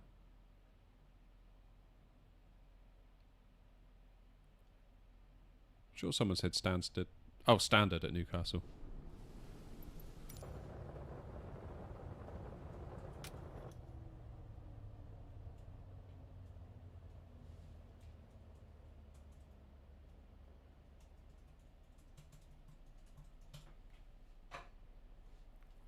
Okay. Let's hold down the old menu button. PMG setup. Let's get it in its runway state.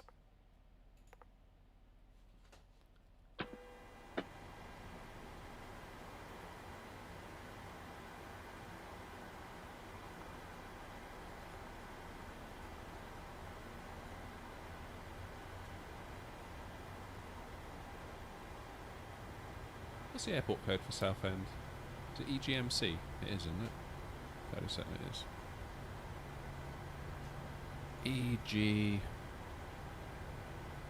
EGMC? Southend, there it is. Select airport. Which runway shall we do? Let's just go with 05. So the wind is 220. Let's go 023 then. Select fix. 4 mile final, flaps 30.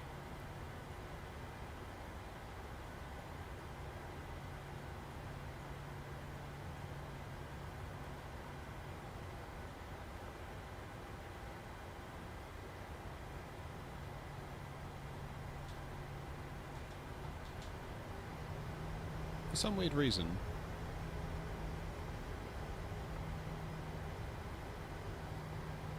This isn't coming to life. Let's put it into approach. Oh, here it comes. It's fine now.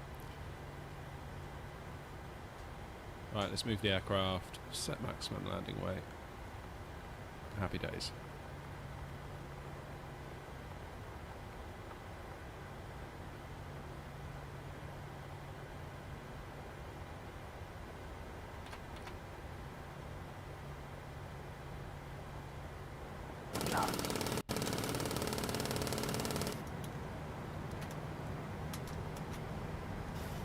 So we'll just let FSI panel configure the plane for us.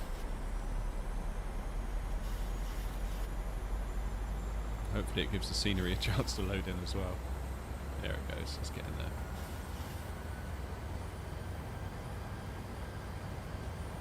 So we're waiting for that button to turn to move AC, which means it's in a position for us to take over.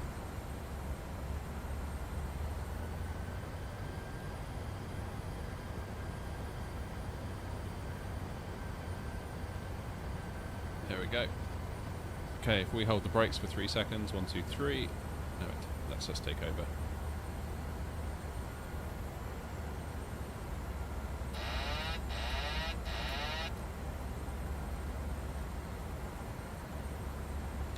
Here we go, Southend. Nice to see you again after all these years. Yeah, same, Macam. I've got to go in a minute. 1,000. For the exact same reason. But thank you for coming by today. I do appreciate it. It's feels a little bit like the first day back at school, really, making all my mistakes. It's like when you come back. Do you remember coming back to school after the summer holidays and you feel like you can't write? I've forgotten how to write.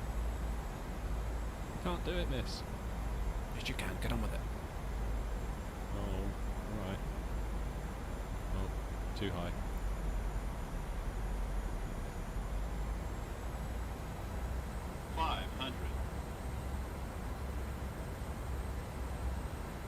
Still got a bit of wind going on here, haven't we? 400.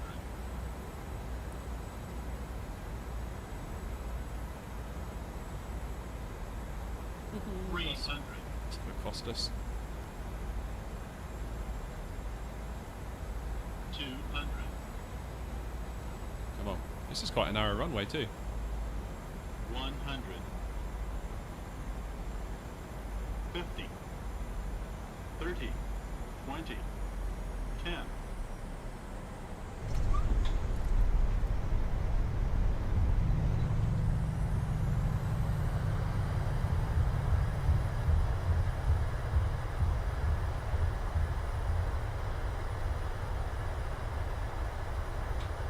That's a short little runway too, isn't it?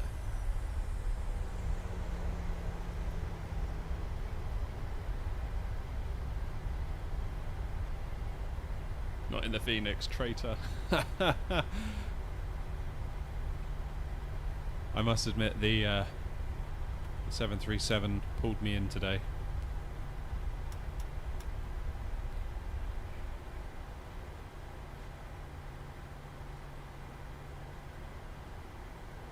That wasn't too bad, all things considered. That was not an insignificant amount of wind.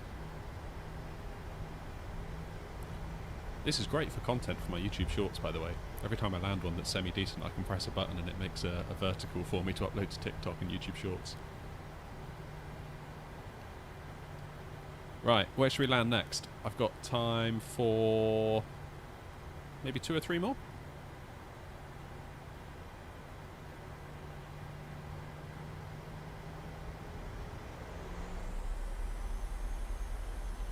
So we've done Southend, we've done Newcastle, we've done Heathrow.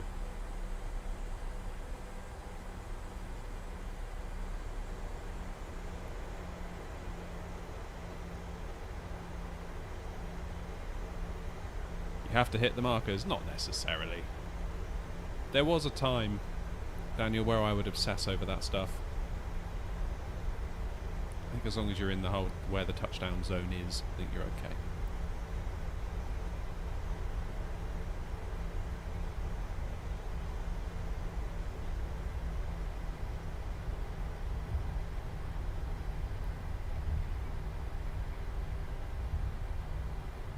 Where should we go? Somebody chuck me an airport code and I'll land there.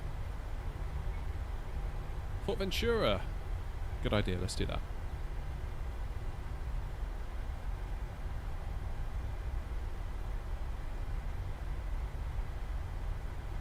GCFV, isn't it?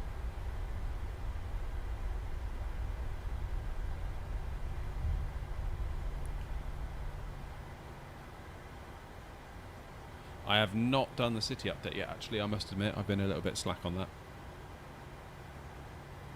GCFV. Fort Ventura, select airport, select runway. What's the wind doing? 060 at 12 knots. Probably 01 is the way to go then. Whoops. Short final. Move AC. 8 knots.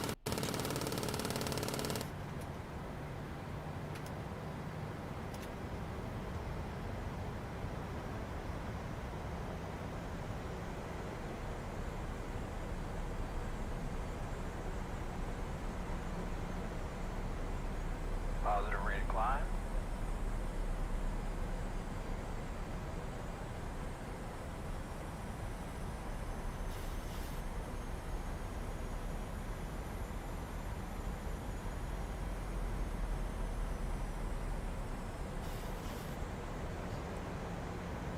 Alright, feet on the brakes for 3 seconds. And we are good to go. Strong winds here, 17 knots. I definitely feel that. Wow. Okay. This ought to be interesting if nothing else.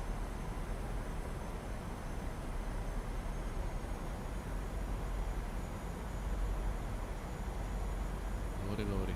Oh, I've gone too low because of that extended threshold. I always do that. I do the same into JFK on 3-1 left. I'm always aiming for here, and I should be aiming for up here. That's a me issue, I'm afraid. Oh.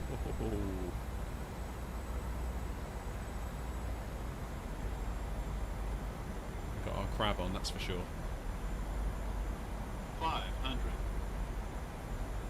Not sure why the flight directors are so off,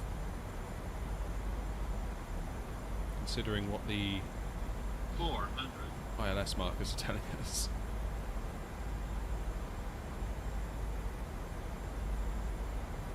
Okay, eyes on the prize. 300. Flight slow. Well, I disagree. 100. 50. 30. 20. 10. Oh, I floated it. Yeah, look, we're floating. There it goes. Oh, that was a shame. That might have been alright otherwise.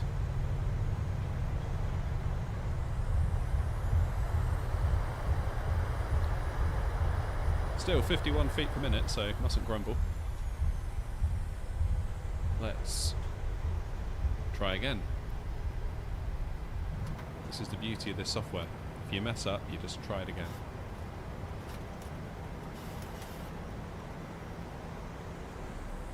Happy iPhone Day, by the way, grey shirt. And to anyone else who celebrates.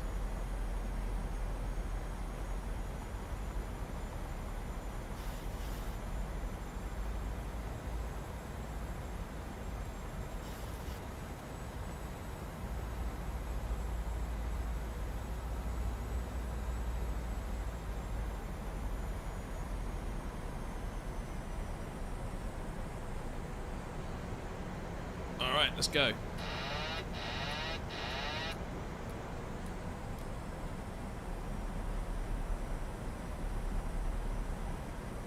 See, the flight directors seem much more in tune this time. What was I saying that? 1,000.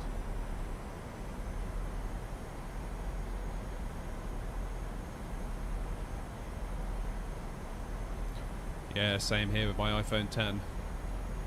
hanging on in there by a thread. A friend of mine, I don't know what you think about this, has a 14 Pro Max and said he would take £800 for it, and it's a 512 gig 14 Pro Max. 500. So I'm just kind of mulling that one over a little bit. Oh, low, damn it. 400. I don't know if I have actually. Glide slope. Glide slope. Glide slope. Glide slope. Yes, yes, yes, yes. Glide be quiet. slope. Glide slope. We know the glide slopes in the Glide game slope. are broken. Glide slope. So quiet Glide yourself. slope. Glide slope. Too slow as well. 100. 100. 50. 50. There we go. 30. 20. 10. That. Oh, blimey. That will do.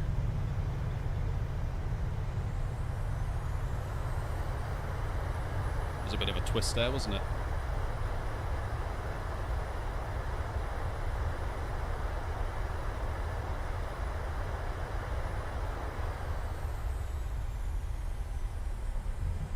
I think that's good enough to upload. I'll take a short of that one.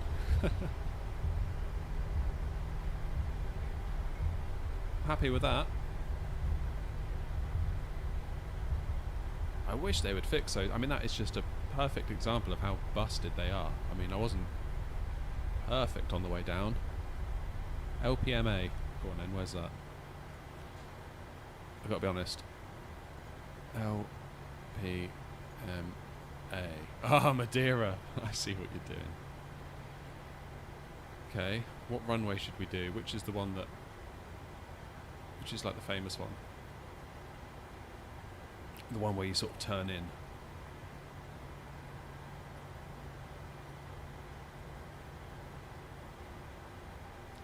Would it be 0.5 or is it 2.3?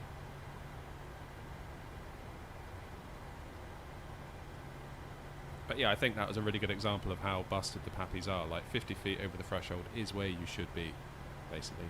And it was telling me I was wrong. So, yeah.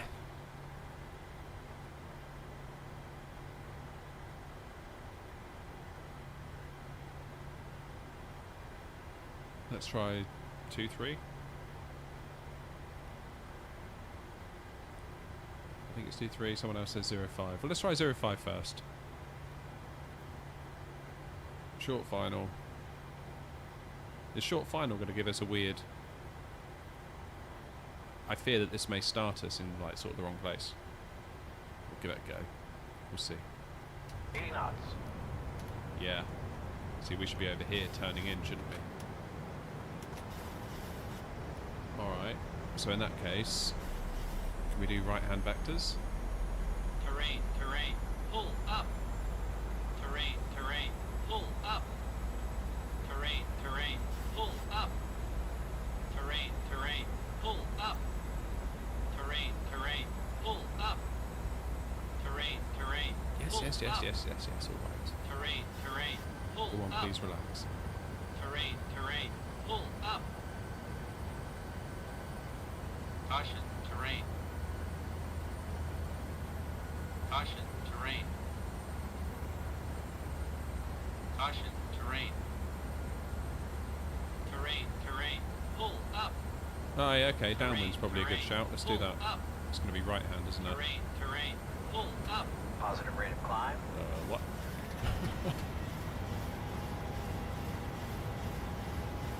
What is it doing? Ah, here we go. Good times.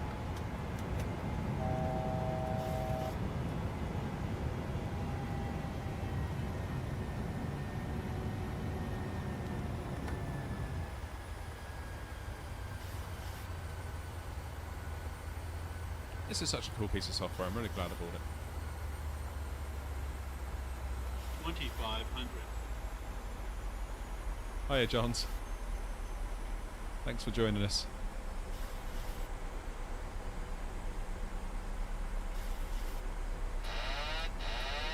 Oh, I hate it when you disconnect and like the nose just dips instantly.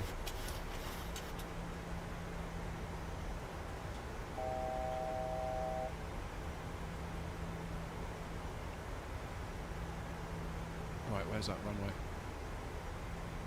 It's back there, right?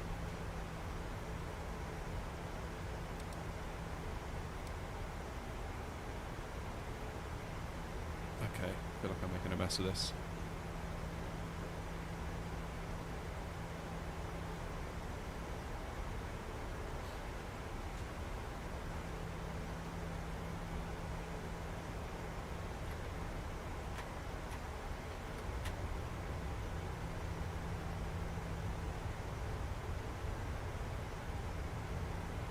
This has not gone well, I fear.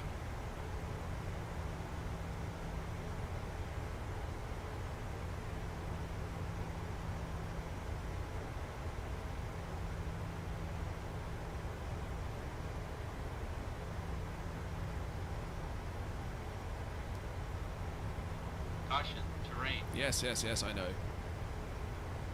Caution, terrain. Caution, terrain.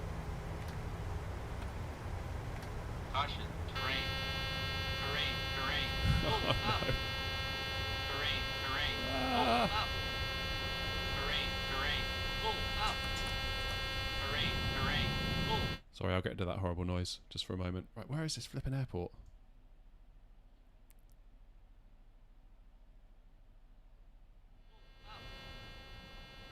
Right, we're going to restart this. Terrain, terrain. Pull up. Okay, let's try that again. Terrain, terrain. Pull up. Terrain, terrain. Pull up. Terrain, Vectors, terrain. final, Pull up. clean, vectors. Let's do vectors, see what that does. Don't sink. Don't sink. Don't sink. Don't sink. Don't sink. Don't sink.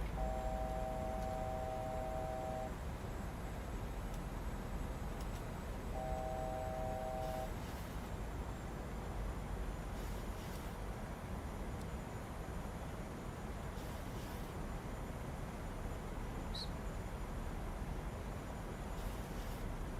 2,500. So it's working, it says.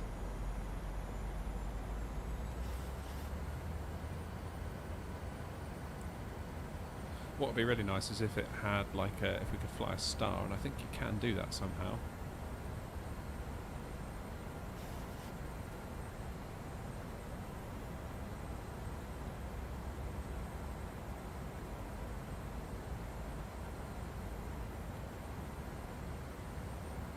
I thought the blue line was go around. I could be wrong though.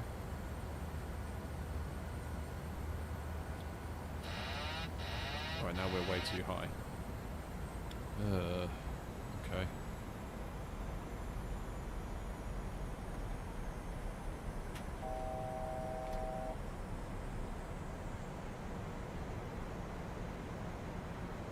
I feel like we're way too high. It's kind of, I feel like we're set up wrong here.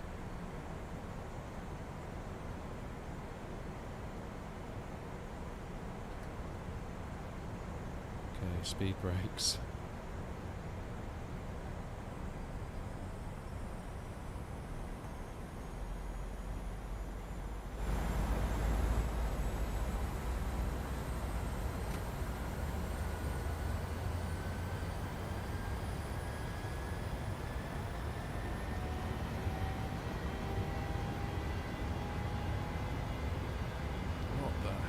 Is it doing now?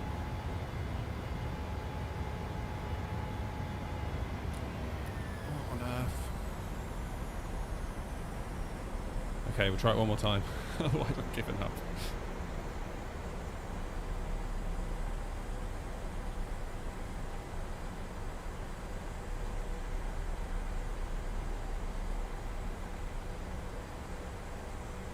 Let's try it on final instead of vectors.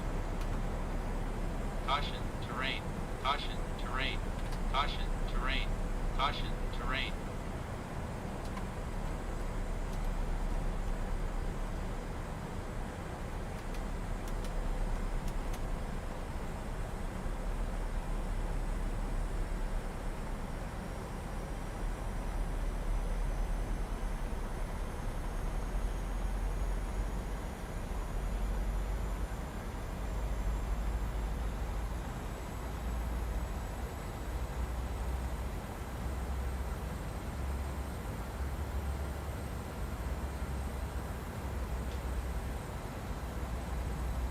2500.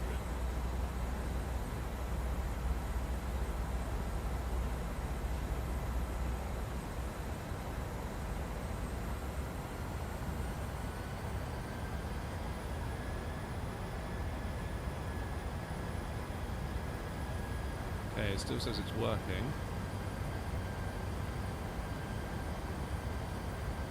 Right, let's try that.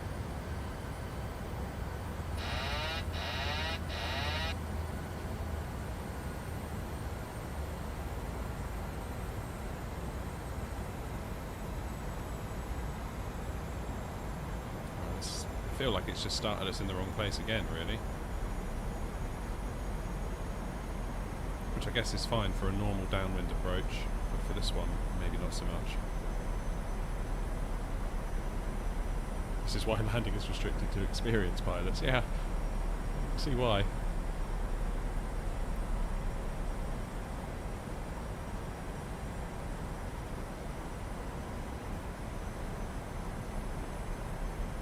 I feel like I'm setting myself up to fail, really, given the starting position that we were in. Let's see if we can just dip our nose down quite a bit and bring in that glide slope.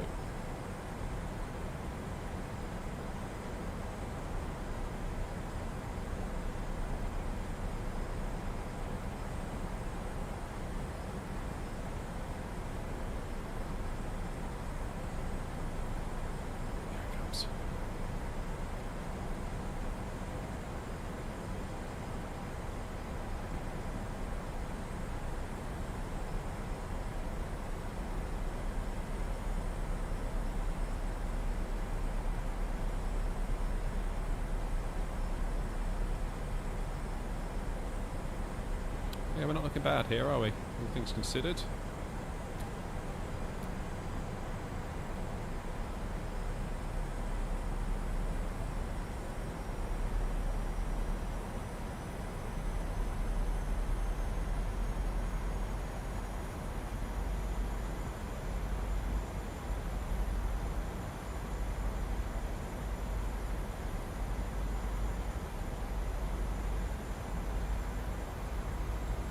Feel like we're turning a little bit on the tight side. See if we can just... 1000. Glide slow. Yeah, here they come. Here come the warnings.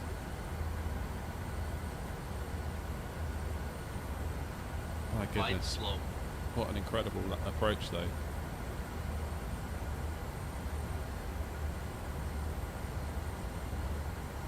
Caution, terrain.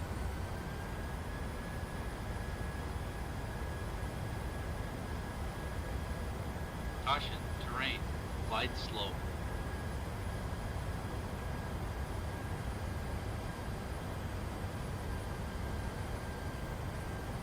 This is where a head Glide tracker would slow. come in handy, isn't it? Caution, terrain.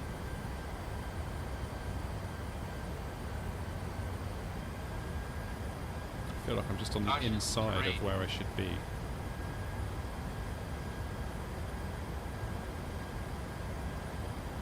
Caution, terrain.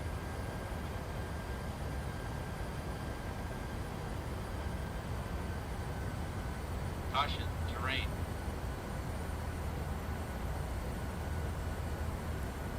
Here we go. Caution, terrain, terrain. Pull up. I have to respectfully Terrain, disagree terrain. Pull up. with the aircraft. Terrain, terrain. Pull up. Terrain, terrain. Pull up. Terrain, terrain. Pull up. Yeah, you weren't wrong about the warnings, were you? Terrain, terrain. Pull up. Terrain, terrain. Pull up. Okay, where's my glide slope gone?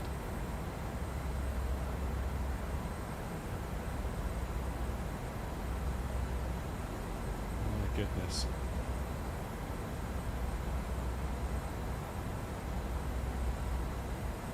A bit too fast. bit too wide. That's a shame. 500.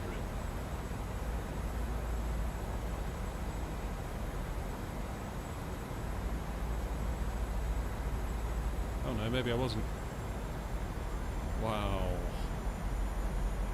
Wow. 400.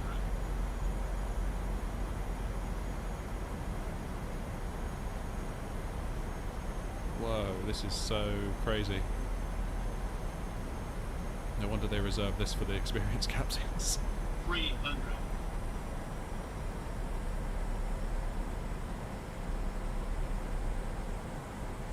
200. 100. Sink rate. 30. 20. 10. Why does it feel like the sim's gone into slow motion?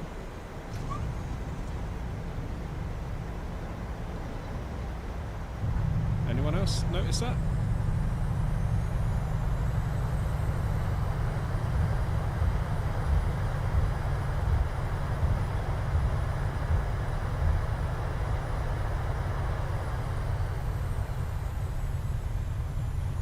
It feels like the sim's gone into slow-mo.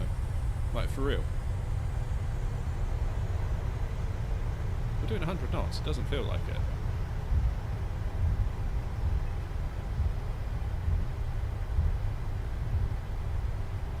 Is anyone else getting that feeling? It's 200 feet per minute, so I'm not going to complain at that, but it feels like my sim's gone into slow-mo. It feels like we're taxiing at like 10 knots. But we're not, it says we're doing an awful lot more. Yeah, look. How bizarre. Maybe it's just me. Maybe it's just me. That one's going to require some practice and some more work, I think.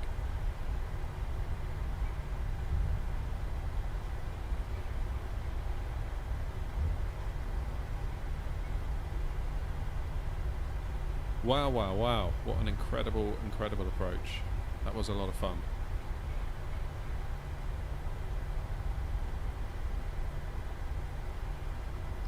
That was a lot of fun indeed.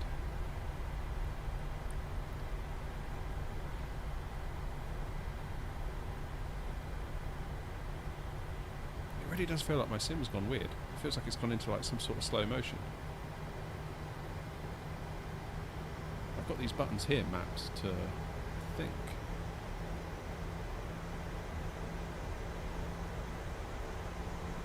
How very strange. I don't know.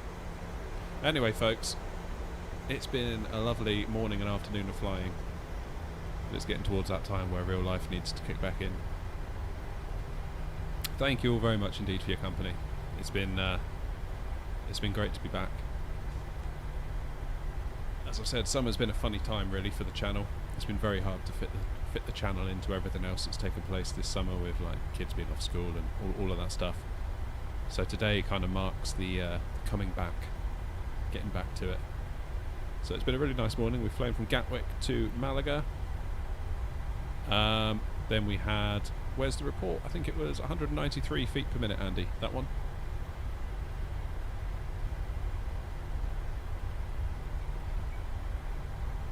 In fact, I wonder if... Oh, it's gone. Damn it. Why is it? Please restart FSI panel to get out of dark mode. Alright. Yeah. I'm going to leave it there. And I will catch you all in the next stream. Thank you very much indeed for watching. And take the very best care of yourselves. See ya.